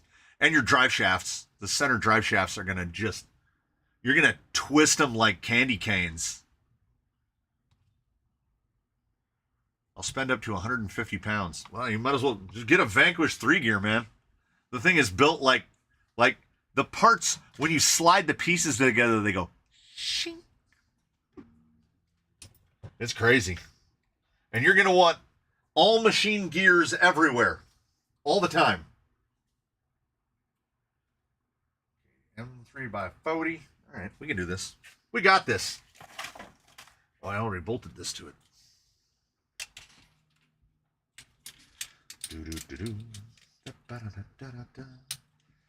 If only there was a way that we could omit. This is enthralling TV here. If there was only a way that we could omit the sides on this thing. If only we didn't have to bolt the chassis sides to it because they are god awful. Vanquish has done some borderline inexcusable things. None more so than these. It can't all be magic. Terrible. Terrible. They're hideous. They're catastrophically bad. This is acceptable if your Amazon rig costs $49. But so, for frame of reference, this is a slider that comes with a VRD. And this is the slider that a guy in San Diego makes in his garage. So, I mean, who's doing it better? Why are we not getting this molded in plastic from Vanquish? Because they're saving those pennies. The AR-44 gears didn't even take the power of a 3300 Castle. Yeah, AR-44 gears are robust for a crawler axle, but compared to the axles in things that actually go fast, they are very small. Like, if you see what the gears in anything Arma looks like, they're terrifying. Everything is Mod 1, everything is straight cut, everything is gigantic. Are you making a push to get a full roller during the stream? I just keep putting parts on it. Yeah, same as what came on the Endura carbon chassis. It's fine if you're buying like a $70 chassis. I don't think it's acceptable for $400 and some, but we'll let it slide because for what they're giving us in all the other parts, you've got to cut a corner somewhere. And they definitely cut a corner with the chassis skirts. They're a black eye on a supermodel as far as I'm concerned, though. These are not. They give you titanium links.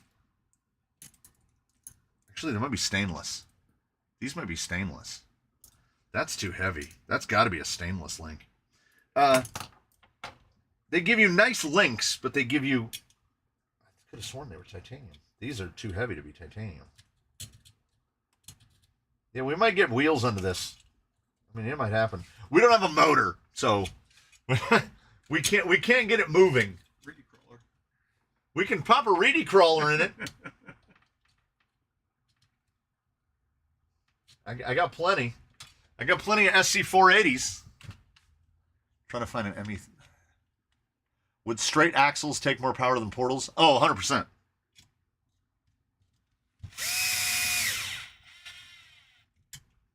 Yeah.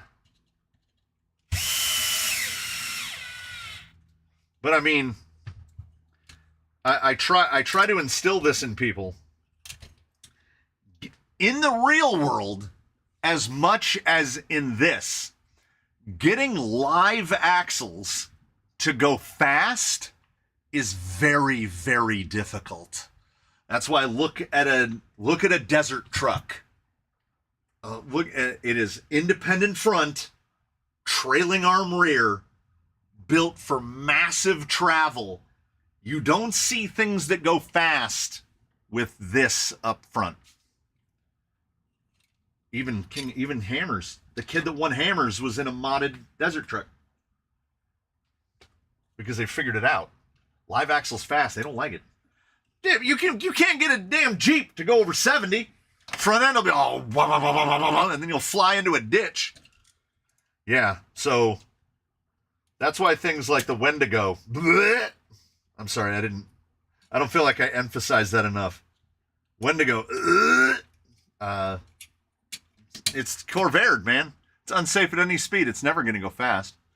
A reedy in the Vanquish is almost blasphemy. I got to do it then. Match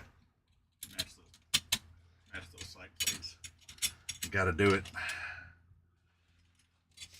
So SC480X in the VRD. Let's see how good it really is. It says that it's good, but that's when we put like Fusion Pros and stuff in it.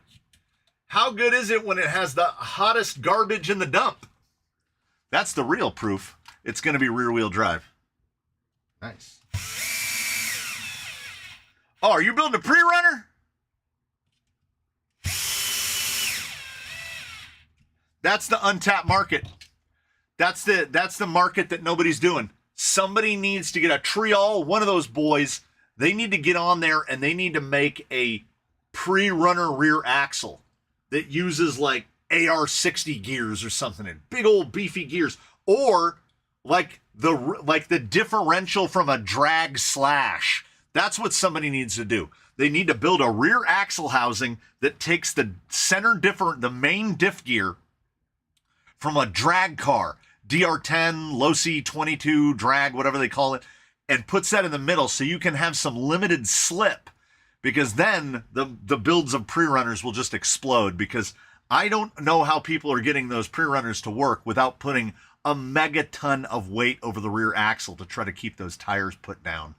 Because is your Pui-Wanna going to have a Wada? Tiny Wada? For your Tiani Pwo? Why did it not have me put the rear uppers on? Oh, they go real low in. Okay, all right, okay.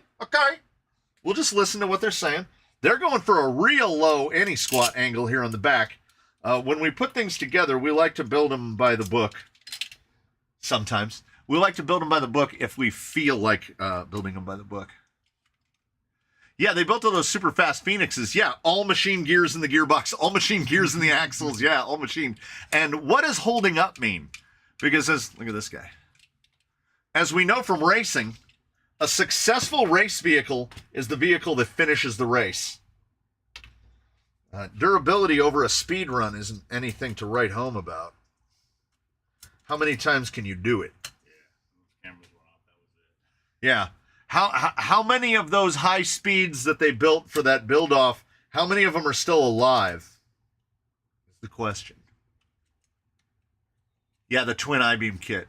I got a set of Amazon F9 Portal clones today for my UMG 10. The housings look great, but the gears are kind of crunchy. You probably just need to shim the ring gears. The thing that you never have to do in these, because they'll just, like this, the grease isn't even distributed yet. And the cheaper the axle, the more you're going to need 7mm shims. You need to look at how much side-to-side play the ring gear has, and how good is it meshing? Because sometimes you also have to shim the pinion out into the gear as well. So yeah, the cheaper axles almost always need shimming, and I've never had to shim a Vanquish axle. But yeah. Oh yeah, you sent me the video about that. Yeah. I'll tell you though, 5700, dude. 5700 is hot. 5700 comes back from the days of 2S. 5700 on anything. I hope. Well, I just hope on an unanswered question, but I hope you're running it on 2S because 57 is hot. I'm a low KV man. I would rather KV down and volt up. 5700 is, that is really, really spicy. I managed to not stick my arm in that thread lock. That's a victory. I just got to the step where I'm supposed to assemble the gearbox. So take that, instruction manual. You just hear the internet now. Let's put a reedy crawler in a VRD. I mean, now the motivation is really to put a reedy crawler in here because I have a lot. I mean, we can spice it up. We can put an SC500 in there. We could put the top of the line reedy speed control. Ahoo! Look at that. This is like a thing. Now I got to skip a bunch of pages. Okay, now they want me to build the shocks. Too late. Then they want me to build the drive shafts. Guess what? Too late for that too. Oh man, that's a good idea. I was just given the idea that we got to put a reedy crawler in the VRD and then put the VRD up against one of the twins. Let's see how good how the fancy stuff really is. We'll find out. Oh man. Whoa. I really was not looking at the clock. You see what you people have done? I was just rambling on about anything and everything. And remember when I said I don't even worry about it until it hits 400,000 frames? 525,000 frames.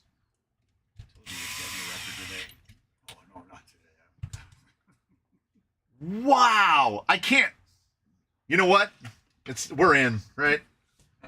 Might as well put axles under it at this point. Who's going to stop us? The fun part is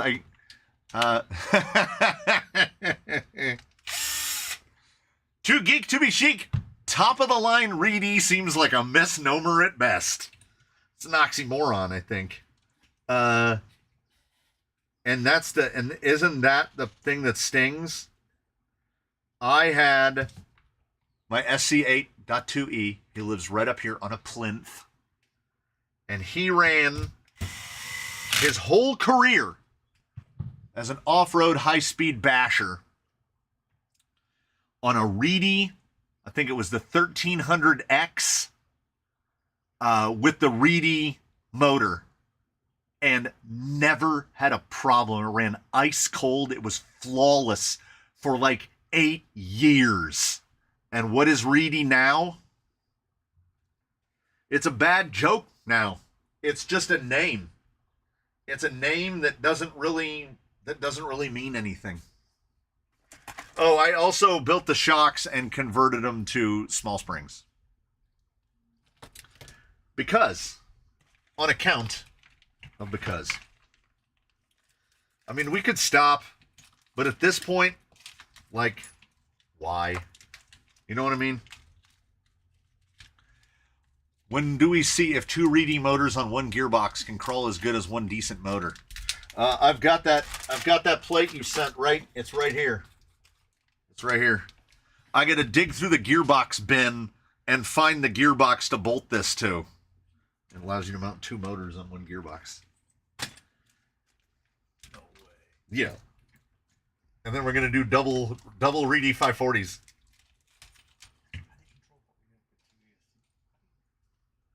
It's something about the amps. You just use it. I've got an 880. Just run it off of an 880. Oh. Not that one. Yeah, no, that one. The 880. I don't know. I've never done dual motors before. I'm going to figure it out as we go. Reedy is just a name that you are now turning into a meme. It is the symbol of quality. Reedy. And the spring rates were painstakingly chosen to be the exact same spring rates that were on the included springs, the 1.2 pound. So no worries there. We shouldn't be messing with the handling too much. I had some really nice hand wound Reedies back in the day. Yeah, Reedy used to, Mike Reedy, it meant something. It doesn't anymore. And you know, we joke, we laugh, but at the same time, it's a shame, is it not? Yeah, it's probably true.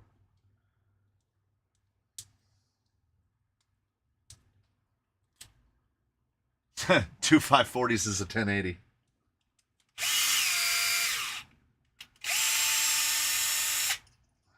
Is that a 20? I should have measured it. Nope. It's not a 20 at all.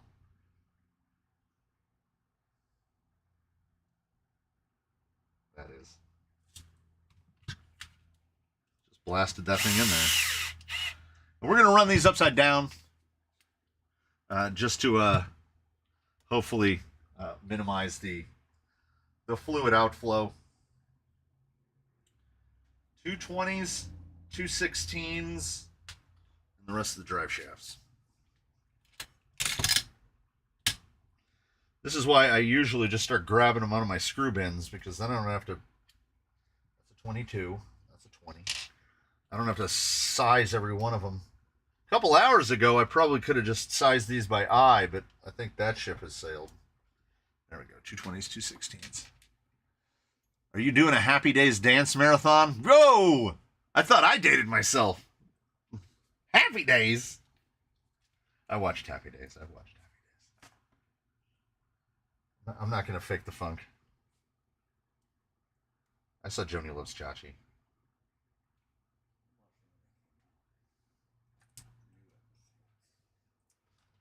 Yeah, I was in that time period, like I said. I think last week I was talking about how I watched Chips and Emergency and Mission Impossible, but on the afternoons on Channel 5 when I was supposed to be at school, because that was a little bit before my time. TV is wild, man. You look at the TV from then versus the TV of now, and I know everybody's supposed to be all PC and user-friendly and stuff. TV was a very strange thing then. That doesn't look right at all. Those are both 30s. Okay. I mean, all right. Whatever you say, VRD. That drive shaft is not right. It's at double 30s. Did it mean a 30 and a 35? That drive shaft is not long enough. Can you use a brushless ESC on a brushed motor? Sometimes. Some brushless ESCs will run brushed motors. I know a lot of the Castles will. But the question is, why would you? Brushed ESCs are very inexpensive.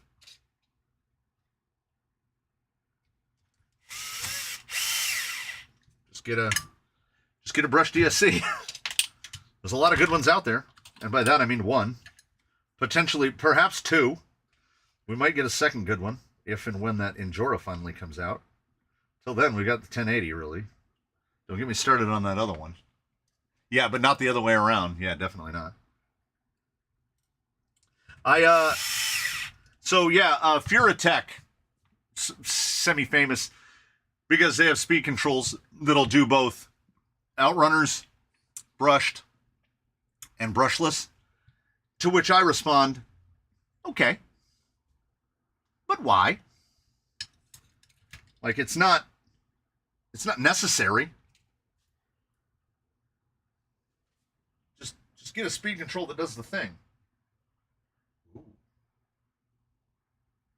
What?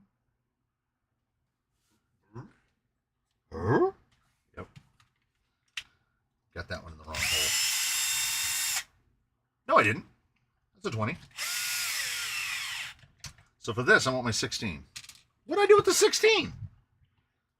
Let's get it out of the bin. I'm losing everything, and my mind went first. Whatever happened to the Enjora you see? It's right here. I just saw it. It's on the bench. Yeah, there it is. It's right here. I don't know why it's not out yet.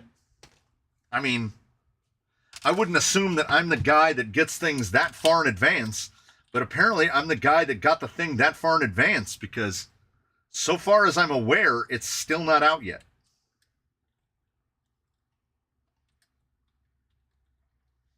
And it should be. It's really good. But it's very potentially better than a 1080. How many times? Now I'm trying to catch up to last week and just drop everything. Maybe I dropped all those 16s already. Yeah, last time I heard from the Enjora guy, he said that the program card... okay, that's an 18, for one thing. He said that the program cards are almost done and ready. That's a 15. His Axial has polluted my box of 16s. Because Axial's the only place where you can get M3 by 15 screws.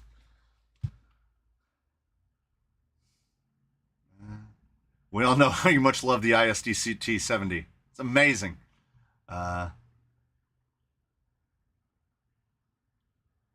Driver 8, when I talked to the Enjora guy, he said that the Enjora brushed ESC is going to be $29.99. And at that price, I'm all in. I'm on board. I would just like to actually see it released. Because I personally want to buy one. Because I want to know. I want to put one that I buy right side by side with the one that I got from them to see, did they change it? What's the difference between that and the release? I guess that is a right length drive shaft. I'll have to reconnect that. Oh, I can probably do it now because we don't have shocks on it yet.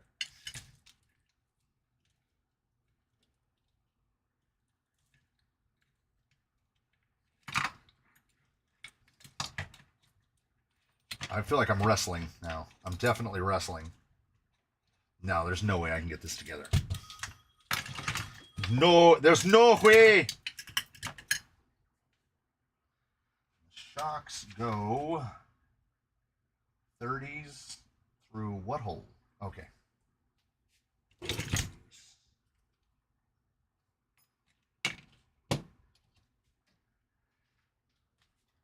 Yeah, if the release version remains as good as the one that I got, and it stays at $29.99, that is the thing. That is the thing. Oh, you know what? We got to put this in here. So I'm going to put it all the way up. Going all the way up. Can that be right? Do they really want a 30 in that? They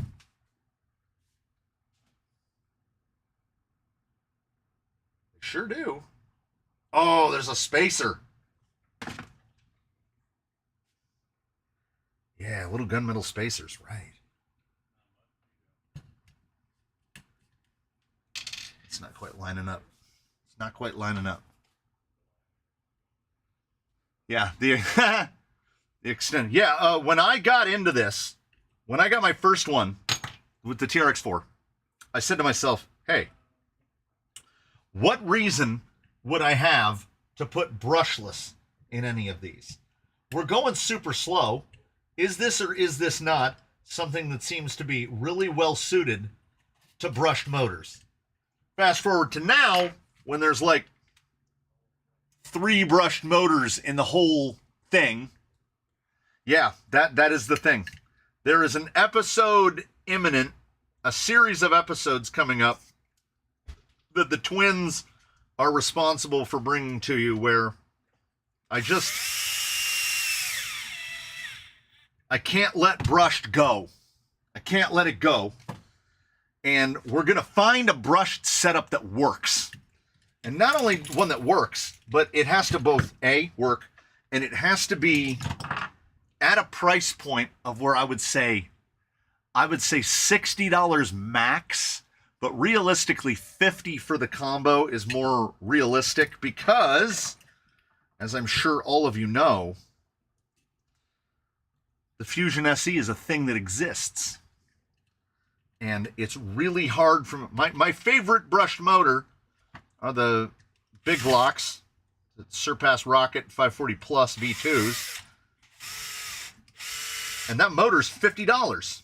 So I'm not recommending anybody go out and buy a $50 brushed motor and a $40+ speed control to run it, because that's insane.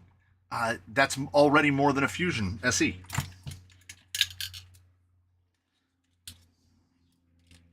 Whee! That's the third time that drive shaft piece has fallen out. We're just going to leave them on the floor. Yeah, those halves, see that gap they leave? The amount of my finger through? Why? I think on the other VRD that's in here, I think I replaced one of the drive shaft halves. I think they opted for that, honestly. Here's my expectation. Because the bag with all the Fusion, with all the drive shaft pieces in it, doesn't come with 3 35mm pieces. It has 2 30s and 2 35s. That front one needs to be a 35 and a 30, and I think the rear is 2 35s. I think I changed the other one before I even got the thing all the way put together, and I'm probably going to have to do that on this as well.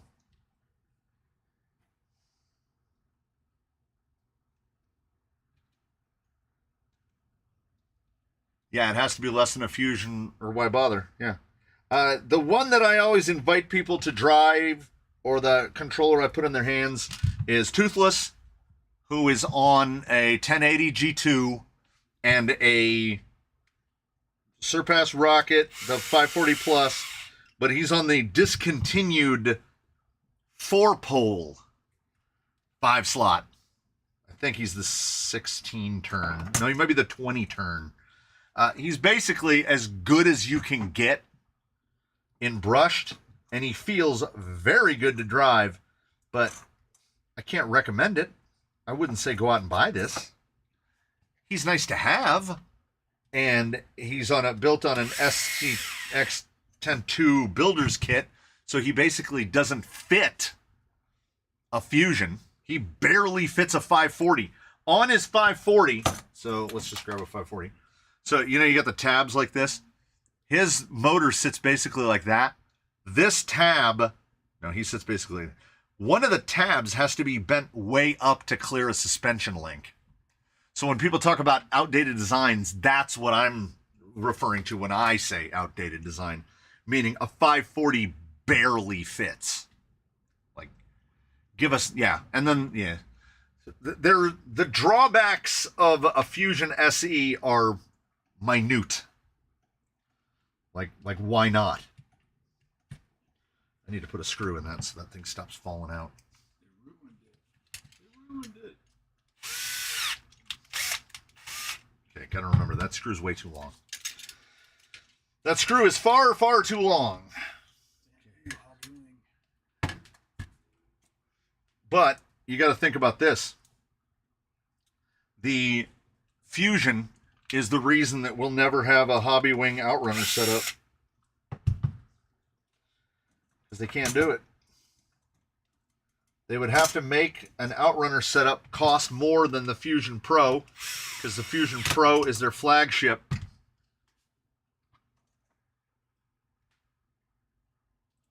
Yeah. AM32 is $35 and an Outrunner is $30. Yeah. You can put an Outrunner setup together cheaper than you can put a brushed setup together. Even though there are brushed options that are cheaper, it's just none of them are any good. Well, we don't know that yet. None of them have previously proven to be very good, but we're gonna keep attacking that horse until it gives up. my goal is still to find a decent brushed setup on the cheap. We're introducing more problems here, by the way, which is I don't have. I'm 100% sure I don't have a place to put this. I've got yoga blocks and I've got open flat spaces. We're gonna have to put this guy on an open flat space because he was on a box. Yeah, brush doesn't make any sense anymore. And worse. No, it's worse. It's not even just that brush doesn't make any sense anymore. It's that the motors that they're giving us, the motors that come in RTRs, are so bad that it's not as if you can just go, oh, I'm going to grab a better ESC and hook it up to this motor. It's still terrible. It's still terrible. Yeah, currently the Red Cat with the Holmes Hobbies and the 1080 is still the best deal because that's a 1080. They still have those? I guess brushed is dead. A 1080 with that motor and a program card, you're basically getting the motor and the program card for free because usually the speed control alone would be $40. So it's worth it, particularly if you're building, you know, what I call kid rigs, second rig, something that you're not doing a full investment into. And the 1080 is, provided that the Injora is still not out, it's really the best that we've got. It's really the best that we've got. So the G2 is marginally better. Yeah, Cool 9030. I stand by it. I said that in my first review of the Cool 9030, I said it is the best RTR speed control that never was.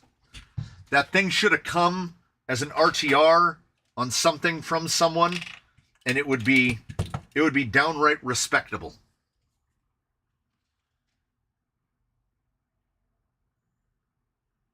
Okay. What hole? That's where the 22s go. That's unfortunate. There's 22s. All right. It's gonna stand under its own weight at the very least. I cannot for the life of me read that diagram and tell which hole it wants. We're just gonna go with that one. It looks close enough.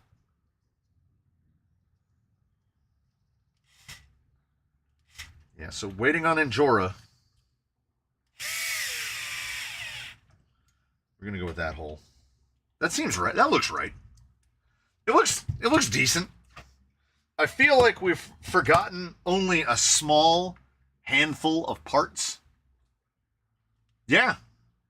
I mean, we have a Phoenix here that we're working up that we are deliberately not going to Zoku because between me and my buddy here, we're really kind of curious how far can we take a Phoenix on the C channels? When will it start to show something we don't like? So that's what we're going to do because it would be very easy for us to just... It's a very tight fit on that. It would be very easy for us to just Zoku yet another one. And no, I didn't forget the gear cover.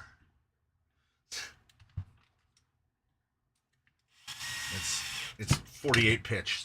I mean, it's 32 pitch. We don't need a gear cover. We just need zip ties to make sure the servo wire doesn't go into the gear. All right, drive shafts, wheels on, and then you know what? I feel like we've done the thing. We've done the thing in record time. Not the kind of record that one would ordinarily anticipate. I am going to be, as H.I. once famously said in Raising Arizona, in Dutch with the wife. She's probably wondering why I haven't asked what's for dinner yet, because here we are. Yeah, that base camp kit for $199, $40 for a power plant. You get yourself an Amazon Blue case. You can build yourself. That's an RTR killer right now.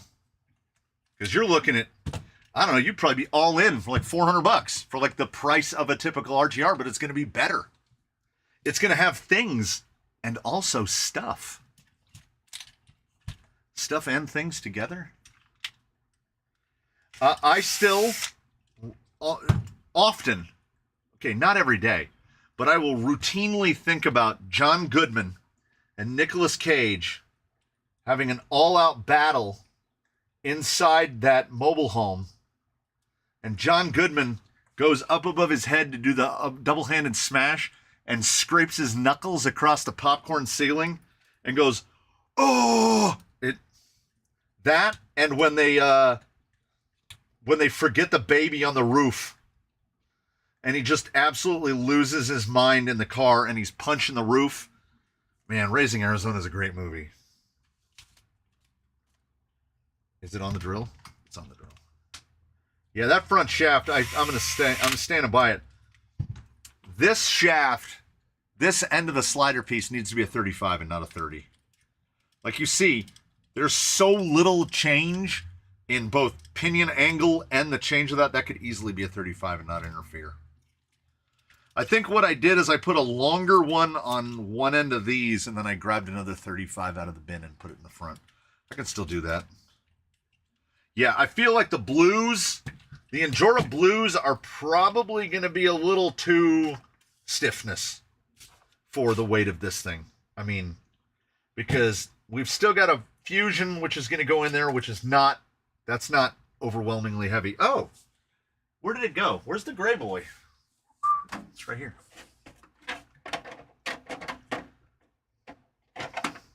Damn it, it like, look at that. It like perfectly fits the sliders. That's infuriating. It's like somebody knew. Somebody talked to somebody else. Those just fit, that just fit perfectly. Did you guys get your A-Main coupon for all the spam? I did, and I didn't get all the spam. And then I got in rapid succession like 5 emails from A-Main for the MIP tools. So I don't know what that's going on. Yeah, 20 off of 125. I don't need anything from A-Main imminently. I'm gonna go on it anyway.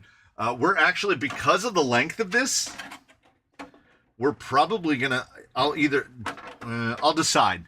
Am I going to cut up into the... We're going to be able to slam this body. Yeah. These are 1.2 pound, 1.3 pound. These are Element Whites. They feel too stiff. But we all saw what happened with Zorana rolling that body. Although this doesn't really have a body to roll. That body doesn't weigh anything. I lost a wheel nut. I mean, it's not an issue. I have a lot. The only way I could find 5mm wheel nuts on our friend the internet was a 100 bag. So I have 5mm wheel nuts for Vanquish forever. I was like, oh, I should get a couple extras. I don't have any 5mm wheel nuts. Then they were like, here's a 100 bag. Also kind of curious as to what width we're looking at. Don't say anything. What did I do? What did I do? What did I do? He says don't say anything. I did something.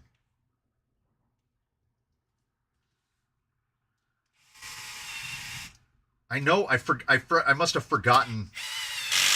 I forgot to put something on. I'm building something and I forgot to do something. If he says don't say anything, I clearly forgot to do something.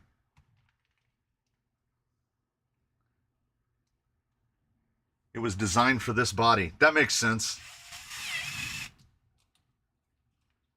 That makes sense. In bed with Proline.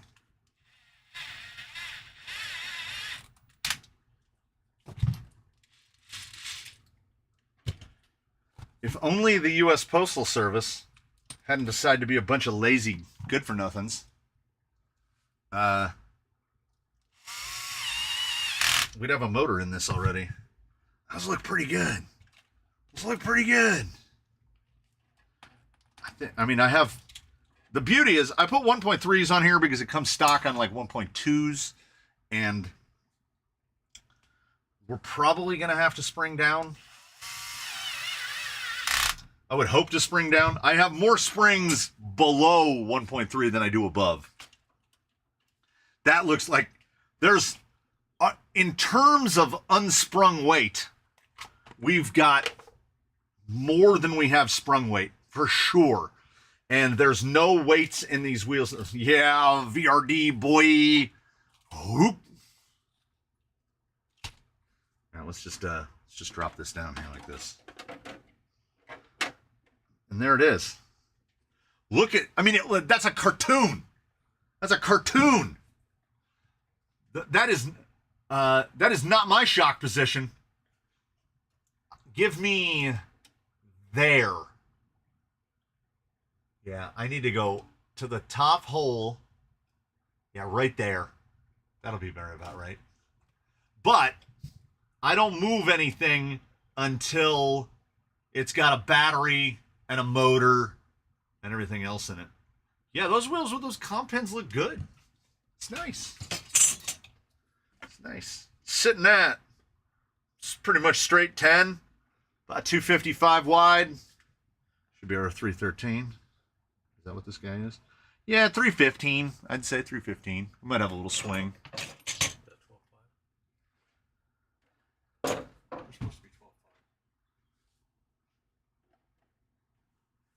That's, come on though. I mean, yeah, that, it's not just me, right? That looks better. Like that just looks better. I mean, I know it's shiny and red, but like, I mean, everything about it. That is just a little, It has to be black. is it a generic thing? Does this need to be black or something? Many of them. I don't know, because I mean, that's a lot better. Man. Better. Oh no. Better yet. Oh, that's even better. That's bestest. Oh, look at that. What? Okay. Does the cliffhanger need to be blue? Do we need to paint this blue? I can do that. I didn't even use half the can. Did you have to do anything to the wheel hubs to get them to fit? No. These are your regular run-of-the-mill clone SLWs. So they have the big hole. So they perfectly fit these wheel hexes. Yeah, that just slapped together. Yeah, I'm not going to do anything spring-wise, oil-wise, anything like that until I've got the body drilled. I've got a Biddy Design magnet system, so I can actually get the holes for this without having to mess with it. Not going to mess with shock positions, any of that. I think that this body is short enough, though, that it needs the flat delete. Yeah. It can't fit that. Although, maybe I can flip that one around in the front. Make two little tooth notches up here on the front.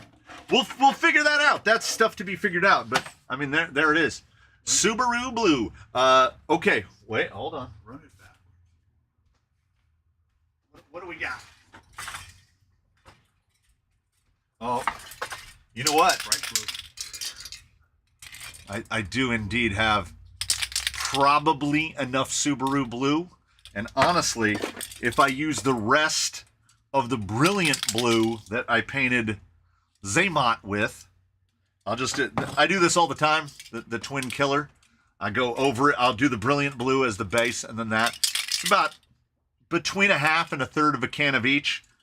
I think that's what's going to go on there. I think because that J Concepts Chevy in the blue, and we use the 3D printer for Tamiya cans. You know what? I'm going to put these back because otherwise I'll forget and they'll just sit here for days. I think that's the way to go. I think that blue will be the business. Oh, Organized Chaos suggested two-tone fade. I'm going to say that's a person who's never done a two-tone fade because it is a nightmare. It's an absolute nightmare. If you're going to do a two-tone, you can only do it with an airbrush. It's the only way to do it. If someone has managed to successfully do a two-tone with cans, with spray cans, tell me how you did it. Because you get this like misty fog that comes out of the can and will just leave a little bit of dust up here. And well, usually because I'm doing 2 tones on the outside, maybe on the inside, maybe I could do a 2-tone on the outside. But then when the other color goes on, you can see all of that speckle. It fades. Fades are not my thing. And I'm a solid color guy. I've painted 3 bodies. I've painted 4 bodies this week. One is solid pink, one is solid red, one is solid blue, and one is solid white. This is going to be blue. That is the new Canyon agreement, the unofficial Canyon agreement. If you send something here to get built, there are one of 2 things that you have to agree to. 1, I'm not going to do a body. You're just going to take care of that on your own. The other option is I've got carte blanche on the body just to do whatever. Whatever strikes me at the moment. The guy... The Jeep, this guy, he was like, I was hoping for white. There you go. White. Remember this? Seems like a day ago that we saw this guy. That's the double feature. We built a Jeep and hey, not a Jeep. We mixed things up. It's not a Jeep. I'm putting tools away. You know what that means. You know what that means. We are way past 586,000 frames. What was the flat back paint you used for Magnolia, and do I need a primer coat first? If you're using it on Lexan, yes, you will want to use some sort of a color coat. I usually do a base coat of silver. It is Magnolia Home, and it is confusingly named Blackboard. It is not chalk paint. It is called Blackboard. That is the paint that I used on Toothless. And it lays down so flat. So flat. It's one of the flattest out of the can paints that I have used. Toothless is super ultra hyper matte, and he has I didn't do any coating over it. So yeah, if you're going to use the Magnolia, you have to put like PS55 or vinyl clear underneath. Paint like Susan. Yes, Blackboard. And the white has some other name. I want to say that the name is like True White, which I didn't think you could get away with naming something like that nowadays. But I could be wrong on it. The can's still outside, so I can't tell you. I just abandon the cans outside and then wonder why they don't spray good the next time I need to use them. A quick and dirty one, and then the other one, let it fade how it lays. I mean, 2-tone, but then 2-tone requires masking, and I try to avoid masking whenever possible because, you know, lazy. And I say that with a whole roll of Kamoy tape right over there. Did we do the thing? That's the question. Has the thing been done? It needs a base coat. No, not if it's a hard body. No, you would just prep and prime as normal. Like I would do a dust coat and then sand of like sandable. What do they call it? The buildable primer, the sandable primer. Huh? High build primer. So that way it'll fill out the irregularities, and then just do an all over sand like 400 grit, and then just spray paint right over there. I didn't know we were talking about hard body. I sent you a message with my TRX-4i 2-tone black and blue. Oh, all right. I will see that. My wife has texted me like 4 times. And in the most recent one, she said, I think you're ignoring me. And technically, in the terms of technical correctness, she is kind of correct because I saw them. I don't know how, do you know, ask me how many of these little Vanquish tools that you use once to install that little red thing in the axle. I got to remember to put that thing in too. I don't have to, but I'll try to. All right. I have episodes now. You will see this guy somewhere up in the upcoming week because the motor should be here Monday so I can get this guy put together and out. And there's like, he has really nothing else. I was also sent a receiver to pair up with a radio link. So when this guy's got a motor and the body mounted down, we can indeed ghost ride him because I'll just mount the body like that. And then he's a gray ghost instead of a white ghost or a clear ghost. So we'll get that thing out there. I didn't even notice the body clip stuck to the tire. I think with how light this is, the blues are going to be a little over firm, but we will see. We together as a collective, we will see. Man, I thought, I was hoping silently amongst myself that last week wasn't going to set some sort of precedent, and boy howdy, here we are. 593,000 frames. Organized Chaos just said, "Get out of here, man." Yeah, we definitely Midwest goodbyed this one to the extreme. It is 5:30 p.m. Anyone on there that is not from the U.S. of America, God bless you. Like, I know that, well, it's either tomorrow or, well, no, it's tomorrow. Michigan, well, for him, it's not that bad. But yeah, I think most of the UK guys have already gone to bed. We went all the way through the manual. We don't even need that anymore. We built a thing. That's what VRD might be the #1 kit. Oh, the Midwest goodbye. Thank you so much to 85 of you still here. This far in, you are the hardest of cores. Neil Daniels, it is 1:30 in the morning. 86. That is wild. Premium 230 bouncing noise. It's 2:31 where he is. I have you've been hanging out here for 2 days, everybody. I bid you all a fond adieu. Saturday's episode is already up. It is the twins. You will see them tomorrow. Sunday's episode will be the Jeep, the little white guy. I will see you in that. I will see you in all the others. Hit me in the comments. I'm going to click the button over here that says stop streaming, and that will end it for the day. So we thank you so much for watching, and as we always say at the end of these, I would at least recommend that you all, one and all, try your very best to have a good one, everybody. I just talked for 5.5 hours straight. I'm probably going to fall asleep standing up. This is hard working by my standards, but not lifting concrete. So I'll see you in the next one.